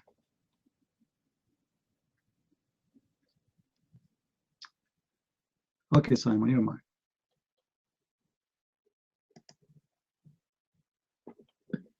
As always, PC, it's always nice to be in your room. Thank you for equipping us. Thank you for giving us your time. I'd like to ask you 2 questions, and I'm glad that you can answer at least one. The first question is, according to your experience, what is the top 1, 2, 3 reason why ex-Muslims leave Islam? That would be nice, so we know a little bit more what works. Of course, it's individual, but it's also nice to know what your experience is. The second question is, this is very important to me because I challenge a lot of Muslims in this area, and it's about African American or Black Muslims. Being a Muslim is very disturbing to me, and I have a lot of material. But I would love to ask you if the second question is if the fatwa that you mentioned earlier, anyone call, let's say that Prophet Muhammad is black, kill him. So yeah, those 2 questions. The first one was, what is the 3 top reasons why Muslims leave Islam? The second one is the fatwa. So thank you.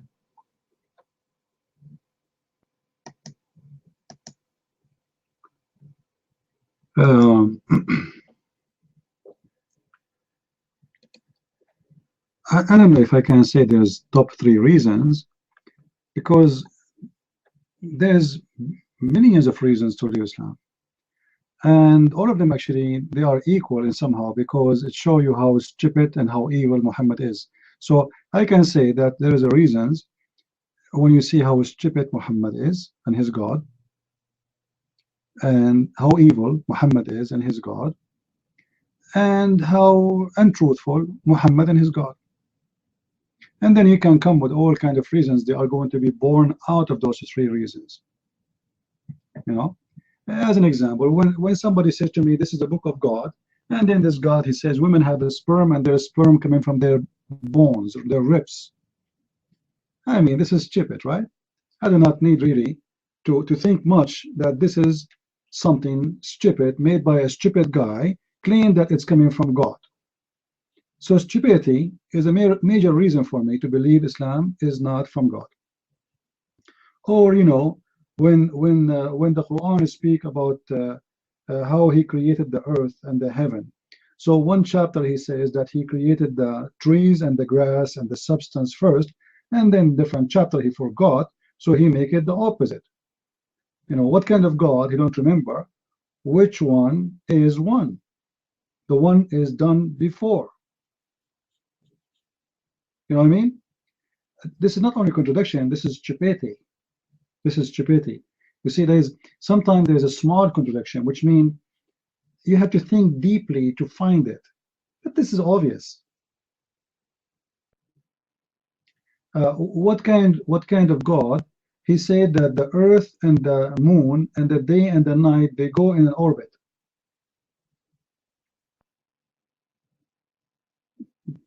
The day and the moon and the night, they are not going in any orbit. There is no orbit of the day and the night. Right? What kind of God? He said that Alexander the Great, he found the sunset in a muddy, hot water. What hot? What muddy? What water? So I say stupidity is number 1. Then the evil. As an example, this religion promoting hate, which is very important to mention. Even the God of Islam himself, he said, I'm going to spread hate and purpose between people, as we see in many verses in the Quran, and specifically for us as Christians in chapter 5, verse 14. Now, being untruthful. Guys, just to let you know, Mr. Edivade, he opened a room. It's called the Christian Prince, what he is made from. And he is desperate to find somebody to go there. He is the only one person there. I mean, seriously, this guy is desperate. Come on, somebody help him. Eddie, how much you pay me? I will send you 10 from here. How much you pay me? 50-50 SR. You go there. $5. Pay me $5. I will send you SR. Okay?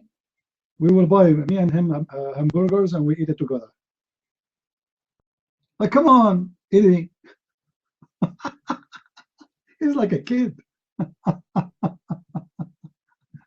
You know, the Muslims are so upset from me. You know, they open their chat rooms open 24 hours, 7 days a week, 365 days a year. And then they cannot even make it half or quarter of my room with numbers. And this guy, he just opened his room, and his room in the top of the section. How they do that, they don't know. Let me tell you, my friend, because your rooms are full of stupid people. You say nothing, you teach nothing, you share nothing, you have no knowledge, you have nothing but stupidity. That's why they don't go there. And if someone disagrees with you, you bounce him. The condition of Muslim rooms is the following. When you speak about our Prophet, you have to say the Prophet Muhammad, peace upon him. Well, in order to say that, this means I became a Muslim. If you want to debate us about our Prophet, you have to respect our Prophet. I don't respect your Prophet. This is why he is not my Prophet. I'm here to tell you that he is a false prophet. What do you mean respect our Prophet? If you want to debate a Muslim, you have to agree with him. If I agree with you, we will debate about what? This is an additional thing to make you think or rethink about Islam. The second you became a Muslim, you became gifted with stupidity. Today, I saw all over Twitter Muslims celebrating that Allah is burning Israel. Allah is what? Burning Israel. And you know, if you look at the news, what burning Israel? The trees are burning because the water is dry, and the one is doing it. Actually, the Muslim Palestinians. There's no Allah there. Then I ask myself, how come Muslims don't see what's happening in their countries? If some trees are burning in Israel, and this is a punishment of Allah, okay. So Syria is burning. The whole country is burning. It's destroyed. Bridges, streets, buildings, cities, towns, villages, farms, universities, schools, everything is done, is a sand. Not even one Muslim saying Allah is burning Syria. What about Iraq? The whole country is burning. Nobody's saying Allah is burning Iraq. What about Afghanistan, my friend? Where the war never stopped, ever. For hundreds and hundreds of years, those people, they never have peace. This is why the population is still small. And not only that, do you know what #1 business in Afghanistan? Anyone knows? What is #1 income for people of Afghanistan? Hashish, cocaine, heroin. You see how much blessed you Muslims are? Do you know how much hashish and heroin and cocaine is coming every day to Saudi Arabia? The whole nation is high. What about Pakistan? What about Iran? What about Turkey? What about Somalia? What about Algeria? What about Libya? What about Tunisia? All of you are burning. If Israel having some trees are burning, it's a problem for Israel. Your Islamic countries, all of it is in fire. Not the trees, people are in fire.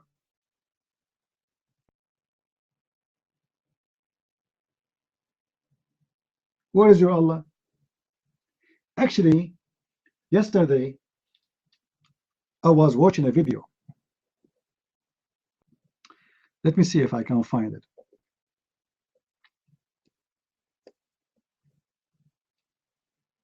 I did download it.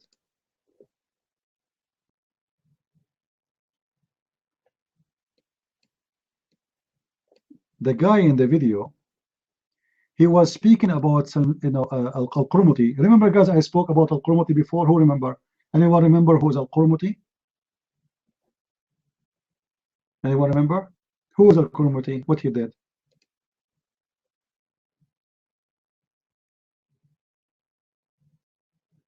He turned the Kaaba into bathroom and he pissed on the Kaaba. He pissed. This is a Muslim sheikh. This is a Muslim sheikh. He is telling us what Al-Qurmuti did when he arrived at the Kaaba. Listen carefully. Nightmare, listen. Scary thought, listen. It's in Arabic. والله والذي بعث محمدا بالحق نبيا إن بقي حكام العرب على ما هم فيه من القصة إلا وسوف ترون إن عشنا وعشتم أن القرامطة أن الفرس سيدخلون إلى الكعبة المشرفة ويصنعون كما صنع. Let me translate. He's saying, Wallahi, Wallahi, if the Muslim leaders, they stay filthy, garbage as they are today, that the Persian, they will enter into Mecca and to the Kaaba and do what Al-Qurmuti did. Listen to what the Qurmuti did. Let us see. قرامطة أن الفرس سيدخلون إلى الكعبة المشرفة ويصنعون كما صنع أبو طاهر القرمطي. And the Persian, they will enter into Kaaba, and they will do what Abu Tahir al-Qurmuti. Abu Tahir is his name is Abu Tahir. He is al-Qurmuti. He is called Abu Tahir. And they will do what he did. What Abu Tahir he did. Listen carefully. حين وقف وبال بولا على الكعبة. Did you hear it? Nightmare? When he stand and he pissing in the top of the Kaaba, piss all over it. Did you hear it? Al-Qurmuti, he went to the Kaaba, zip, he unzipped. He took his willy, look how many times he says he bala bawlan. He is not saying he just piss. He pissed all over the Kaaba. He pissed all over the Kaaba. And look what he was saying. Not only he was pissing and singing a song. And he was saying to Allah, where is the flying birds? Anyone remember what the flying birds are? In the Quran, there's a chapter speak about the flying birds who Allah he sent to protect the Kaaba. Allah he sent birds to protect the Kaaba.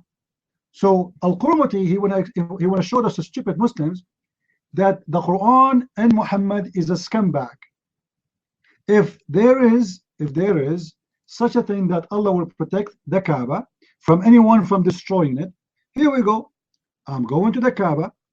I'm going to insult, not only I'm going to destroy it, I'm going to piss on it.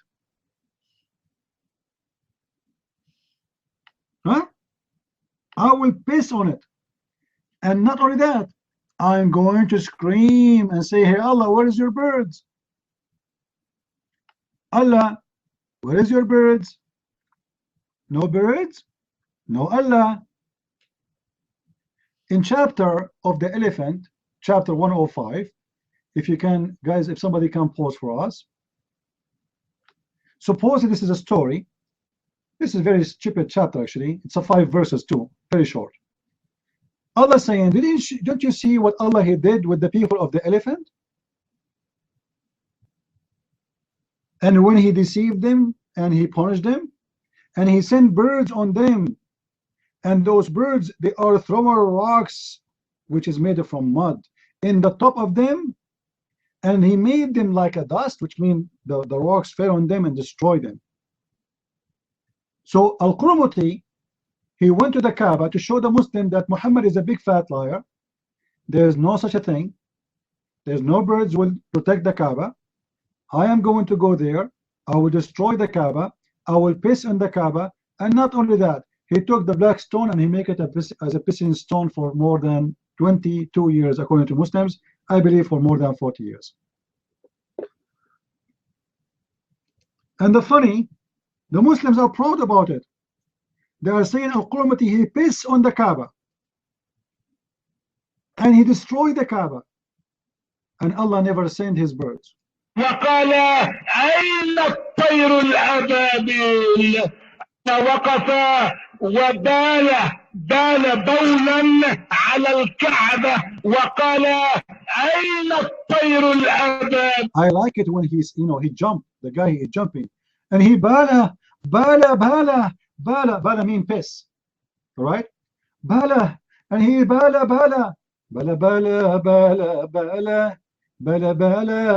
lu, he bala ala al-Kaaba. Oh, what happened to you?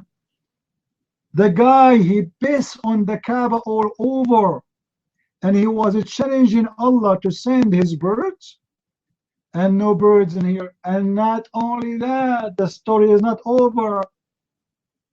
Not over. What the guy was killed, Abdul. What was the guy killed? I am me. Put your hand up. Put your hand up. Guys, the guy was killed. Put your hand up. Let us laugh at you. Put your hand up. I am me, Shia boy. Put your hand up. Is it Al-Qurmati a Shia, you idiot? Is it Al-Qurmati is a Shia? He's a Shia. You Shia are the one who pissed on the Kaaba. I am me. Is it the guy, he is considered as a Shia and he pissed on the Kaaba? What do you mean bullshit? What do you mean bullshit, my friend? Who is Al-Qurmati? Of course not. Of course not. Now let me ask you, did he piss on the Kaaba, yes or no? I am me. Did he piss in the Kaaba, yes or no? The mic is yours. Take the mic.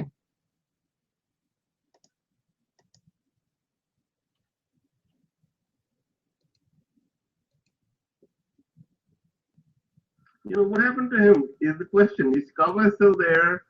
Everything is still there. Hajj is still there. Everything is there. Karmuti. This is not the question. And what do you mean still there? You rebuilt it. It wasn't there. He destroyed it. And you paid him money to get the black stone back. You paid him money. He took the black stone with him and he made it as a popo stone for more than 22 years. What do you mean still there? What do you mean? Did he piss on the Kaaba and destroy the Kaaba, yes or no? And he took the black stone with him, yes or no? You're mine.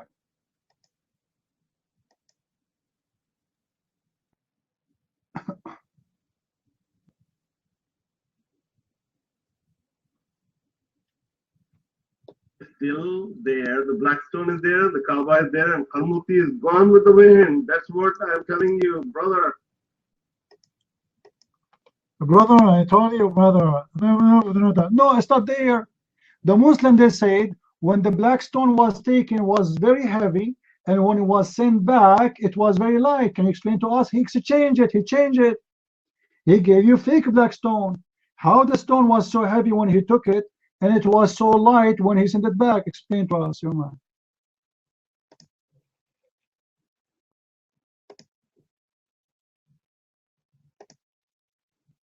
There is Karmuti except in your room. You see? Karmuti is gone with the wind. Kaaba is there. And everything is there. So you can do some things. Allah allows a little bit of flexibility in. Oh, my friend, your prophet is not there. He was killed. Ali was killed. Hassan was killed. Hussein was killed. All of you got killed. My friend, he is not there. He is not there. All Muhammad family got killed. So what does that mean? Are you saying the one who got killed, he is punished for his crime? That's mean Ali is a criminal. The grandsons of Muhammad are criminals. And Muhammad is a criminal. All of you got killed.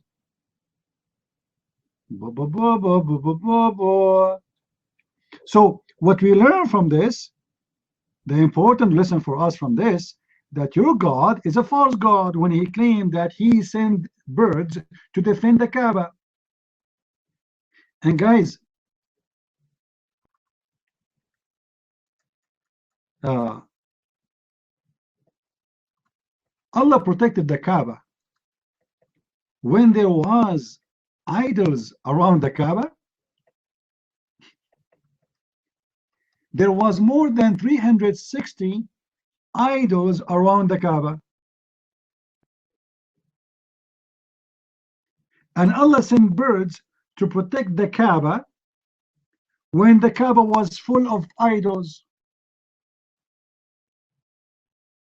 And when the guy he come and he do poo-poo on the Kaaba, Allah do nothing about it. Isn't it weird?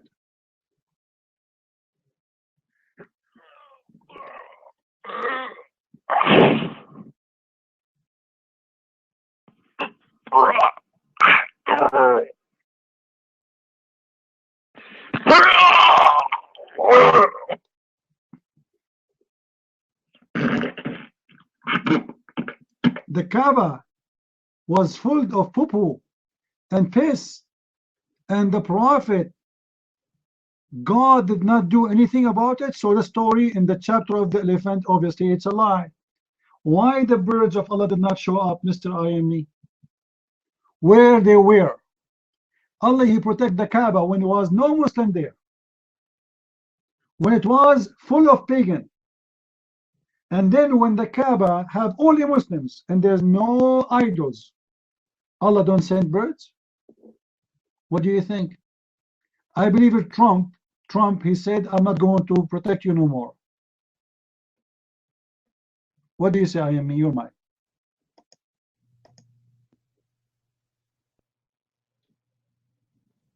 What are you talking about, man? Why did you change the subject to Trump? I want to talk about Tarmuti. Where is Tarmuti and where is his Tarmuta? So where Kaaba is still here, you know, the black stone is still here, the worship is still going on, the Salat al-Qail going. He will not answer. He will not answer. What do you mean Al-Qurbati is not there, you stupid idiot? He's dead for sure. The guy is talking about 1400 years ago. Are you stupid? You want it to be here now? You have mental issue. Go beat yourself, Abdul. The proof in this story that Al-Qurmuti he piss on the Kaaba. No, his work is not dead. Here we go. Today you're talking about it. Correct, guys? The proof that his work is not dead, we are talking about it today. And you Muslims talking about it today. And the atheists who left Islam, they are saying, many of them, they said, we left Islam because of the story. Your prophet, he said, your Kaaba have a Lord will protect it. للكعبة رب يحميها. Allah, the Lord of the Kaaba, he will protect the Kaaba. Where is the Allah, the God of the Kaaba, when they destroy the Kaaba and they pissed on the Kaaba? And not only that, he slaughtered more than 35,000 Muslims around the Kaaba. 35,000 Muslims. He slaughtered them. Not only he pissed on the Kaaba, not only he destroyed the Kaaba stone by stone, not only he took the black stone and he make it a poo-poo stone, he slaughtered 35,000 Muslims. من سجيل وقتل 30,000 من الرجال. And he was screaming, saying, where is the birds? Where is the rocks? Allah. And not only that, guys, do you know what this guy he said? Imagine what he said. He said, I am Allah. He said, I am Allah. I am your Allah. Allah in me, and I am in Allah. Listen carefully. النساء والشيوخ والأطفال ثم وقف والدم يقطر من سيفه وقال. So after he killed all those people, he stood and the blood is dripping from his sword and he screamed saying, who is the one who is your God? لمن الملك. The Muslims, they say al-mulku lillah, which means the control of everything is for Allah. So he said, who is the one who is in charge, Allah or me? لمن الملك اليوم هكذا قال أبو طاهر القرمطي، قال أنا بالله وبالله أنا بالله وبالله أنا. I am Allah.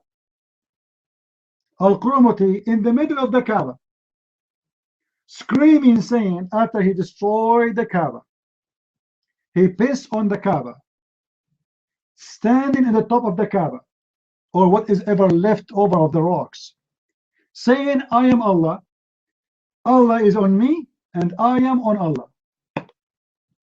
No, he's not talking about Jesus like saying, I'm the Father, no. He is claiming that he is saying that he is the God, Al-Qurmati. And by the way, this guy is not a bad person. He is not claiming that he is God. No, he is showing them that you're stupid. If this is God, well, here we go. Look what your God can do. He is saying to them, Eddie, do you like to come to the mic and invite people to come to your room? Eddie, do you like to come to the mic? Please come. It's okay. But come on, you're acting like a kid. Take the mic. Take the mic and invite everybody to go to your room. Take the mic. Go ahead.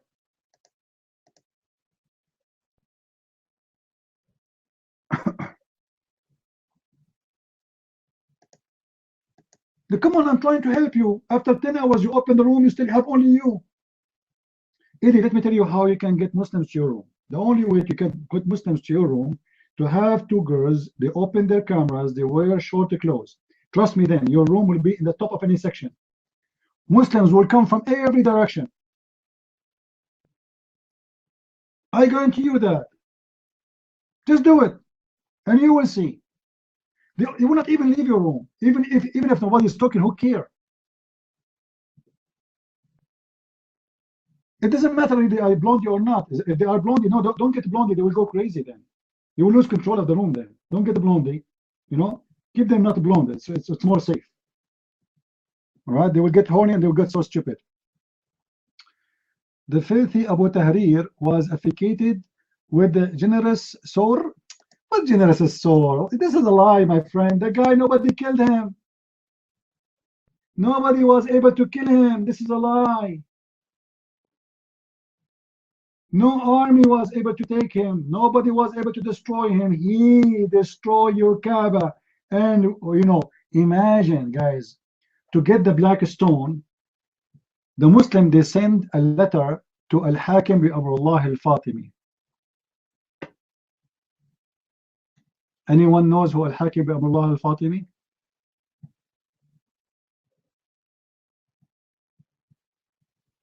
Anyone knows? He did not destroy the Kaaba. What do you mean he broke the door? What? He tore the Kaaba? Look at this guy, he's saying, come on, he destroyed the Kaaba. I can show you the videos, tons of them. Stop lying. How he can take the black stone if he don't destroy the Kaaba, if it's the corner? How he can take it? The Kaaba will collapse. He destroyed the Kaaba and he took the black stone and he make it a piece of stone, and before he do that, he pissed on the Kaaba. And yet Allah never sent the birds. Not only that, the Muslims, people stop coming to the Kaaba. Nobody want to go there to do Hajj no more because there's no black stone. So the Muslim, they sent a middleman to speak to Al-Hakim bi Amrullah al-Fatimi, the Caliph of Egypt, to speak to Al-Qaramita, asking for the black stone to be returned.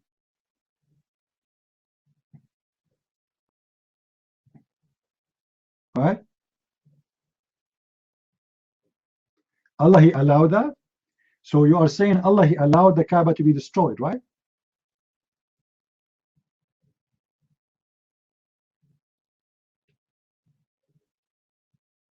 Huh? Okay, look what Nightmare, he's trying to help you. Nightmare is a Shia like you. He said, وأمر قائد الشيعة القرامطة جيشه بخلع باب الكعبة ومزق قسوة الكعبة إربا. I will translate to you because you are a dumb Muslim, you do not know Arabic. And the leader of the Shia al-Qaramita army, he destroyed the door of the Kaaba and he ripped off the clothes of the Kaaba and make it pieces. Do you agree with him? Do you agree with him? He's a Shia like you. This is a Shia army who destroyed the Kaaba. Do you agree with him? Take the mic. I am me. This is your friend. He's a Muslim. He's a Shia like you. And he is saying that the one who attacked the Kaaba is a Shia. Let me pause for you again what he posting. You can take it to Google Translation.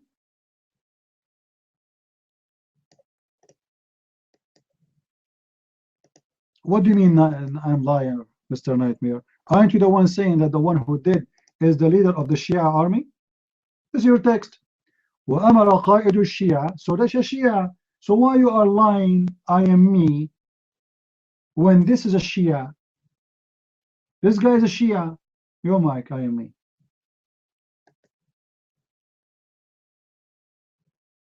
Shia means party of Karamita. Shia al-Karamita. People don't understand what you wrote. What is Shia al-Qaramita? They are Shia. وَأَمَرَ قَائِدَ الشِّيَعَ al-Qaramita. They are Shia.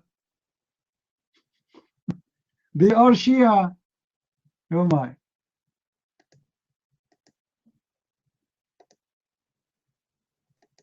Have you heard of the Shia of Muawiyah? Have you heard of Shia of Ibrahim? Have you heard of Shia of Ali? Shia means this party of... Abdul, when we say Shia, we mean the Shia.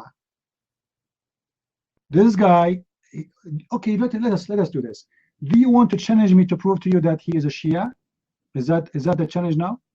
Do you want me to challenge that, your mind?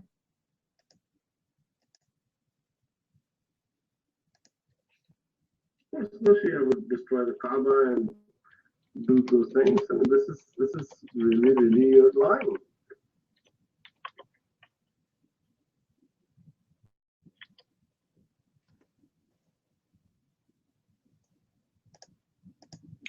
I am me myself. Just last week, how many millions they went to Karbala? How many Sunni of them and how many Shia of them? The mic is yours.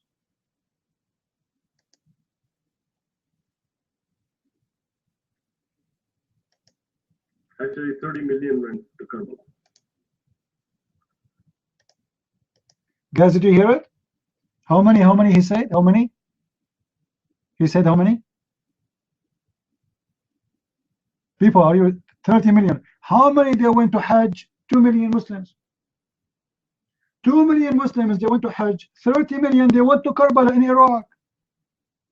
Which one is the Kaaba for the Shia?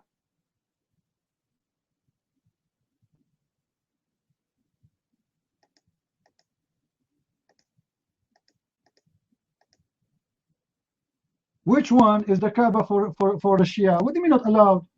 No, the Karbala is more important than the Kaaba.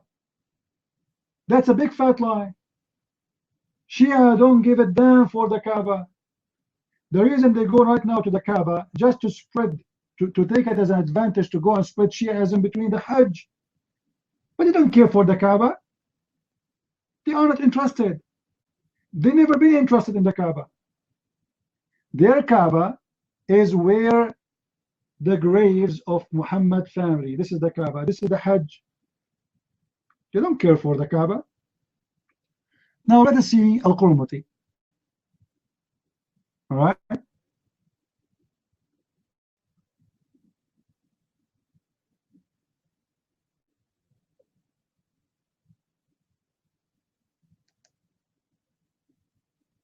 Nightmare, I hope your mic will work, because I want you to read for me what it says.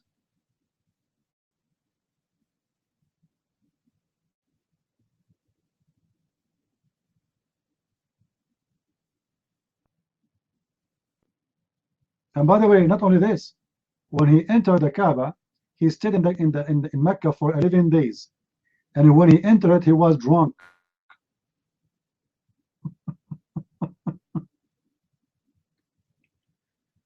Oh boy.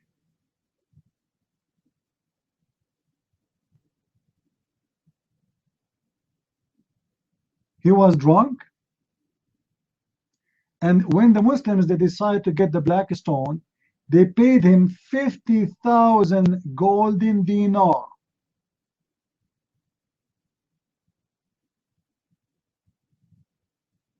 $50,000 golden dinar. Why Allah did not get the Kaaba, the black stone, back?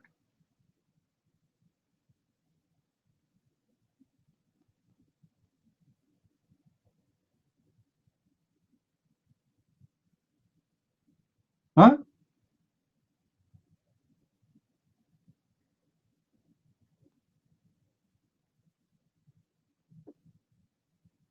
You have to pay for it to get it back. Allah could not get the Kaaba back. He could not get the black stone back.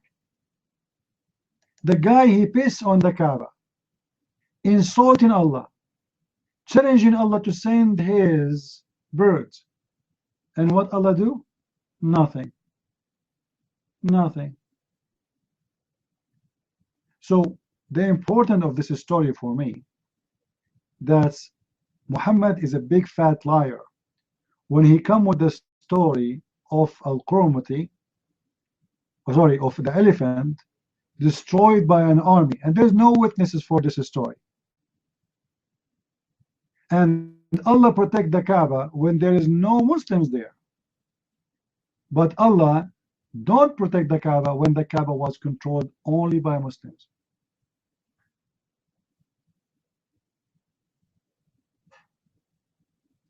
And actually, Al-Qurmati, he went and he built his own Kaaba.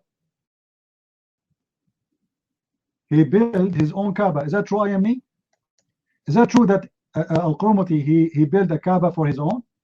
Yes or no? You might. No one go there. What do you mean no one go there? Ah, so you agree. Al-Qurmati, he built the Kaaba. Guys, be my witness. Al-Qurmati, he built the Kaaba.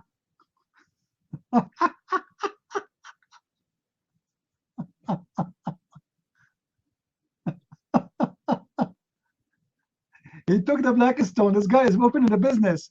You know that's a stupid Muslims. You know they want the black stone. He want to make a business. So he built the Kaaba, but he did not put the black stone there. Still, the black stone is not there.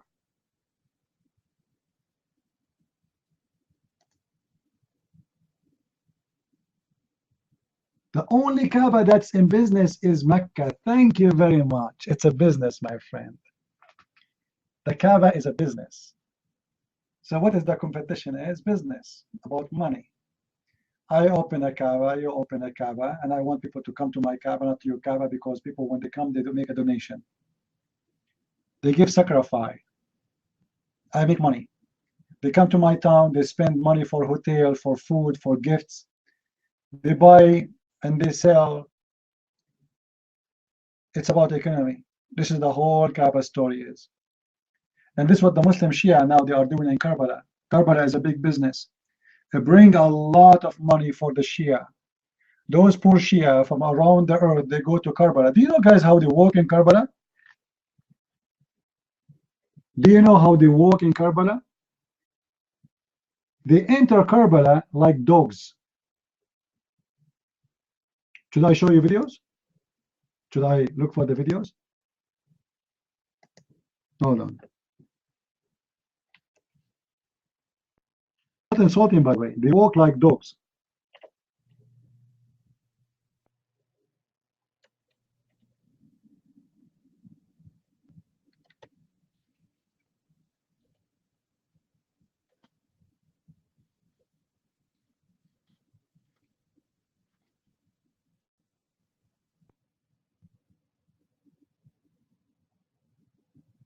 Here we go. Who want to see that video? Who want to see it?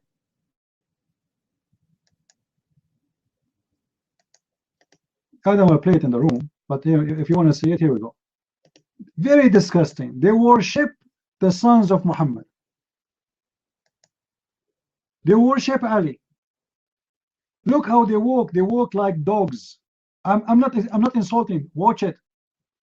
They enter to the grave, not even the grave. They don't even get close to the grave. They enter to the sky is buried like dogs.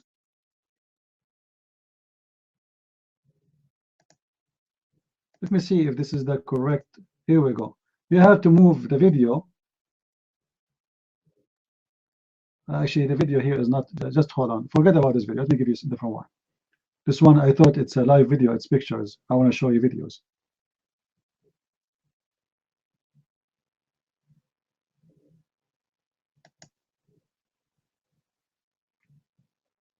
Let's see this one.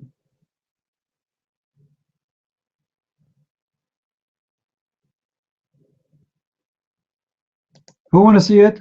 Here we go. Look how they enter. Look how they enter. Look. This is a video. Go ahead. Watch this one. Do you see it, guys? Do you see it? They are not even doing like, you know, they are crawling in the floor. Guys, did you open the link?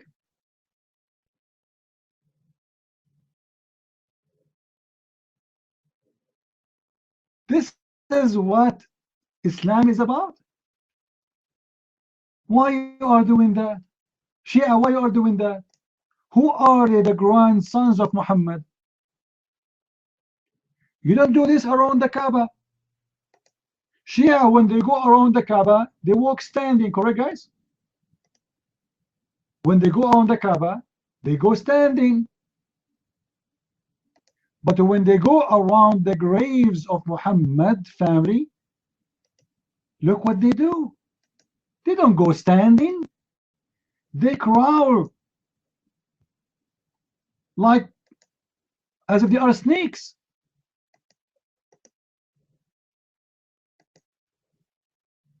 Why is that? Who are they? And what they worship? When you go around the Kaaba, you don't do that. You walk in your feet, standing. But when you go to a grave, you don't dare even to raise your head. Why is that?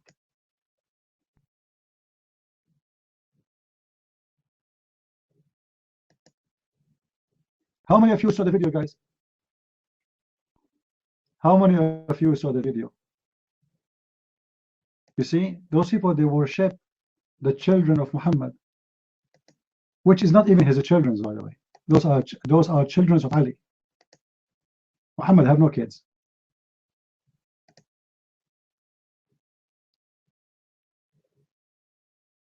Any relative to Muhammad is God, and Ali is their first God. Well, I will play the video, Nightmare. I will play the video so everybody can see it right now, right here, live.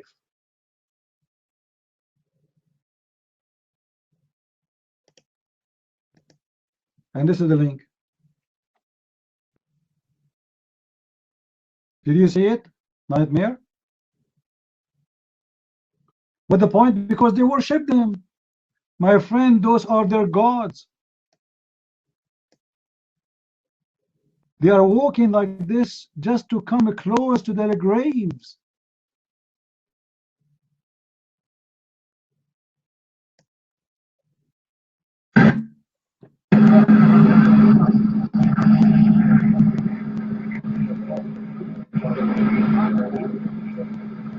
Let me go from the video.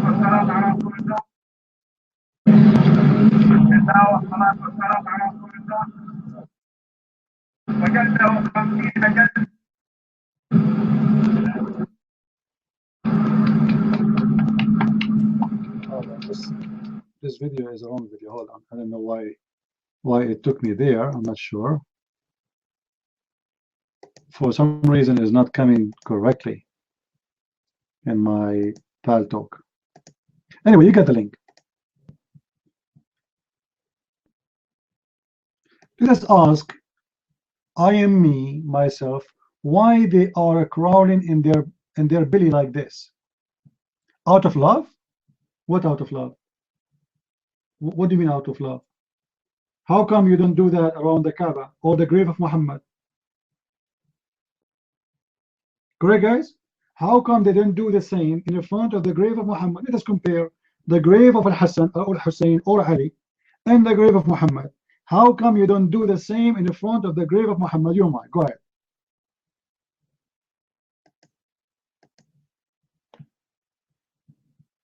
Some of these people are handicapped. They believe that if they went crawling, then What a big fat liar. None of them is a handicap, you filthy scumbag liar. Prove it to me that those are handicapped. What do you mean handicap? 90 of them is fighters in the army of Al-Hashd al-Shabi. Shia militant fighters, very healthy. You made them handicap, you filthy liar. Taqiyya. Guys, did you see them moving their legs when they are moving, crawling? Did you see them moving their legs and their hands? What do you mean handicap? Take the mics, come back. Take the mic. Handicap.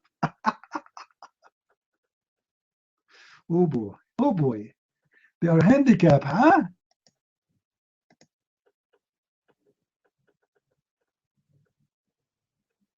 some of the handicapped people come to Imam Raza's to you don't know the whole thing, Christian friends. People believe that Allah hears your prayers in these places because Hussein gave up his. No one believes that we worship Hussein or his family. Then why they are walking like that? Why they are walking like that? I will post the video here. I will post the video on YouTube. And I want you to show me how you come with the conclusion, you liar, that those are handicapped. You might. And even if they are handicapped, why you don't put them in a chair and take them there? Guys, do you see how far it is? Those guys are coming like this, God knows for how long. Maybe an hour or maybe more. This is not right. If somebody is handicapped, you let him do this. You put him in a chair. You help him. You push him there. You take him. You don't let him do that. But it's a lie. Those are not handicapped.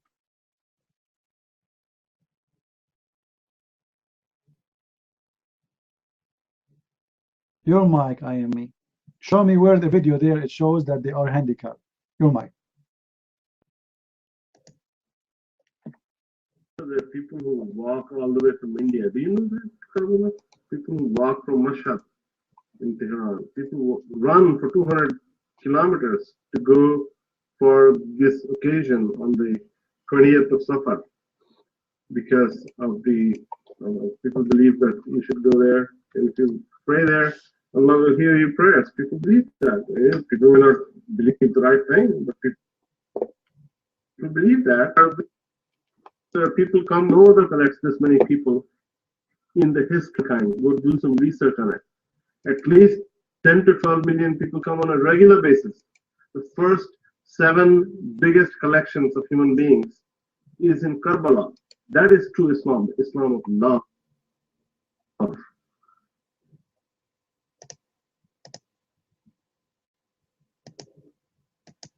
Where is the love in here? You are worshiping the human being, a family. If you love, give it charity, help the poor, be good to others. Where is the love in a crawling in your belly? For you said they are coming from 200 kilometers. You said they are coming from India. Love to who? Is that love to who? This is love for a family. You Shia worship a family. Do I need to walk for 200 kilometers to see a bunch of dead guys? I can do love in my country. Correct, guys? What's the point of this love? This family, they gave their life to Islam. Where?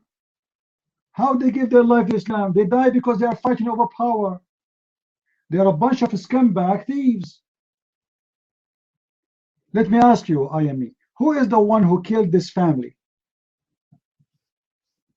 I'm going to give you three names. The Jewish, the Christians, the Muslims. Who killed the grandsons of Muhammad? The one you crowd in your belly for them. Who is the one who killed them? You're mine.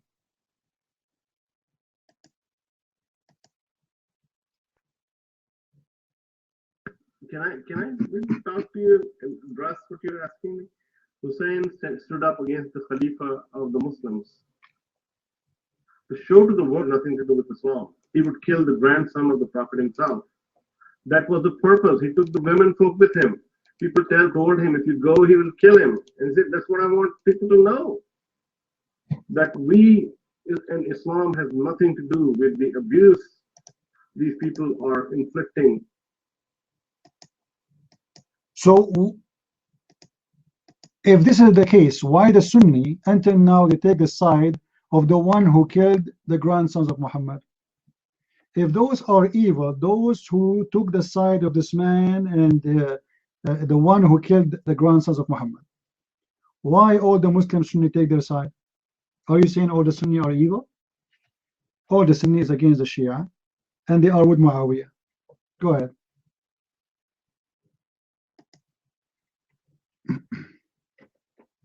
You don't know, many of the Shias are with Sunnis are with Hussein. Their names are Hussein. Saddam Hussein himself is named Hussein, isn't it?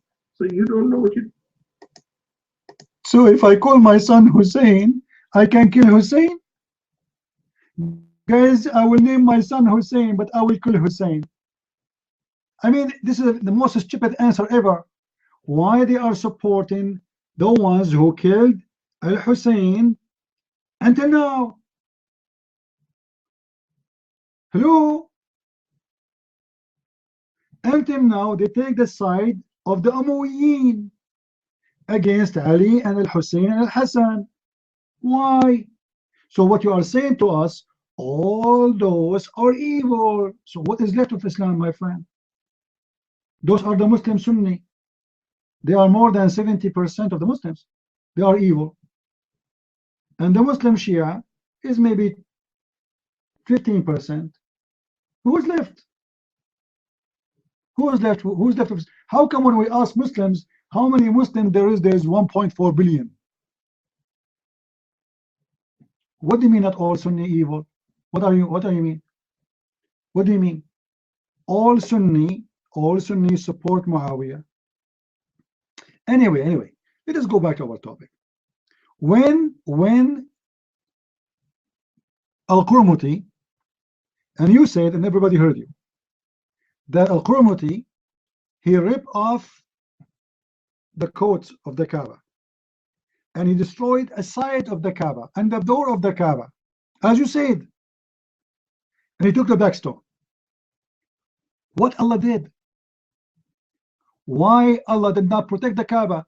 In the story of the chapter of the elephant, Allah destroyed the army who was coming to the Kaaba. They did not even arrive to Mecca. And he sent his birds and he destroyed them. So why Allah did not do the same for this Shia army who came to the Kaaba and destroyed it, as we see in chapter 105? Any explanation? Your mic, I am me. Why did Allah did not protect what Allah? I don't want to say bad word to you. What Allah? Jesus, he said, this temple will, no stone will stay in this temple. Correct, guys? Didn't Jesus, he predict that will be destroyed? What? Nowhere that it says that he will defend it. He said the opposite. What are you talking about? Stupid idiot. Why you change the question to make it about Jerusalem? Your God, Allah, he promised to protect the Kaaba. And we found, and by the way, the Kaaba was destroyed not only once, was destroyed in the time of Al-Hajjaj too. Is that correct? Al-Hajjaj, he destroyed the Kaaba. So not only once, not only twice, not only 3 times, many times the Kaaba was destroyed.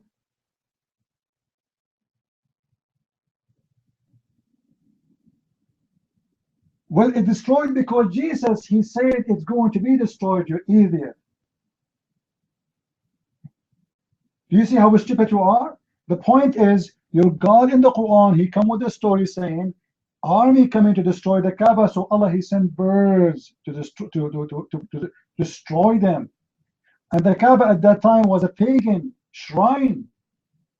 So your God, Allah the liar, he protect the shrine of the pagan, but he don't protect the shrine of the Muslims? SR, the mic is yours. Go ahead.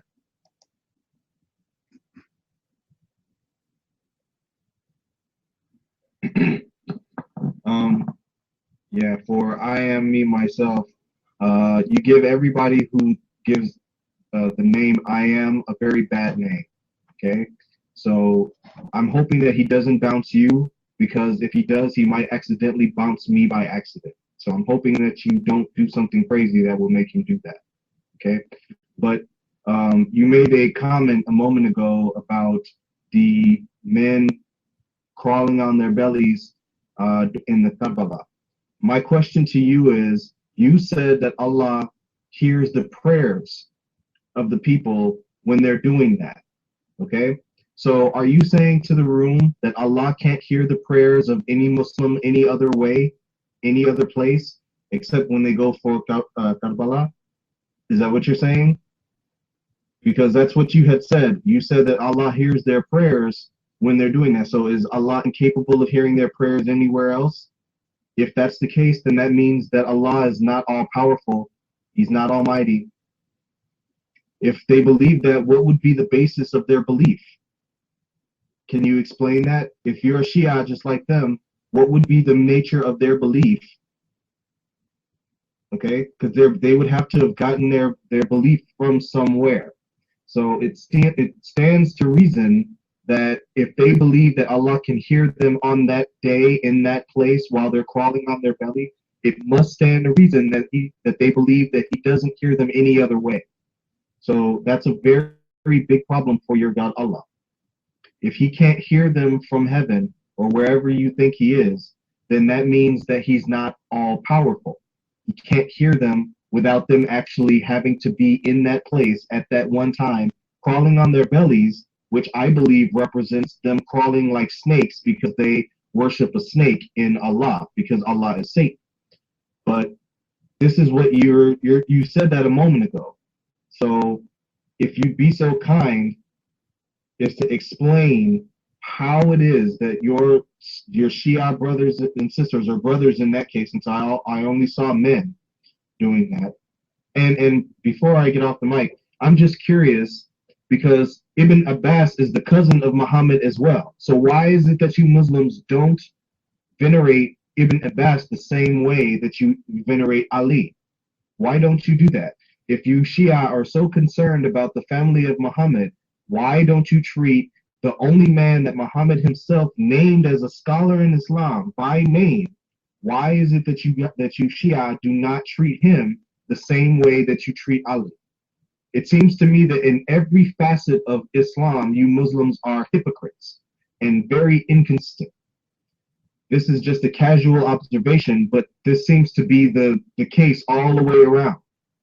No matter what, but Shia, okay, Shia specifically are the ones who venerate the family of Muhammad. The fact that you're even a sect of Islam is because of the fact that you Shia believe that Ali should have been the Khalifa, and yet you're focusing all of your energy on Ali and Hassan and Hussein, but you don't treat Ibn Abbas the same way. He is the cousin of Muhammad himself. So if you're focused on the family, Ibn Abbas is the family too. Why don't you treat him the same way? Other than the fact that you Muslims, no matter how you do anything, you prove yourself to be hypocritical in how you do it. That's it. That's the only explanation that you can possibly give in relation to why you don't treat all family members the same way. There was nothing special about Ali. There's nothing special. Nothing. He was just the cousin of Muhammad, just like Ibn Abbas was. Okay? Absolutely nothing. And again, it shows this is one of the main reasons why so many people will never convert to Islam. For the question that Simon 1001 asked earlier, like what are the main reasons why somebody would leave Islam or not want to be in Islam? This is one of those reasons. This is one of those reasons. Muslims are nothing but hypocrites. Islam is the religion of hypocrisy. Every single thing that they do reflects that they are hypocritical in every facet of their thinking. Every single one of them. So, but yeah, if you could take the mic and explain to us why it is that during this stupid ritual of Kabbalah that you Shia crawl on your bellies in the hopes that Allah will hear your prayers, it would be greatly appreciated. Thank you.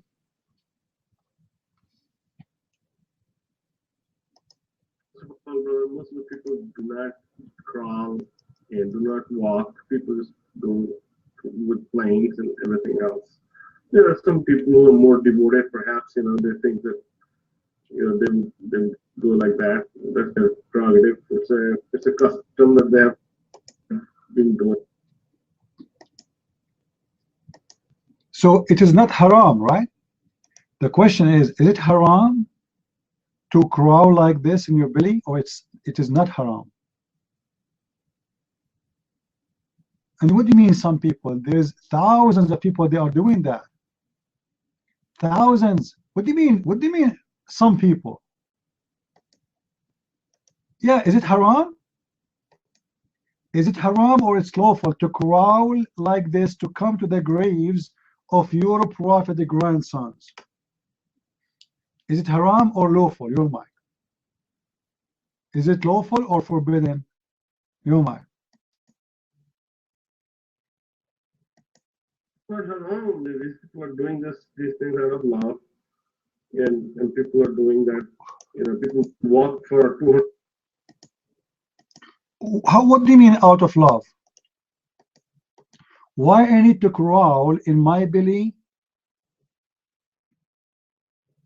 if I love a person? I don't get that. What do you mean? You're mine.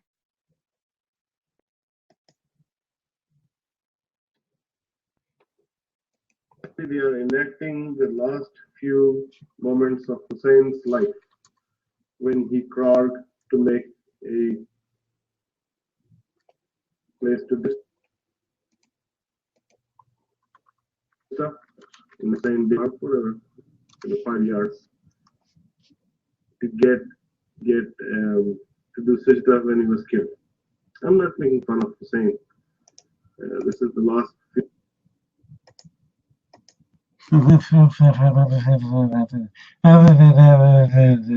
You see when he had nothing to say? Because what is the answer? Hussein. So what if Hussein he died? So what? Who is Hussein anyway? Who's Hussein? You Muslims accuse Aisha, Shia, you accuse Aisha that she put poison for Muhammad. How come you don't crawl when you go to the grave of Muhammad? Don't you love Muhammad?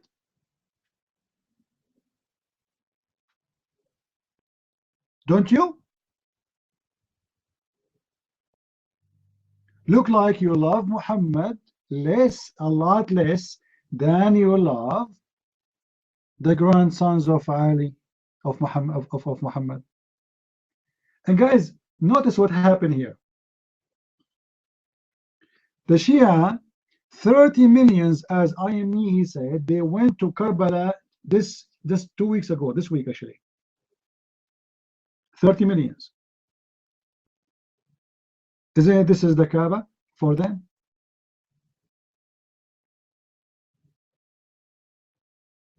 Why they have to visit Karbala? Why 30 millions they have to come and visit the Kaaba, the Karbala? Any Muslim can tell me why? No, why? Why you need to come and visit a grave? Why 30 millions if you need to come and visit a grave? Give me a reason. It's a grave. So why 30 millions they come there?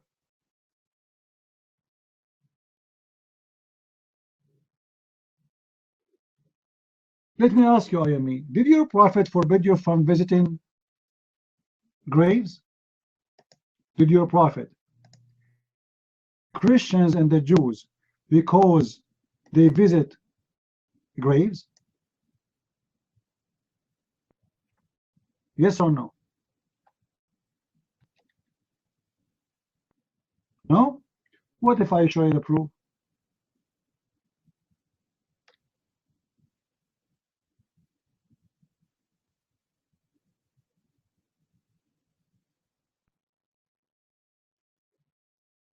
Huh?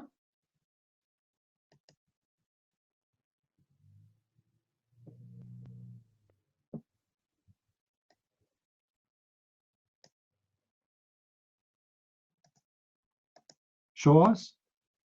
All right. Okay, here we go.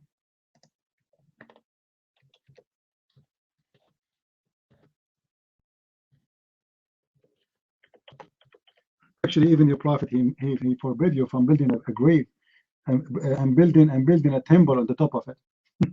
And you Muslim Shia, you did exactly the opposite.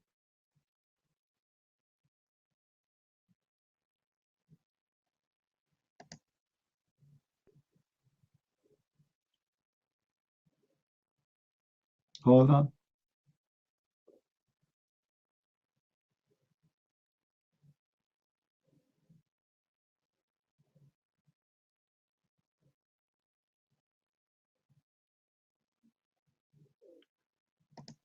Hold on.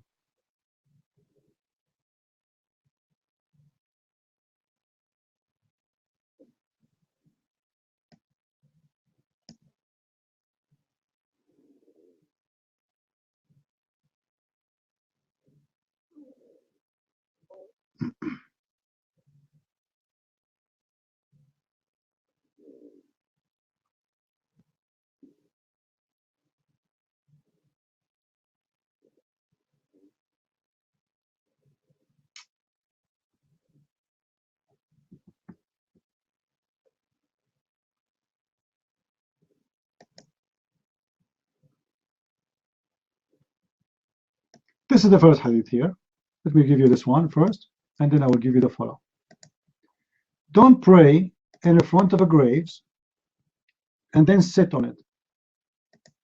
You Shia, you go and pray in front of the graves, and you crawl to go for it. Let us continue.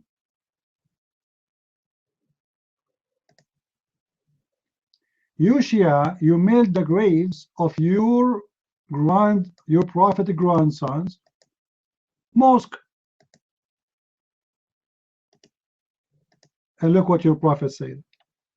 May Allah kill the Jews. Actually, it doesn't say curse. It says, may Allah kill the Jews. They made the graves of their prophets mosque.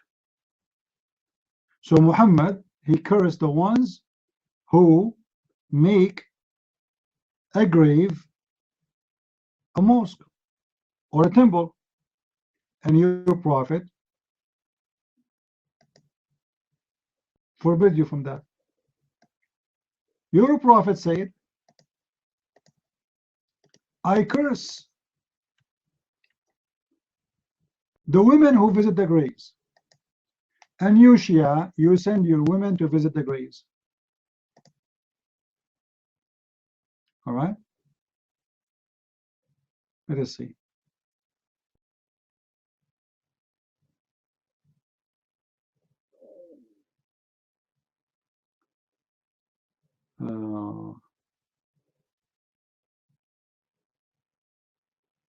Now IME, he's asking,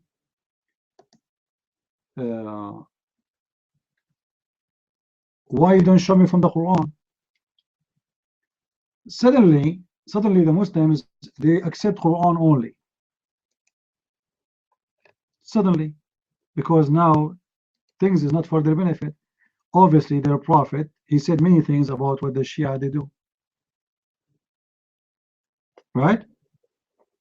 So now we don't want to follow the hadith, we want to follow the Khomeini. We want to follow the Shia mullah.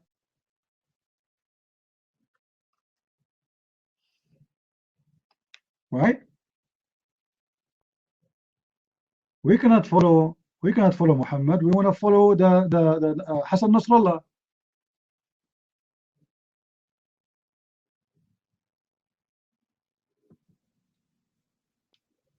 This is what you are saying to me.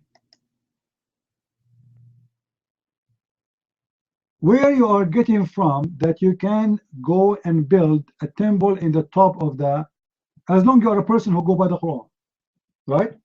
Who is the first one who told you you can build a mosque in the top of a grave? Remember, you are a person who go by Quran only. As long as your prophet, he mentioned many times that he against such a behavior. Where in the Quran it says, no, you can't do that, you're mine.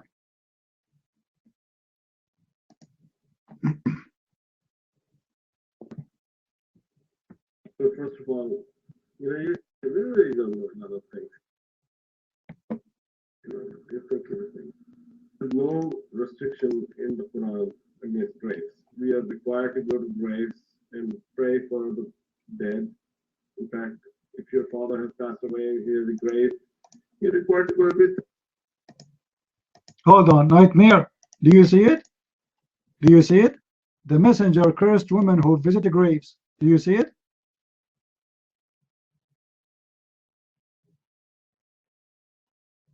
Nightmare, do you see it? So what do you mean it's not forbidden? Are you saying this is a license only for men? Is that a license for men only? Nightmare? Well, if you go and see, you will see the Shia women, they are going to the grave too. So your prophet, he forbid you. He forbid you from visiting the grave. Your prophet, and just let me show you. First of all, your prophet is a crazy man. Your prophet is a crazy man. Let me show you. Your prophet, yes, he forbid you from visiting the grave. All of you. All of you, not all you women. And then he changed his mind. Let me show you. Stupid Muhammad. Look at this. Barbar, are you there? Read it. I used to forbid you to visit the graves, but now visit them. Do you see it? How much fabrication this man he have, how much madness. If visiting the graves was bad before, why now it's okay? What is the purpose to forbid them before, and what is the purpose to allow them now? Obviously, your prophet is mental. He have a mental issue. Why he forbid them, and then why he allowed it, and why didn't he forbid it, and then why he allowed it? He keeps changing his mind. He is mentally ill.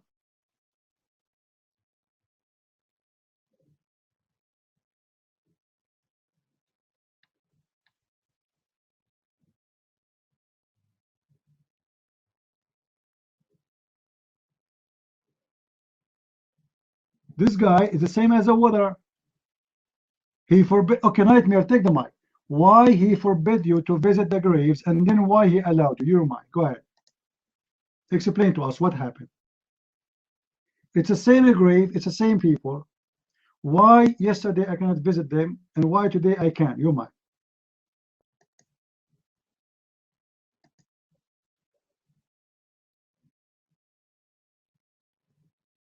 The women are not encouraged to go to the graves because, especially if some relative dies, because it becomes a big. Yeah, but listen. You see how stupid you are saying, guys? He did not allow them because if he go there, they will cry a lot. But then he allowed them. If it was not good in the beginning, why it's good at the end? Stupid. Same time, the hadith says clearly, not only women, he forbid all Muslims from visiting the graves. I give the mic to Nightmare. Just wait, Shia boy. Nightmare, why he allowed them, and then why he did not allow them. Like, what changed? The same grave is dead. The same guy is dead. We have a grave for him. Why Muhammad yesterday he said don't visit the graves, and why Muhammad he said the day after or the year after he said you can visit the graves? Why? You might.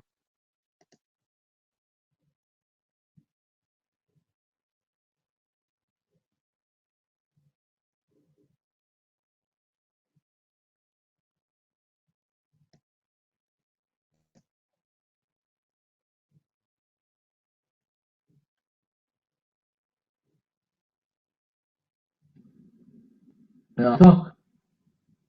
Can you hear me?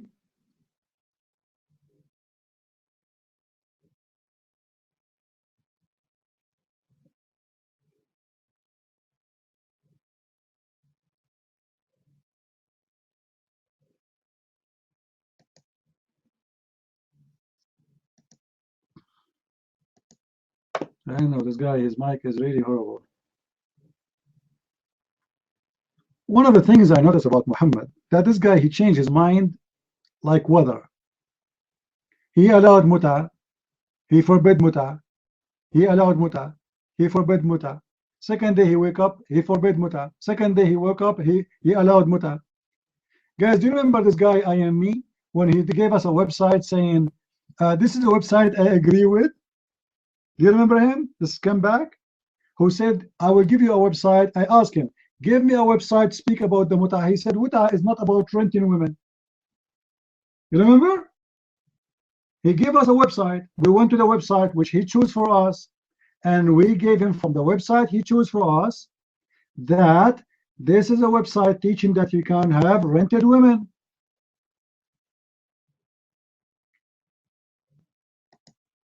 I'm mentioning that to you because to show you that those people cannot be trusted, especially Shia. Shia, they love to lie.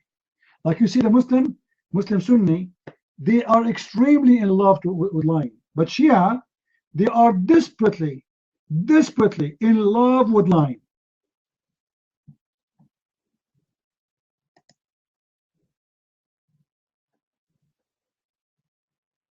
With lying. I am in love with money. Why did I ask people, guys, did I say to you, give me money so I can pray for you on your behalf?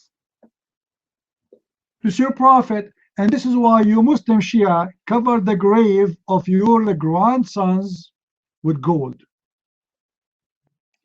If you Muslims are good people, you should not cover his graves with gold. Give the gold to the poor. Shia are one of the most poor people in the world. Go and see Shia in Iraq, homeless. Go and see them in Iran. They are selling their kidney to feed their children. And you Shia spend billions of dollars over a grave. Grave.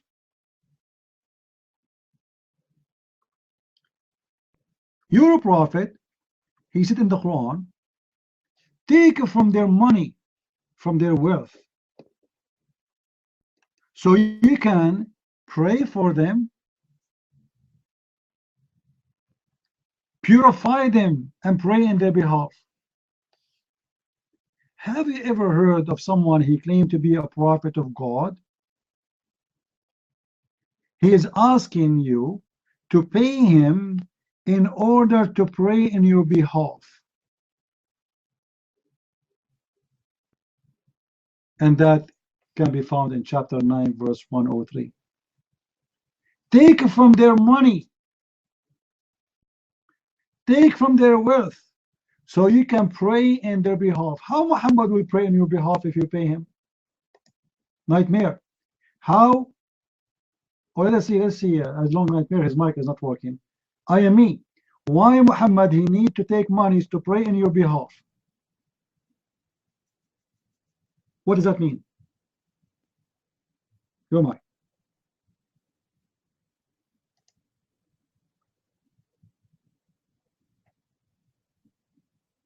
The Prophet used every resource possible to establish Islam. This is why you're talking about him, you know. He used every resource possible, and it is. So you are saying this is a false excuse. Muhammad, guys, did you hear it? Muhammad is just using resource to build Islam. It's not to purify them. Muhammad was lying. This is not about purifying them and not to pray for them. He's scamming them. He want to build Islam, my friend. So he used all the resource. What do you mean legal resource? You are telling them a reason. The reason is to pray in their behalf. And now you are telling me to build Islam. So obviously this is a lie. In the Quran, you say to them, pay me money so I can pray in your behalf. But the reason is to build Islam. You need fund. Take. Tell us more about your wisdom. Go ahead. Wonderful. What a stupid idiot. Hey, brother, every time prayers are mentioned in the Quran, it also says give to the poor. So zakat cleans you, purifies you. See how you changed? A second ago you were saying that he needed fund to build Islam. This verse is not about paying to the poor. This is about paying to Muhammad. And the excuse is, if you pay me, I purify you. Hey Christians, have you ever heard the Christian prince saying, if you pay me, you go to heaven? Have you ever seen Christian prince saying that? Have you ever seen Christian prince saying, if you pay for me, I will pray in your behalf? And God accept my prayer, not like your prayer? What do you mean? He purified them and pray in their behalf. Do you not need to pray no more? This is mean the rich one, Muhammad, he will pray in his behalf. The one who don't have money, he cannot pay Muhammad. Muhammad will not pray in his behalf. Your mic. Go ahead.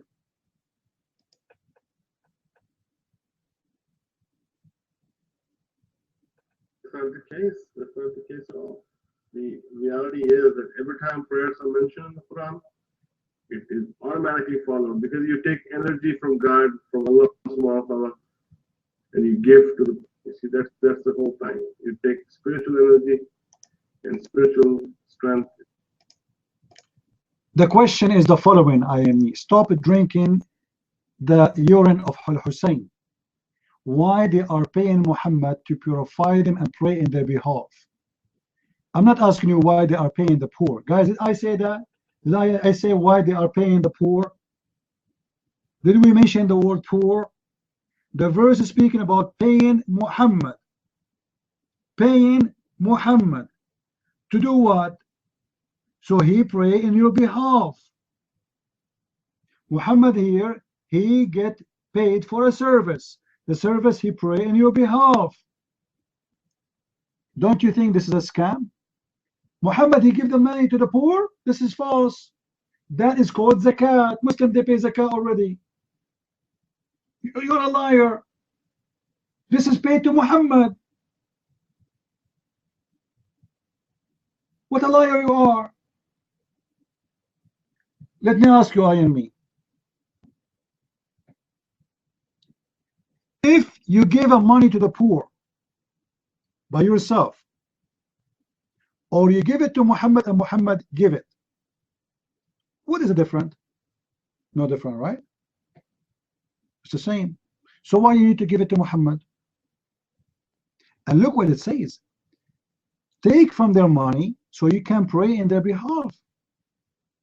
Which means have nothing to do with the poor. The return of you paying Muhammad, I will pray in your behalf and I purify you by my prayer. So Muhammad claimed that he have the keys of heaven. You pay him, you go to heaven. What? Independent? What is that? What dignity? What do you mean retrain your dignity? Why you want to pay Muhammad to retrain your dignity? What do you mean?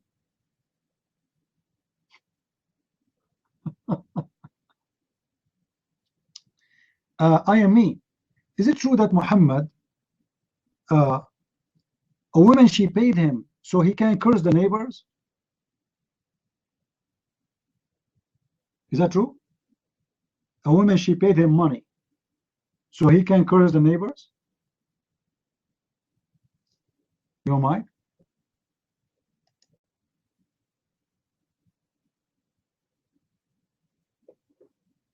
Jumping from one topic to the other, brother. Can we finish what we are saying? The reason why is because you give money to the leaders. We are not jumping from topic to topic. Your prophet not only accept to pray in your behalf, he accept to curse in your behalf. Correct, guys? If you are allowed in yourself to get paid so I can curse the neighbor, that's mean Muhammad is a scumbag.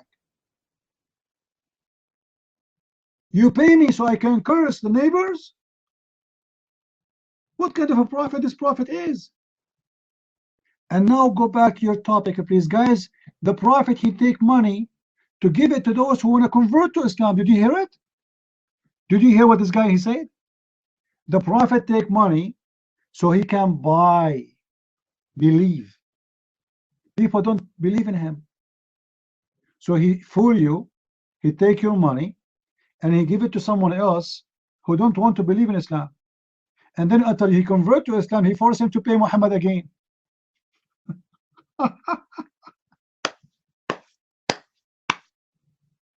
What an amazing religion. And let me ask you, is it true that Muhammad he paid the ones who killed Al-Hassan al-Hussein to convert to Islam? Is that true? Muhammad he paid them 100 camel and 4 ounces of gold to each one of the family of those who killed the grandsons of Muhammad. You're mine?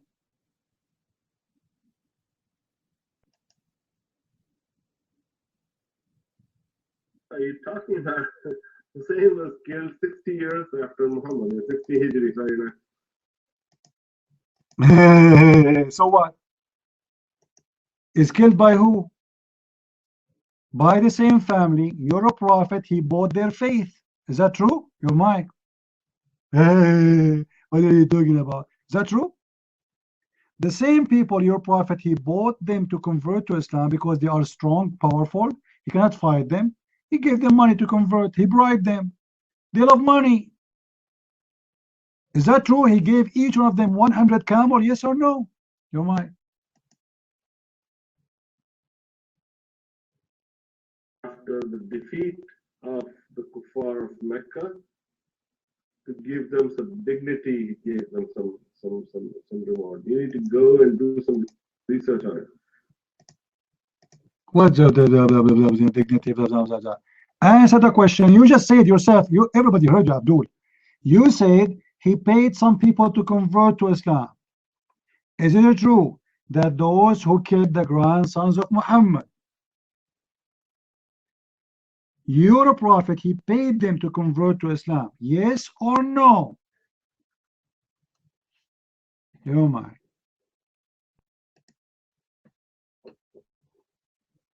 No, brother. What are you talking about? What are you talking about? Yazid was not even born at the time. Now, Yazid's grandfather was the one who was defeated by the Prophet. It's a really, really powerful. What defeated by the Prophet, you idiot? Answer the question. Is it true that he paid? You said Yazidi was not. Abdul, stupid Abdul. What do you mean he was not born? What do you mean he was not born? Are you stupid or what? Well, Hassan was not born too. Hussein was not born too, so what? Do you want them to get killed before they are born? You dumb idiot. Is this guy and his family, they fought the grandsons of Muhammad and even Ali. Are they? Are the same ones who your prophet paid them, bribed them to convert to Islam? Either you say yes or you say no. And leave the rest for me. You're mine.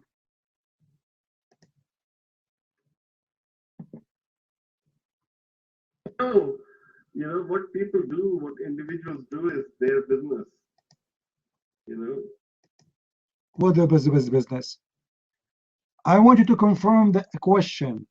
Did your prophet pay them money to convert to Islam? Yes or no?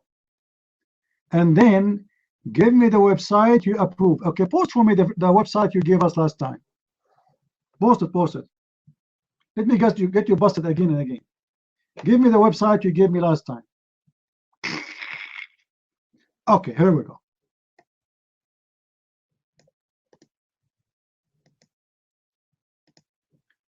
Hold on.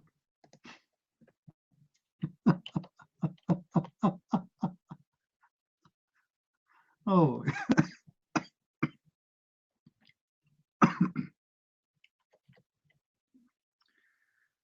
Oh. Our destiny, my friend, to speak with the idiots.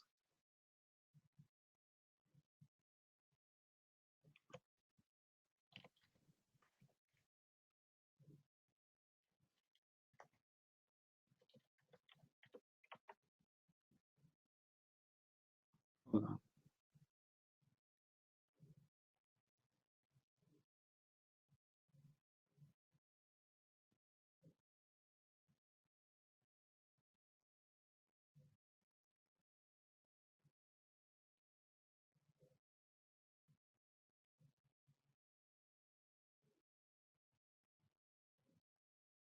I'm just searching the website he gave us. Just hold on.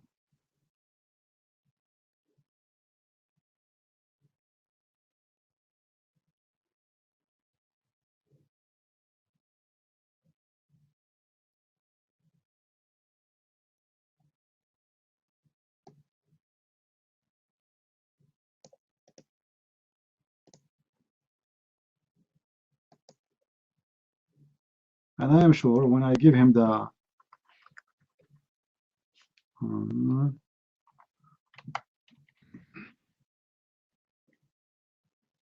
it's the same website, by the way,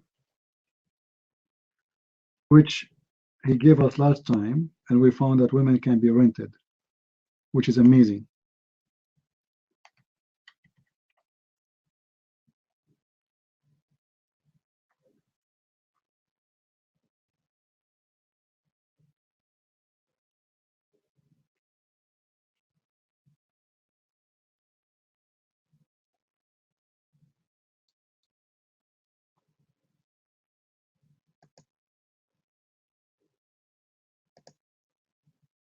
For some reason, my browser is so slow.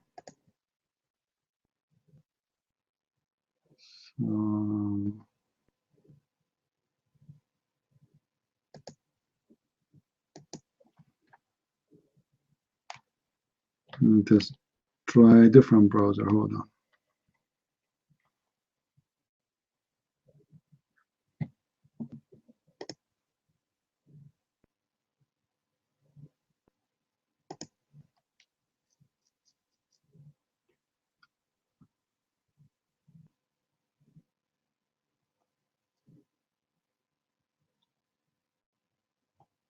on.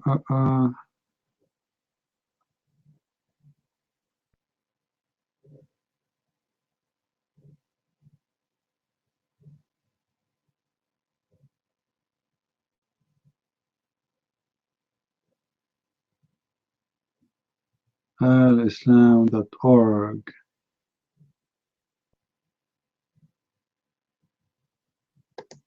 I'm trying to find a chapter of a Tawbah. I cannot see it. I see different verses.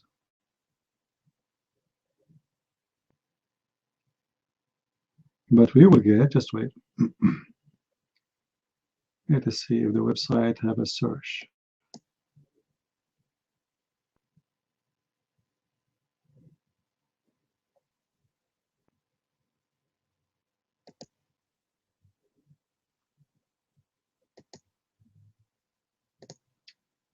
Or you know what? We can do this. Hold on. Just for faster.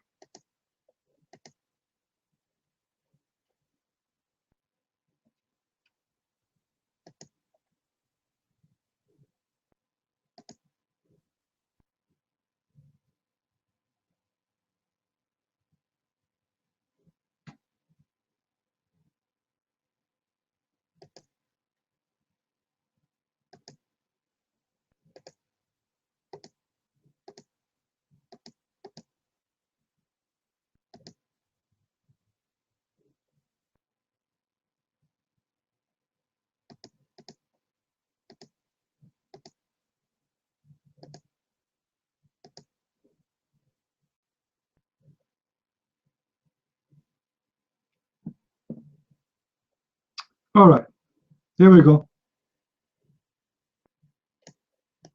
This is from Ibn Abbas. Take the mic and read for us. The mic is yours, Alimi. Go ahead.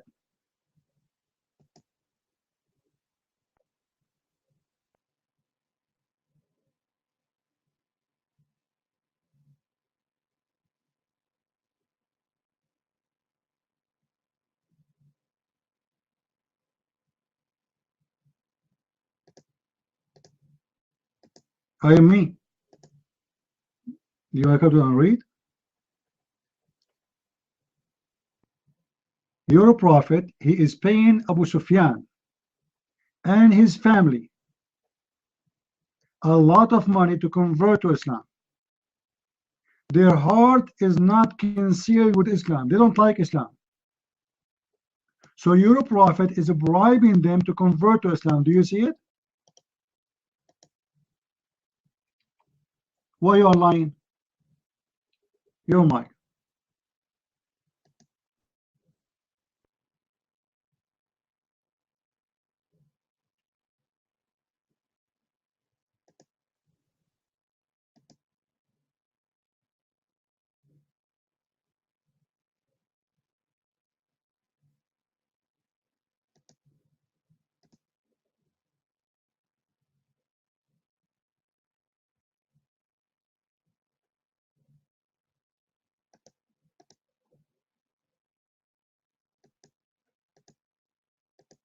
Always when he got busted, he played dead.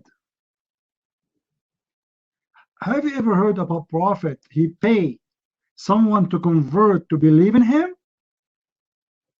He bribed them?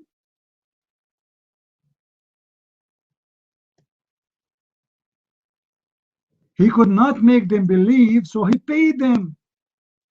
And look how wise the prophet is. He paid them, and later they took over Islam, and they control Islam. And they killed his grandsons. Smart prophet. He paid them, so later they will kill his grandsons.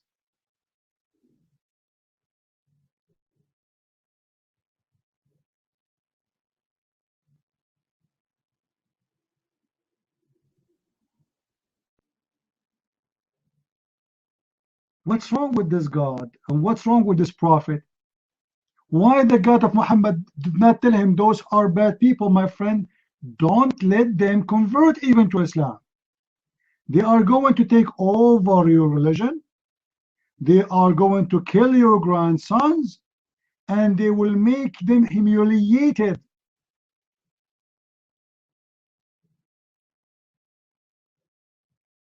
Now let me ask you, Mr. IME, who is Abu Sufyan? Who is Abu Sufyan? IME, who is Abu Sufyan? Tell us, who is Abu Sufyan? Your mic, tell us.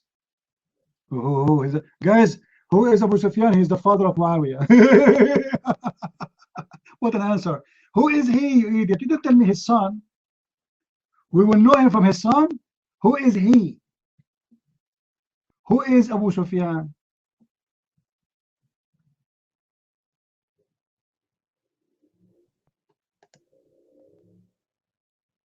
Who is he? Is he related to the prophet? Is he related to the prophet?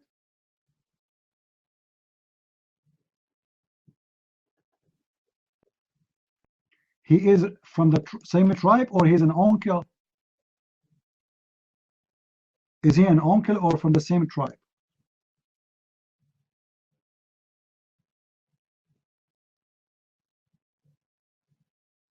Different sub-tribe? Oh, okay. And this man, your prophet, he paid him, right? And then he killed the grandsons of Muhammad.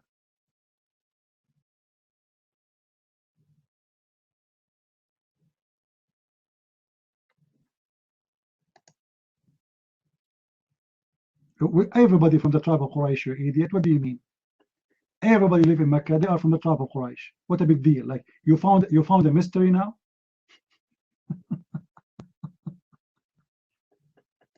Let me show you what your website is saying about Abu Sufyan. Huh? This is your website. Look what your website, the stupid maker of your website, the website you approve. Look what they are saying about your website. Abu Sufyan and Abu Lahab, they were the true uncles of the Prophet.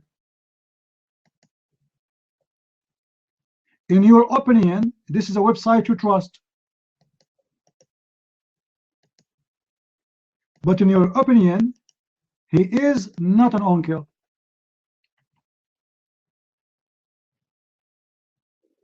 Do you see it?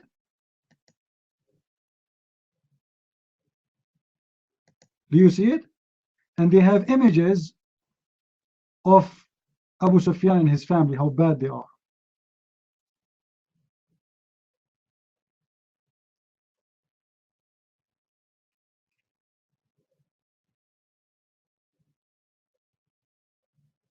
Did you open the link?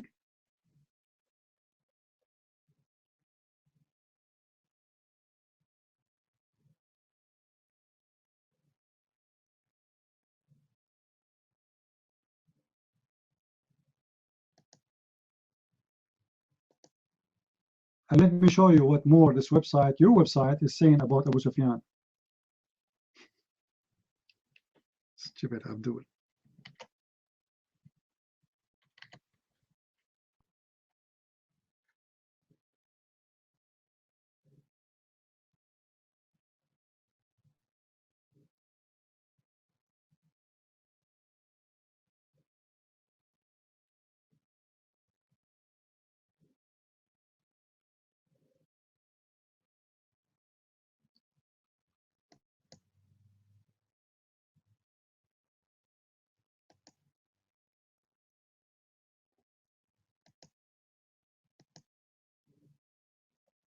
Here in this website, in the website he approved, they have the story of Abu Sufyan.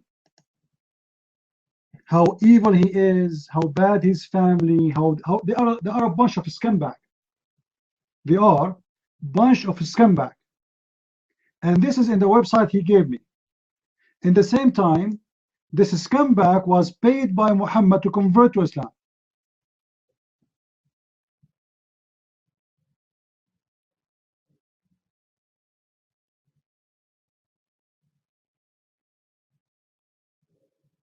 What's wrong with this prophet? He fought the prophet, so what? All the Muslims, they fought the prophet in the beginning. The question I am me, does the Quran, chapter 9, verse number 60, speak about paying Abu Sufyan to convert to Islam, yes or no? Because next I'm going to give you a Shia interpretation for this verse. No. All right. Let me go to the Shia interpretation then. You are forcing me, my friend. What I can do? That's it. I have no choice.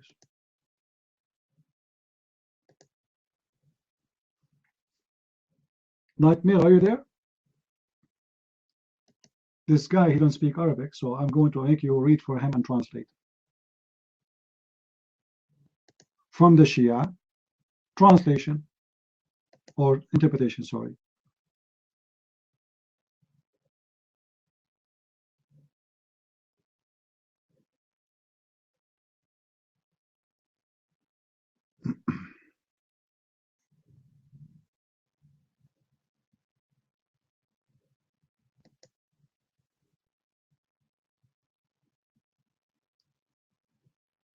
Shia interpretation, Shia.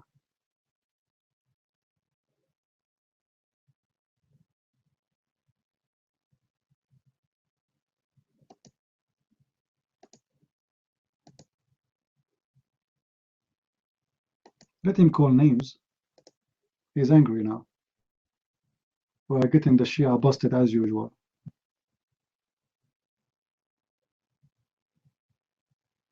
Oh, oh, oh, oh, oh, oh, oh.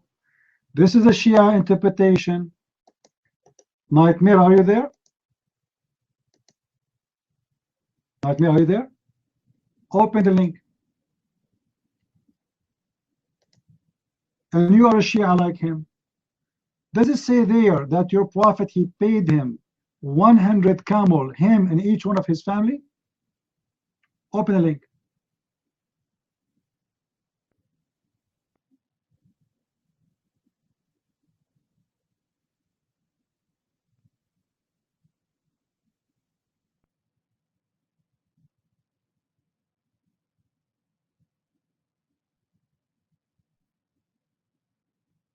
Is that true?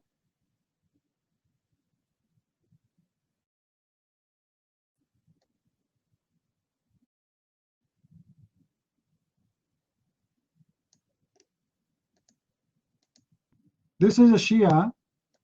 This is Al-Qummi interpretation. This is a Shia book. Nightmare, does it say there that he gave each one of them at least 100 camel plus the shepherd who work in it as slaves? Does it say that, or I'm lying?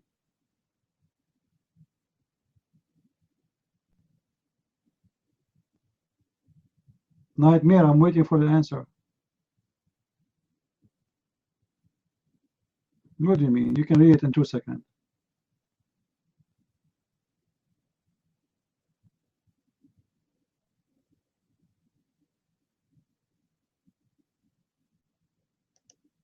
Okay, I'm giving you the text. Here we go. وفي رواية أبي الجارود عن أبي جعفر عليه السلام قال المؤلف قلوبهم أبو سفيان بن حرب بن أمية وسهيل بن عمر وهو من بني عامر etc etc etc. And then he continues saying كان يعطي الرجل منهم 100 من الإبل ورعاتها وأكثر من ذلك وقال. He counted the names of some of those who paid him money to convert to Islam, and one of them is Abu Sufyan. Is that correct, Nightmare? Take the mic and tell this guy. Come to the mic and tell him.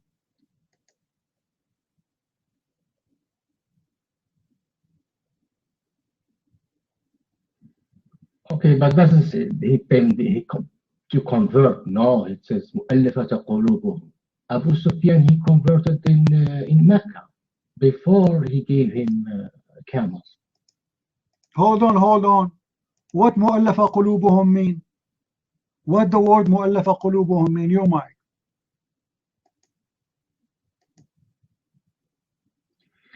مؤلفة قلوبهم can mean many things. People who are sympathizers with the Muslim, for example.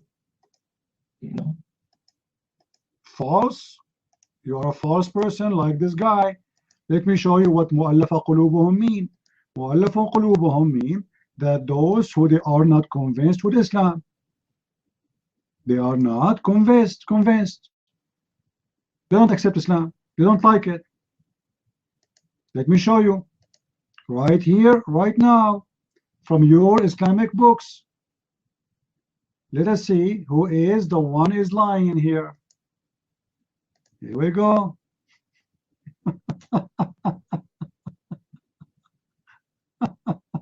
All right. Okay.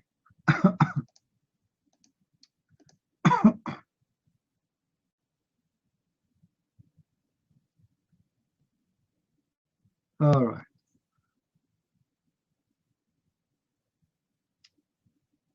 Let us see.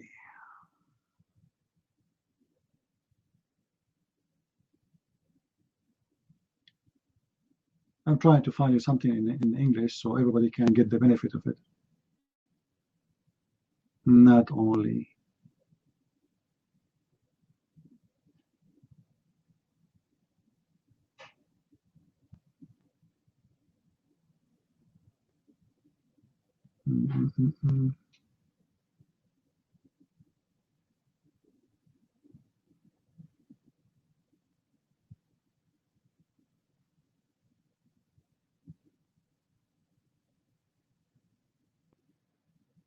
Soon you will be very sorry, my friend.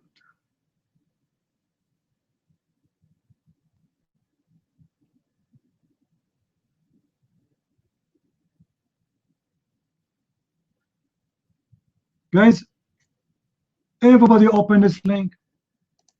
And this is translated by Muslims. By Muslims. All right? Let us read together. So you pay money to those who their heart reconciled, so they might become Muslims. Do you see it?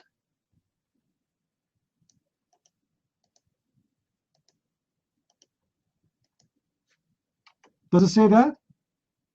People, do you see it? Does it say, so they might become Muslims? So their heart is not convinced. They don't want to convert to Islam. Muhammad, he got a solution. I will give you 100 camel each. Do you convert? Sure. Are you serious? 100 camel each? That alone will make you a rich man. 100 camel for each one of them. What do you want more? That's enough reason to convert to Islam. And not only the camels, he gave them the camels and the shepherd of the camels.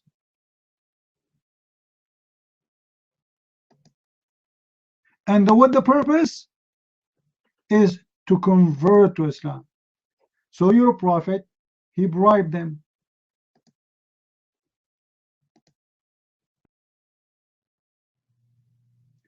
Ah, see, Muhammad is a very nice man. He did not pay from his pocket.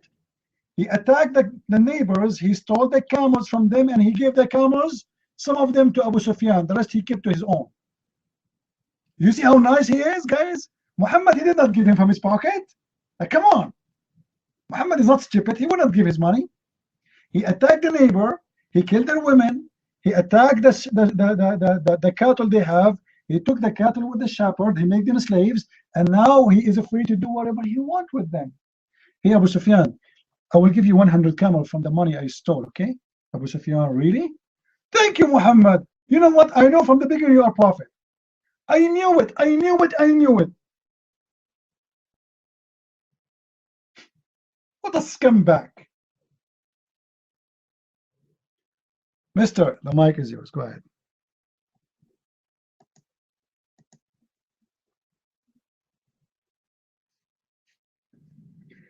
Thank you, CP. And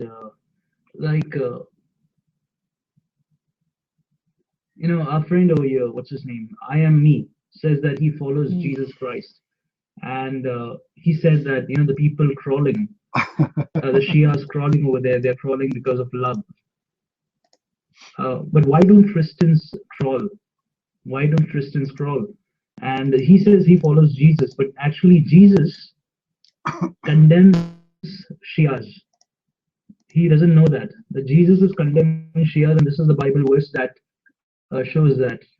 He says, and when you pray, you must not be like the hypocrites, for they love to stand and pray in the synagogues at the street corner, that they may be seen by men. So a Christian doesn't pray to be seen by men. And then what he said, but when you pray, go into your room and shut your door and pray to your Father who's in secret. Your Father who sees in secret will reward you openly. And when you pray, do not heap empty phrases like the Gentiles. Like the Muslims, they don't pray to God. They just repeat the prayers. They repeat the prayers and they repeat the prayers. They don't pray. And do not be like them. So Jesus is condemning the Shias and telling his disciples, do not be like people. Why? Like these people, these hypocrites. Why? Because your Father knows what you need before you ask. So a Christian doesn't need to crawl. He doesn't need to do all this, drama. He doesn't need to do all this acting, this drama to please God, because clear over here that God God has a direct relationship with a Christian, and this is what Jesus says. So Jesus condemns. He says he follows Jesus, but Jesus condemns the hypocrisy of the Shias, and he says that we should not be like them. That's the only thing that I wanted to say over here, CP. And thank you for your time, that valuable time that you've taken for helping all of us over here. May God bless you. Actually, Jesus, said, Jesus himself prayed in congregation. You don't know that the Jews always have formal prayers, congregational prayers. Jesus partook of them. See, you do not know what this verse is saying. To show off, stand in the corner and saying, so that people would see this guy is praying. He was talking against that. So there are prayers that you do in public, there are prayers that you do in private. Why are people then Christians are going to mass then? I am me. Jesus was a person who was followed by thousands of people wherever he go, for he do miracles.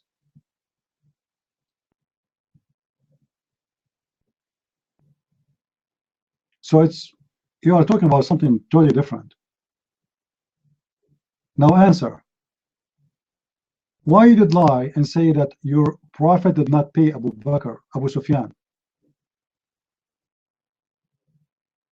He paid him 100 camel. Why he paid him 100 camel? If his prophet, this guy, his heart don't agree with Islam, he's bribing him, right? Your mind? He not paying him to convert, idiot? Well, the Quran says that. I just showed you, you're idiot, stupid. Who is the stupid here? Who is the stupid here?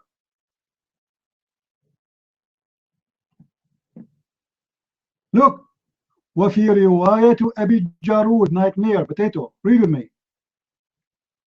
قال المؤلف قلوبهم. What is المؤلف قلوبهم mean? Let us see. Hold on. I will give you a fatwa about it. Potato Abdul, I will give you a fatwa about it. Let us see what المؤلف قلوبهم mean, and we will laugh together. Hold on.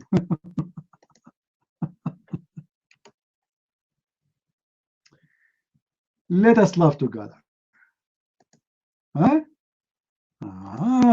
We will laugh a lot very soon.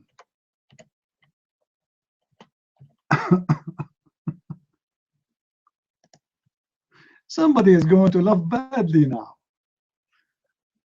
Too bad Ibn Kathir website is down. Guys, let me know, is it down? Is it really down or only for me? Because I was going to show them from there, those bunch of idiots. Is it down for everybody or down only for me?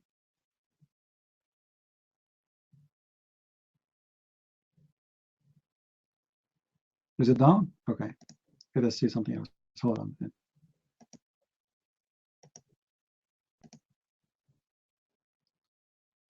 Too bad.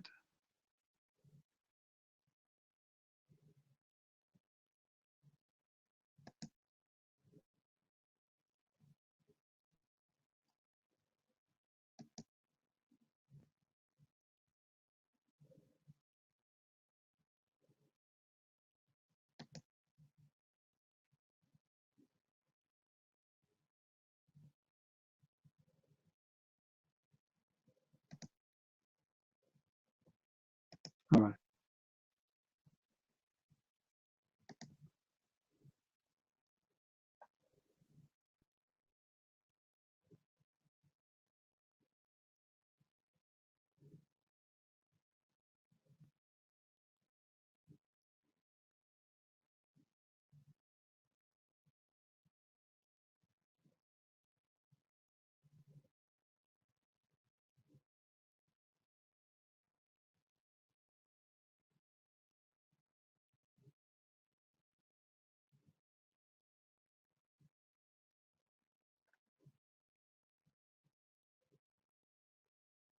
Let us go. I'm trying to find something in English. Otherwise, I can find in Arabic many places. Anyway, if we could not, as long as we have nightmare here, is a very good help to expose the abuse.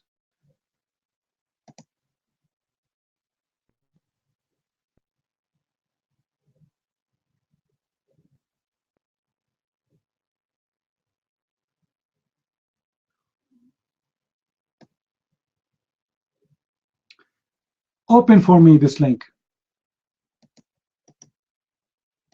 Nightmare. This is the Sheikh Ibn Baz. And you know who's Ibn Baz, right? Al-Mu'allafa qulubuhum is those who have a weak faith. So we give them money to increase their faith from the leaders of the tribes and the leaders of the people, or they are kuffar. We hope they will convert. Do you see it? Do you see it? Okay, come to the mic and translate. No problem. Come to the mic and translate. The mic is yours, Nightmare.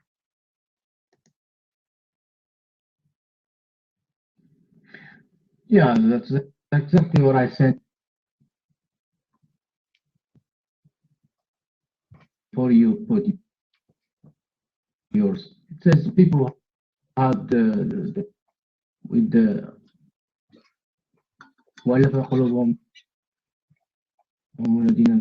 if you give them money so they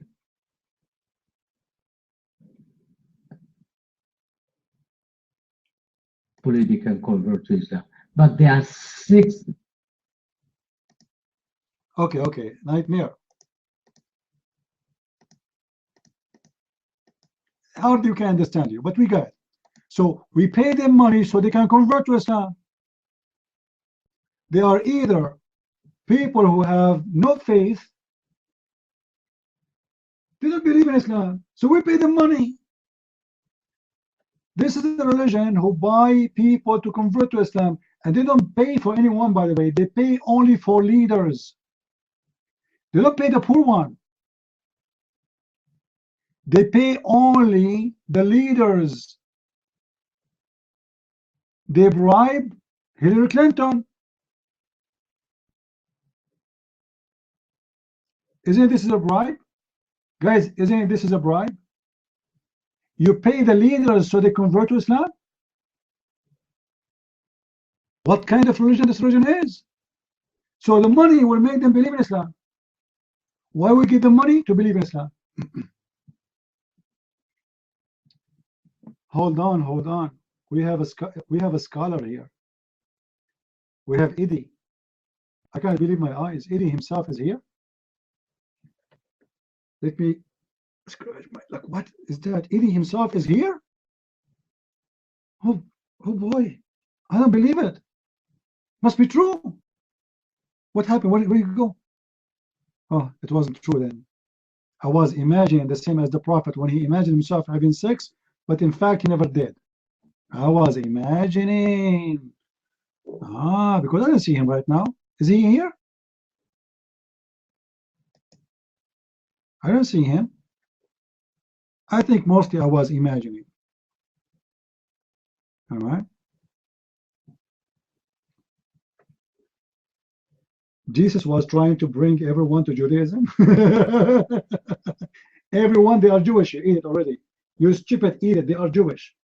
He will bring the Jewish to Judaism. You see how mental you are? They are Jewish. Dumb, stupid idiot like your prophet. I mean, seriously, Muslims are gifted with stupidity. What do you mean non-Jewish? What do you mean non-Jewish? Bring them to Jesus never says became a Jew. Is that correct, guys? Never. Actually, Jesus is saying, it's been said to you, but I say to you. It's been said to you by who? By Moses. But I say to you.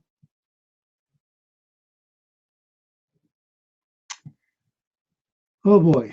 Christ is salvation. The mic is yours. Go ahead.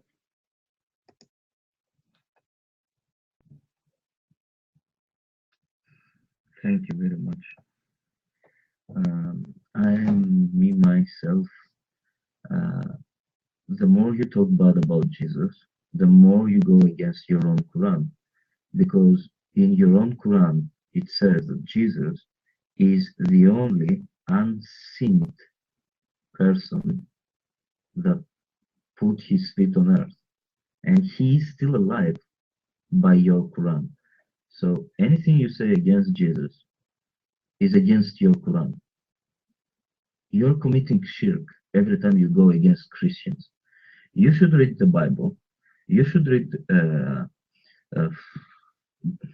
from the Old to New Testament. You should do that because your your Quran tells you that. Your Quran tells you to read first the Bible and the Gospels in order for you to understand Quran. But if you read that, you will take your Quran and you will burn it. I would like anyone who knows Quran better than I do to show him the verses that say, read the Quran if you have any doubt. If you're in doubt, read which one part? Gospels, Surah 1094. Gospels read. Go to the people of the book, Mr. Nightmare and Mr. I'm Me Myself.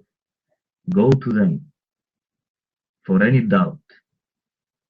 But I don't think you have doubt. You believe that you believe in the true, I don't know what religion you think. Well, the problem is that we don't believe in a religion. We believe in one God. We don't care about the religion that they call us, Christians. We care about Jesus Christ. He is the only way. You know, that's the difference between Muslims and Christians. We don't put our religion, in brackets, religion, in front of Jesus Christ. You put Muhammad, religion of Muhammad, even Islam, more than your Allah. If someone burns the Quran, you will kill 5 people because of that. It's totally incomprehensible. It's totally stupid to do that. Anyway, thank you, Christian Prince, for letting me speak. I will say good night. I won't speak anymore because my voice closes every time I speak about this theme. And these people, as you say, Christian Prince, they're the most dumb people I've ever encountered. The most dumb people I've ever encountered. How can it be? And they are so dumb, I don't understand. But we'll pray to God so that they will learn something at least from you and from other people. Good night.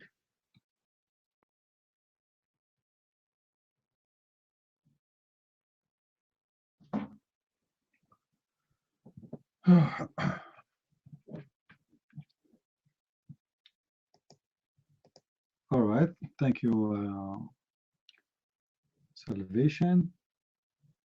The mic is yours, Nightmare.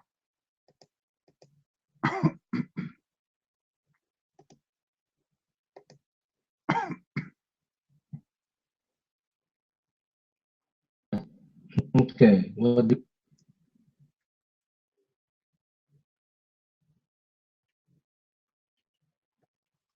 I know this guy. what is your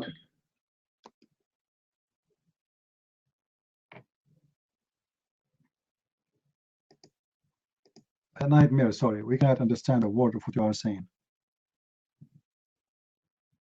Yeah, thank you. Guys, he's saying زعماء ضعفاء الإيمان من المسلمين, leaders who have very weak faith of the Muslims. So, and those who are not Muslims, why you cut the second part? So there's 2 parts we pay them money. Those who have a very weak faith on Islam from the leaders, not from the public, no, the leaders. Or those who we hope they will convert to Islam, thank you very much. It's a bribe. They have a weak faith. We pay them money. So the money will make them have faith. You see, guys, we pay them money. They have a weak faith. So we pay them money. So then they will have a strong faith. Or those leaders who don't, they are not Muslims yet, we pay them money, they convert to Islam. Either way, it's a bribe. It's a bribe. Obviously, those people don't care for faith. You cannot buy faith of a human being by money unless he is a scumbag. Do we agree, guys? Who is going to change his religion? Or you can increase his faith because you pay him money.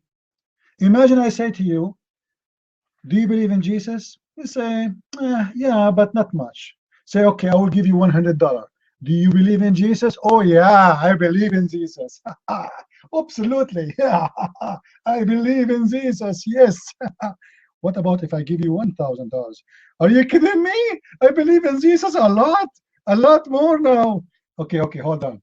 I have a surprise for you. I will give you 100 Ferrari car. Oh my Allah, 100 Ferrari car? Sure, I believe in Jesus. I believe in Jesus. I'm jumping. I'm so happy. I believe in Jesus. Allahu Akbar. I believe. What kind of religion this religion is? You just admitted, you idiot, that you're a prophet bribing people to believe in him. They don't have faith on him. And he don't give it to normal people. He give it to leaders. He is bribing. Guys, when you are in office and you get money, isn't it this is a bribe? Isn't it this is a bribe? Those are leaders. Muhammad, he don't pay the poor one. You see, a second ago he said, we pay the poor one. But those are leaders. He is buying the leaders because if he buy the leaders, the rest will follow. Muhammad, you know what he's doing? If I can buy a leader of a tribe and he say, I believe in you, Muhammad, his tribe will follow. What a scumbag, Muhammad. It's obvious. Your mic, Simon, your mic.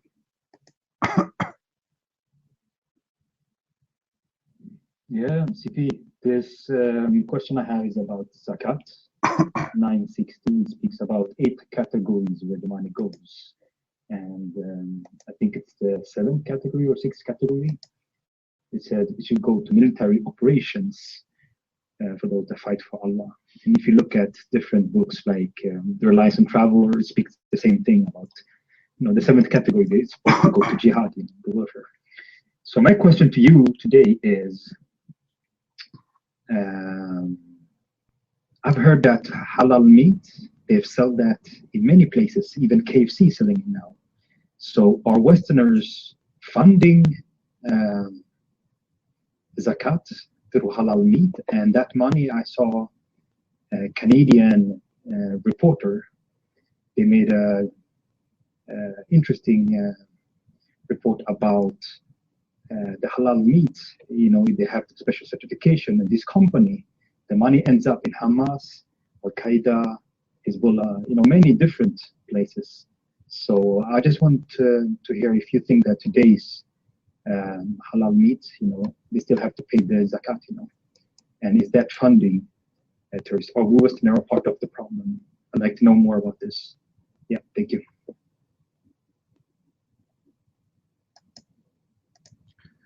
This is why we as a Christians, and even if you're an atheist, or even if you are a Hindu or a Buddha, you should not buy any, be caught any product have halal sign in it.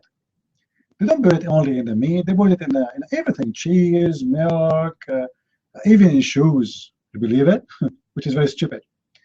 The whole point is that Muslims trying to make you subdued to their religion without even knowing. Companies these days who do business with Islamic countries, they say to themselves, what we will lose if we put this mark on our food? We guarantee that all kinds of customers, they buy it. But this mark, they pay for it. It's not for free.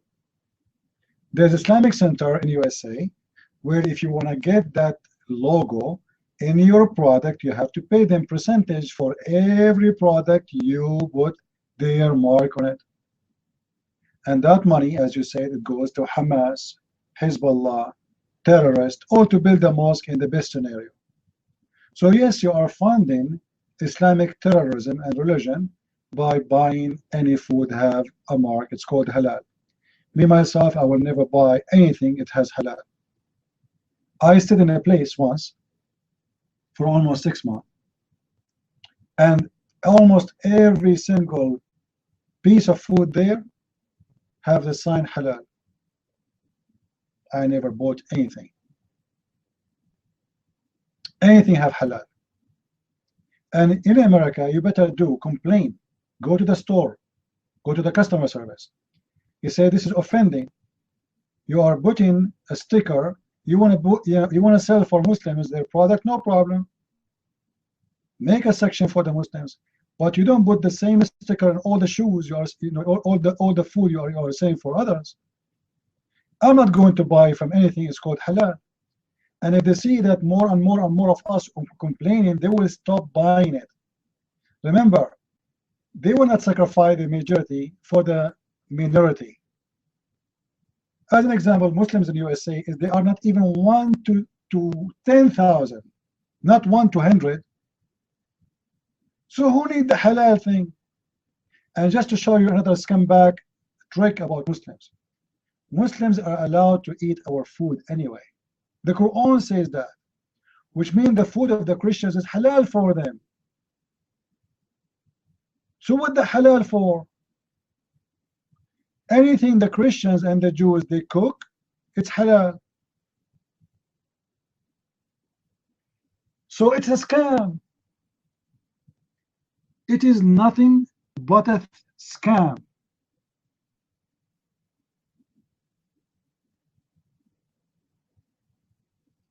I will never allow myself to buy something like that. What do you mean nightmare? The Quran does not say that it is allowed for you to eat our food.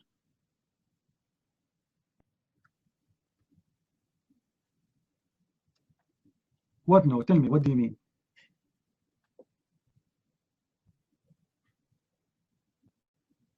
Not my meat?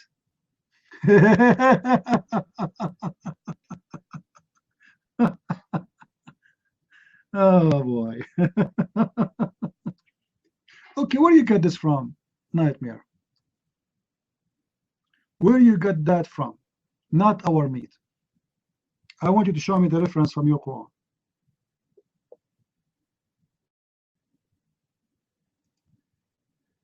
Show me. I'm waiting for you. Give me the verse.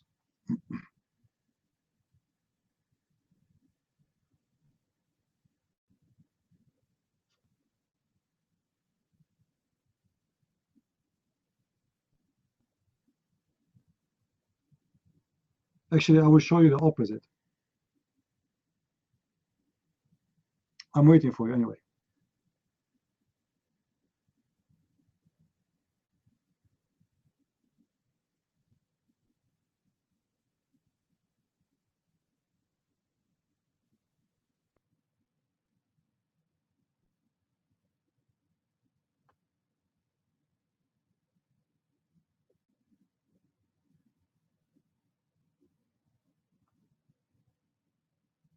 I'm waiting.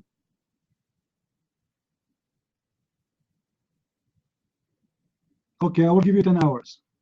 You know what? I will give you until tomorrow. Is that fair, guys? Sunday, until Sunday. I will give you until Sunday. Just to show you how stupid you are. I am me, yourself, your hand is here? I don't believe it. I need a verse? Sure, I need a verse. Which verse?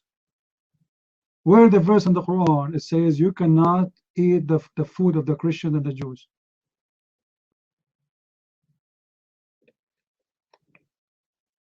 I'm waiting. You have one? What stupid idiot, you cannot eat pork. What's wrong with the Muslims? What's wrong with the Muslims? Does the Quran says you can eat our food, yes or no? I'm not talking about pork anyway. You Muslim put the halal sign everywhere. I saw with my own eyes halal sign on the shoes. Do you eat shoes?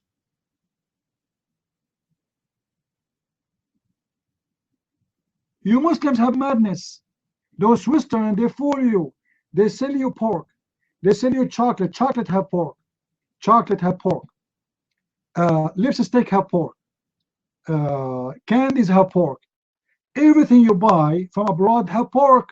And then they tell you halal, and you stupid idiot, you eat it. Let me tell you this story happened to me with a stupid Abdul. I used to work once with a stupid Abdul, and this guy, he go with me wherever I go when we go out for a break. So we go and eat, because I'm the only one who speak Arabic. So he go with me, we go to the restaurant, we ask for the menu.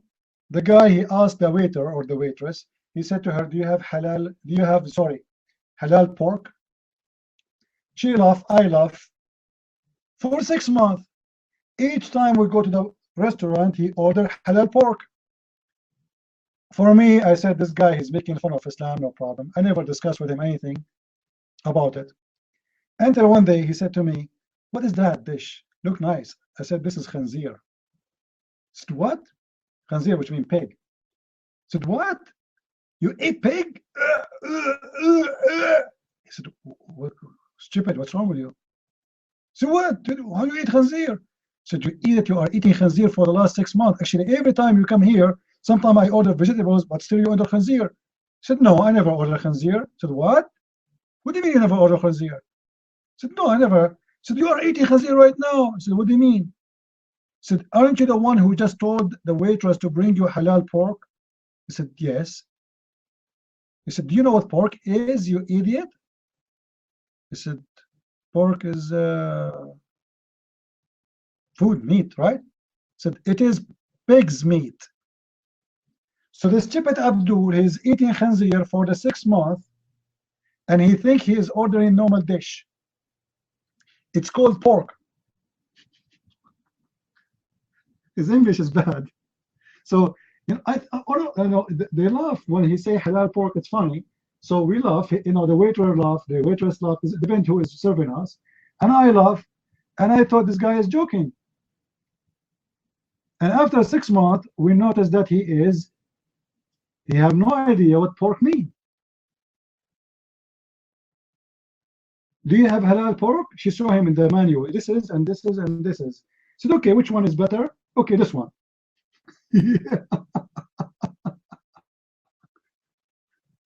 Anyway, I'm still waiting, Nightmare, for the verse that says you cannot eat a Christian food.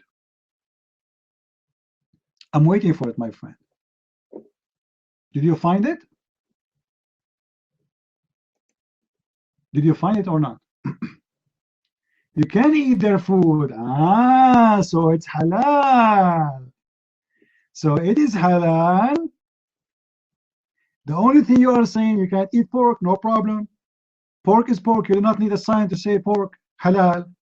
Correct, guys? Then we do not need a logo. Or what we need to know that this is pork, and not even one single store, they don't say to you this is pork and this is beef. So you do not need the halal logo. It's a scam. It is a scam.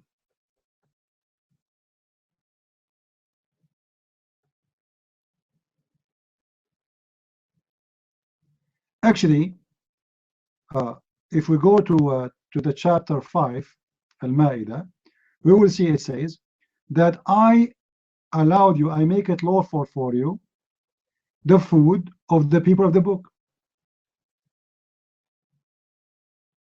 The Quran say it officially. It's lawful for you to eat their food, whatever their food is. And this can be found in chapter 5, verse 5, I think.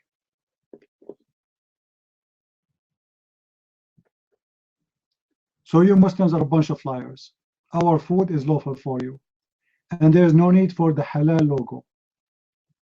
And not only this, I have another surprise. Chapter 5, verse number 5. Even the dead animals, it's forbidden for a Muslim to eat a dead animal, which means an animal who was not slaughtered.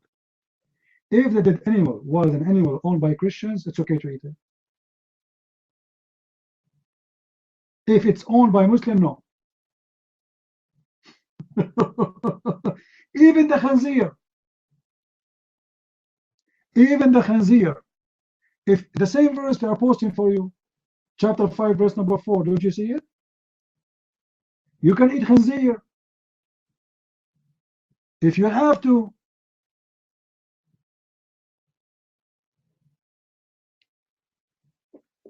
Abdul, listen, potato.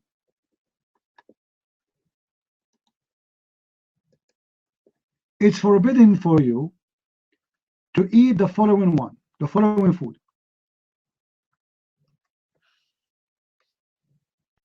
Chapter 2, verse 173. The dead one and the meat of the khanzir. And anything was given as a sacrifice for different god. However, if you have to, it's okay. Which means even if you have to eat khanzir, it's okay. Even if you have to eat a dead animal, it's okay. The verse saying that.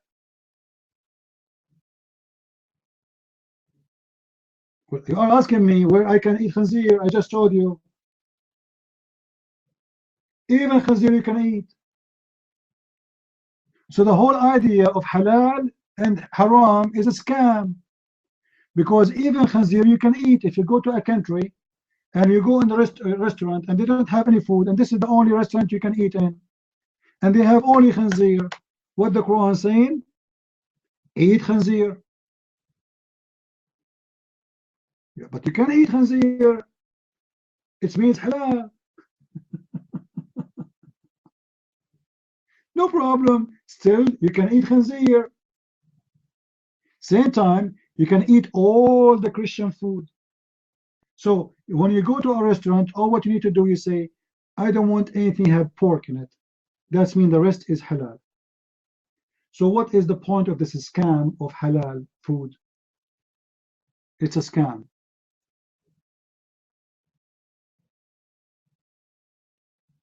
Scam as your prophet. Let us hear what IME want to say. Go ahead, IME. Your hand is up.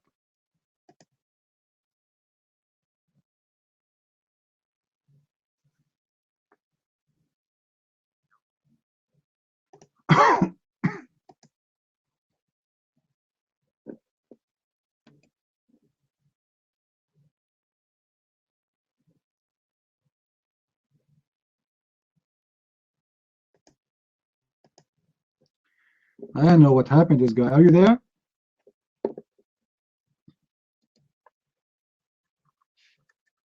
And by the way, I don't want to forget to remind you that we as a Christians, we are not allowed at all to eat food slaughtered by Muslims. Anyone knows why?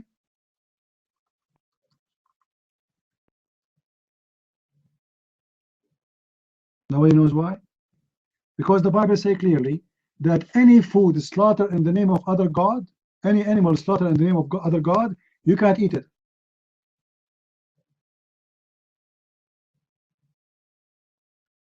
And the Muslims, when they slaughter animals, they slaughter in the name of their God. When they slaughter the animal, they say Allahu Akbar. So we as a Christians, we are not allowed, or Jews, to eat food made by Muslims, especially if it's meat. This is the food of the pagan. Remember, Muslims are pagans. No, it's not afraid to do everything. No, Because when you eat a food is slaughtered in the name of other God, you are approving that God. It's not about food no more. This is not about food. This is not about the food is lawful, not lawful. This is about the name of that God who you slaughter in the name of it.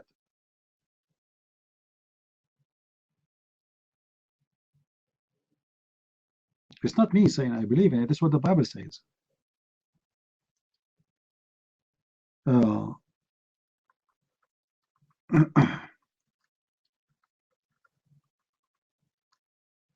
you there? I am me.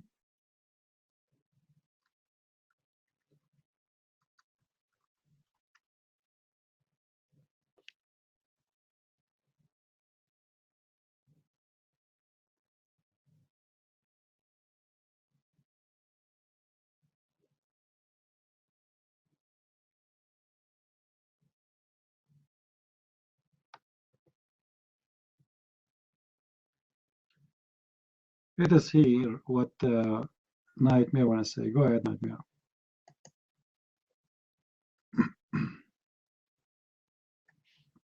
Okay, you can eat anything if you have no other choice. Let's just meaning none.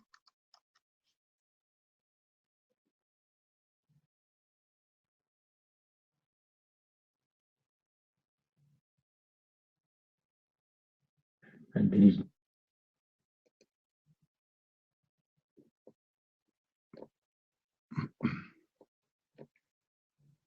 no food, but I don't understand a word of what he's saying. then I have it for. So here I'm going to.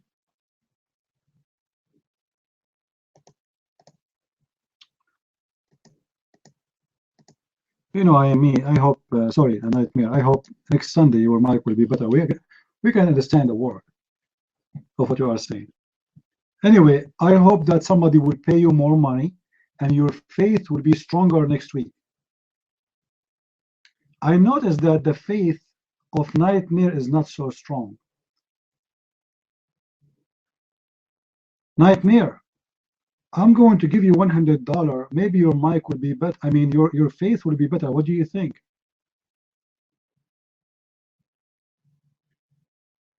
You Muslims just admitted that your religion pay people to have a strong faith. Well, ask Allah to pay you for your internet. Stop stealing the neighbor internet. You know, I showed you that you Muslims are allowed to steal electricity, to steal water, to steal even food. In the top of that, your God Allah allowed to bribe leaders to have a strong faith in Islam, which is really amazing.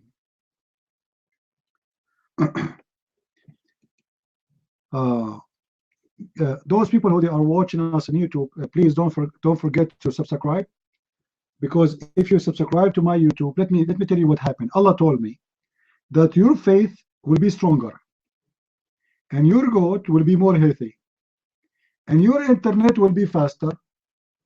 All right. So if you like what we do and you like to support what we do, don't forget to subscribe to our YouTube, because we are going to give versions at the end of every month. The problem is how I can find versions in the Middle East.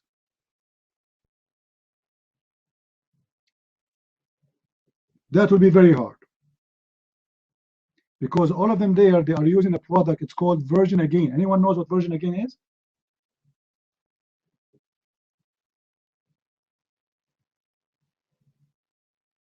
No, Version Again is a product they bring from China, which is a woman she put in her private part during the wedding night, and then a blood will come, or something, a color will look like a blood, and then the stupid husband, he will think that she was virgin forever.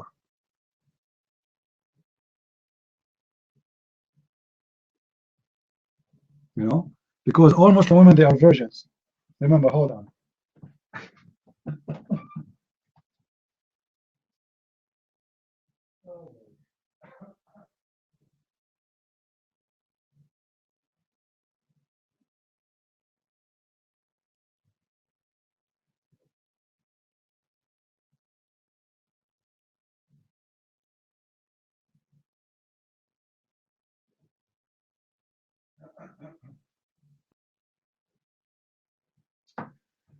All right, all right. There's a video. There's a video. It's called the government. Which government? Which country you are in right here? Which country is yours? I get it. I get it. Do you need to repeat yourself like Allah in the Quran? The same verse it exists all over. Oh, you are in Morocco. Okay. Did you see what happened to the fisherman in Morocco? Unbelievable. The poor guy, fisherman, he's a fisherman. He is selling his fish in the street. The police, they came and they took his fish from him and they dumped it in the garbage. The guy, he jumped to rescue his fish inside the garbage. He never thought that they will do such a horrible thing to himself. And they smashed him. They closed the squeeze machine on him and they mashed him inside the garbage truck. You believe it?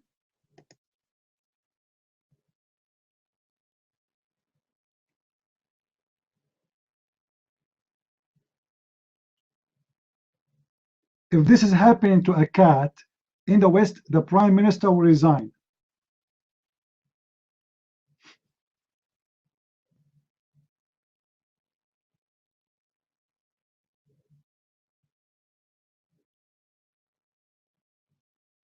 This is how filthy this religion is.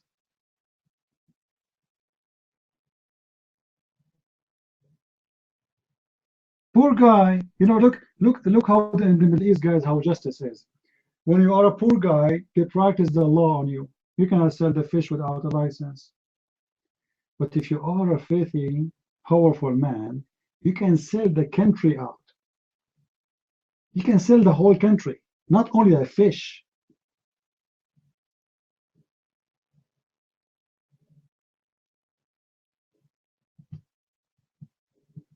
What we can say.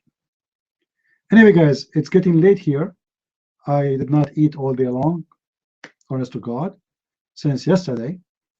And I apologize. I cannot stay longer because I don't know if you can hear the songs in my stomach. It's singing, you know. And I'm waiting for Allah to give me some like 100 camel, and maybe my faith will be stronger in Islam. I mean, I think this is what is missing. If we can get 100 camel, I think I will have faith in Islam again.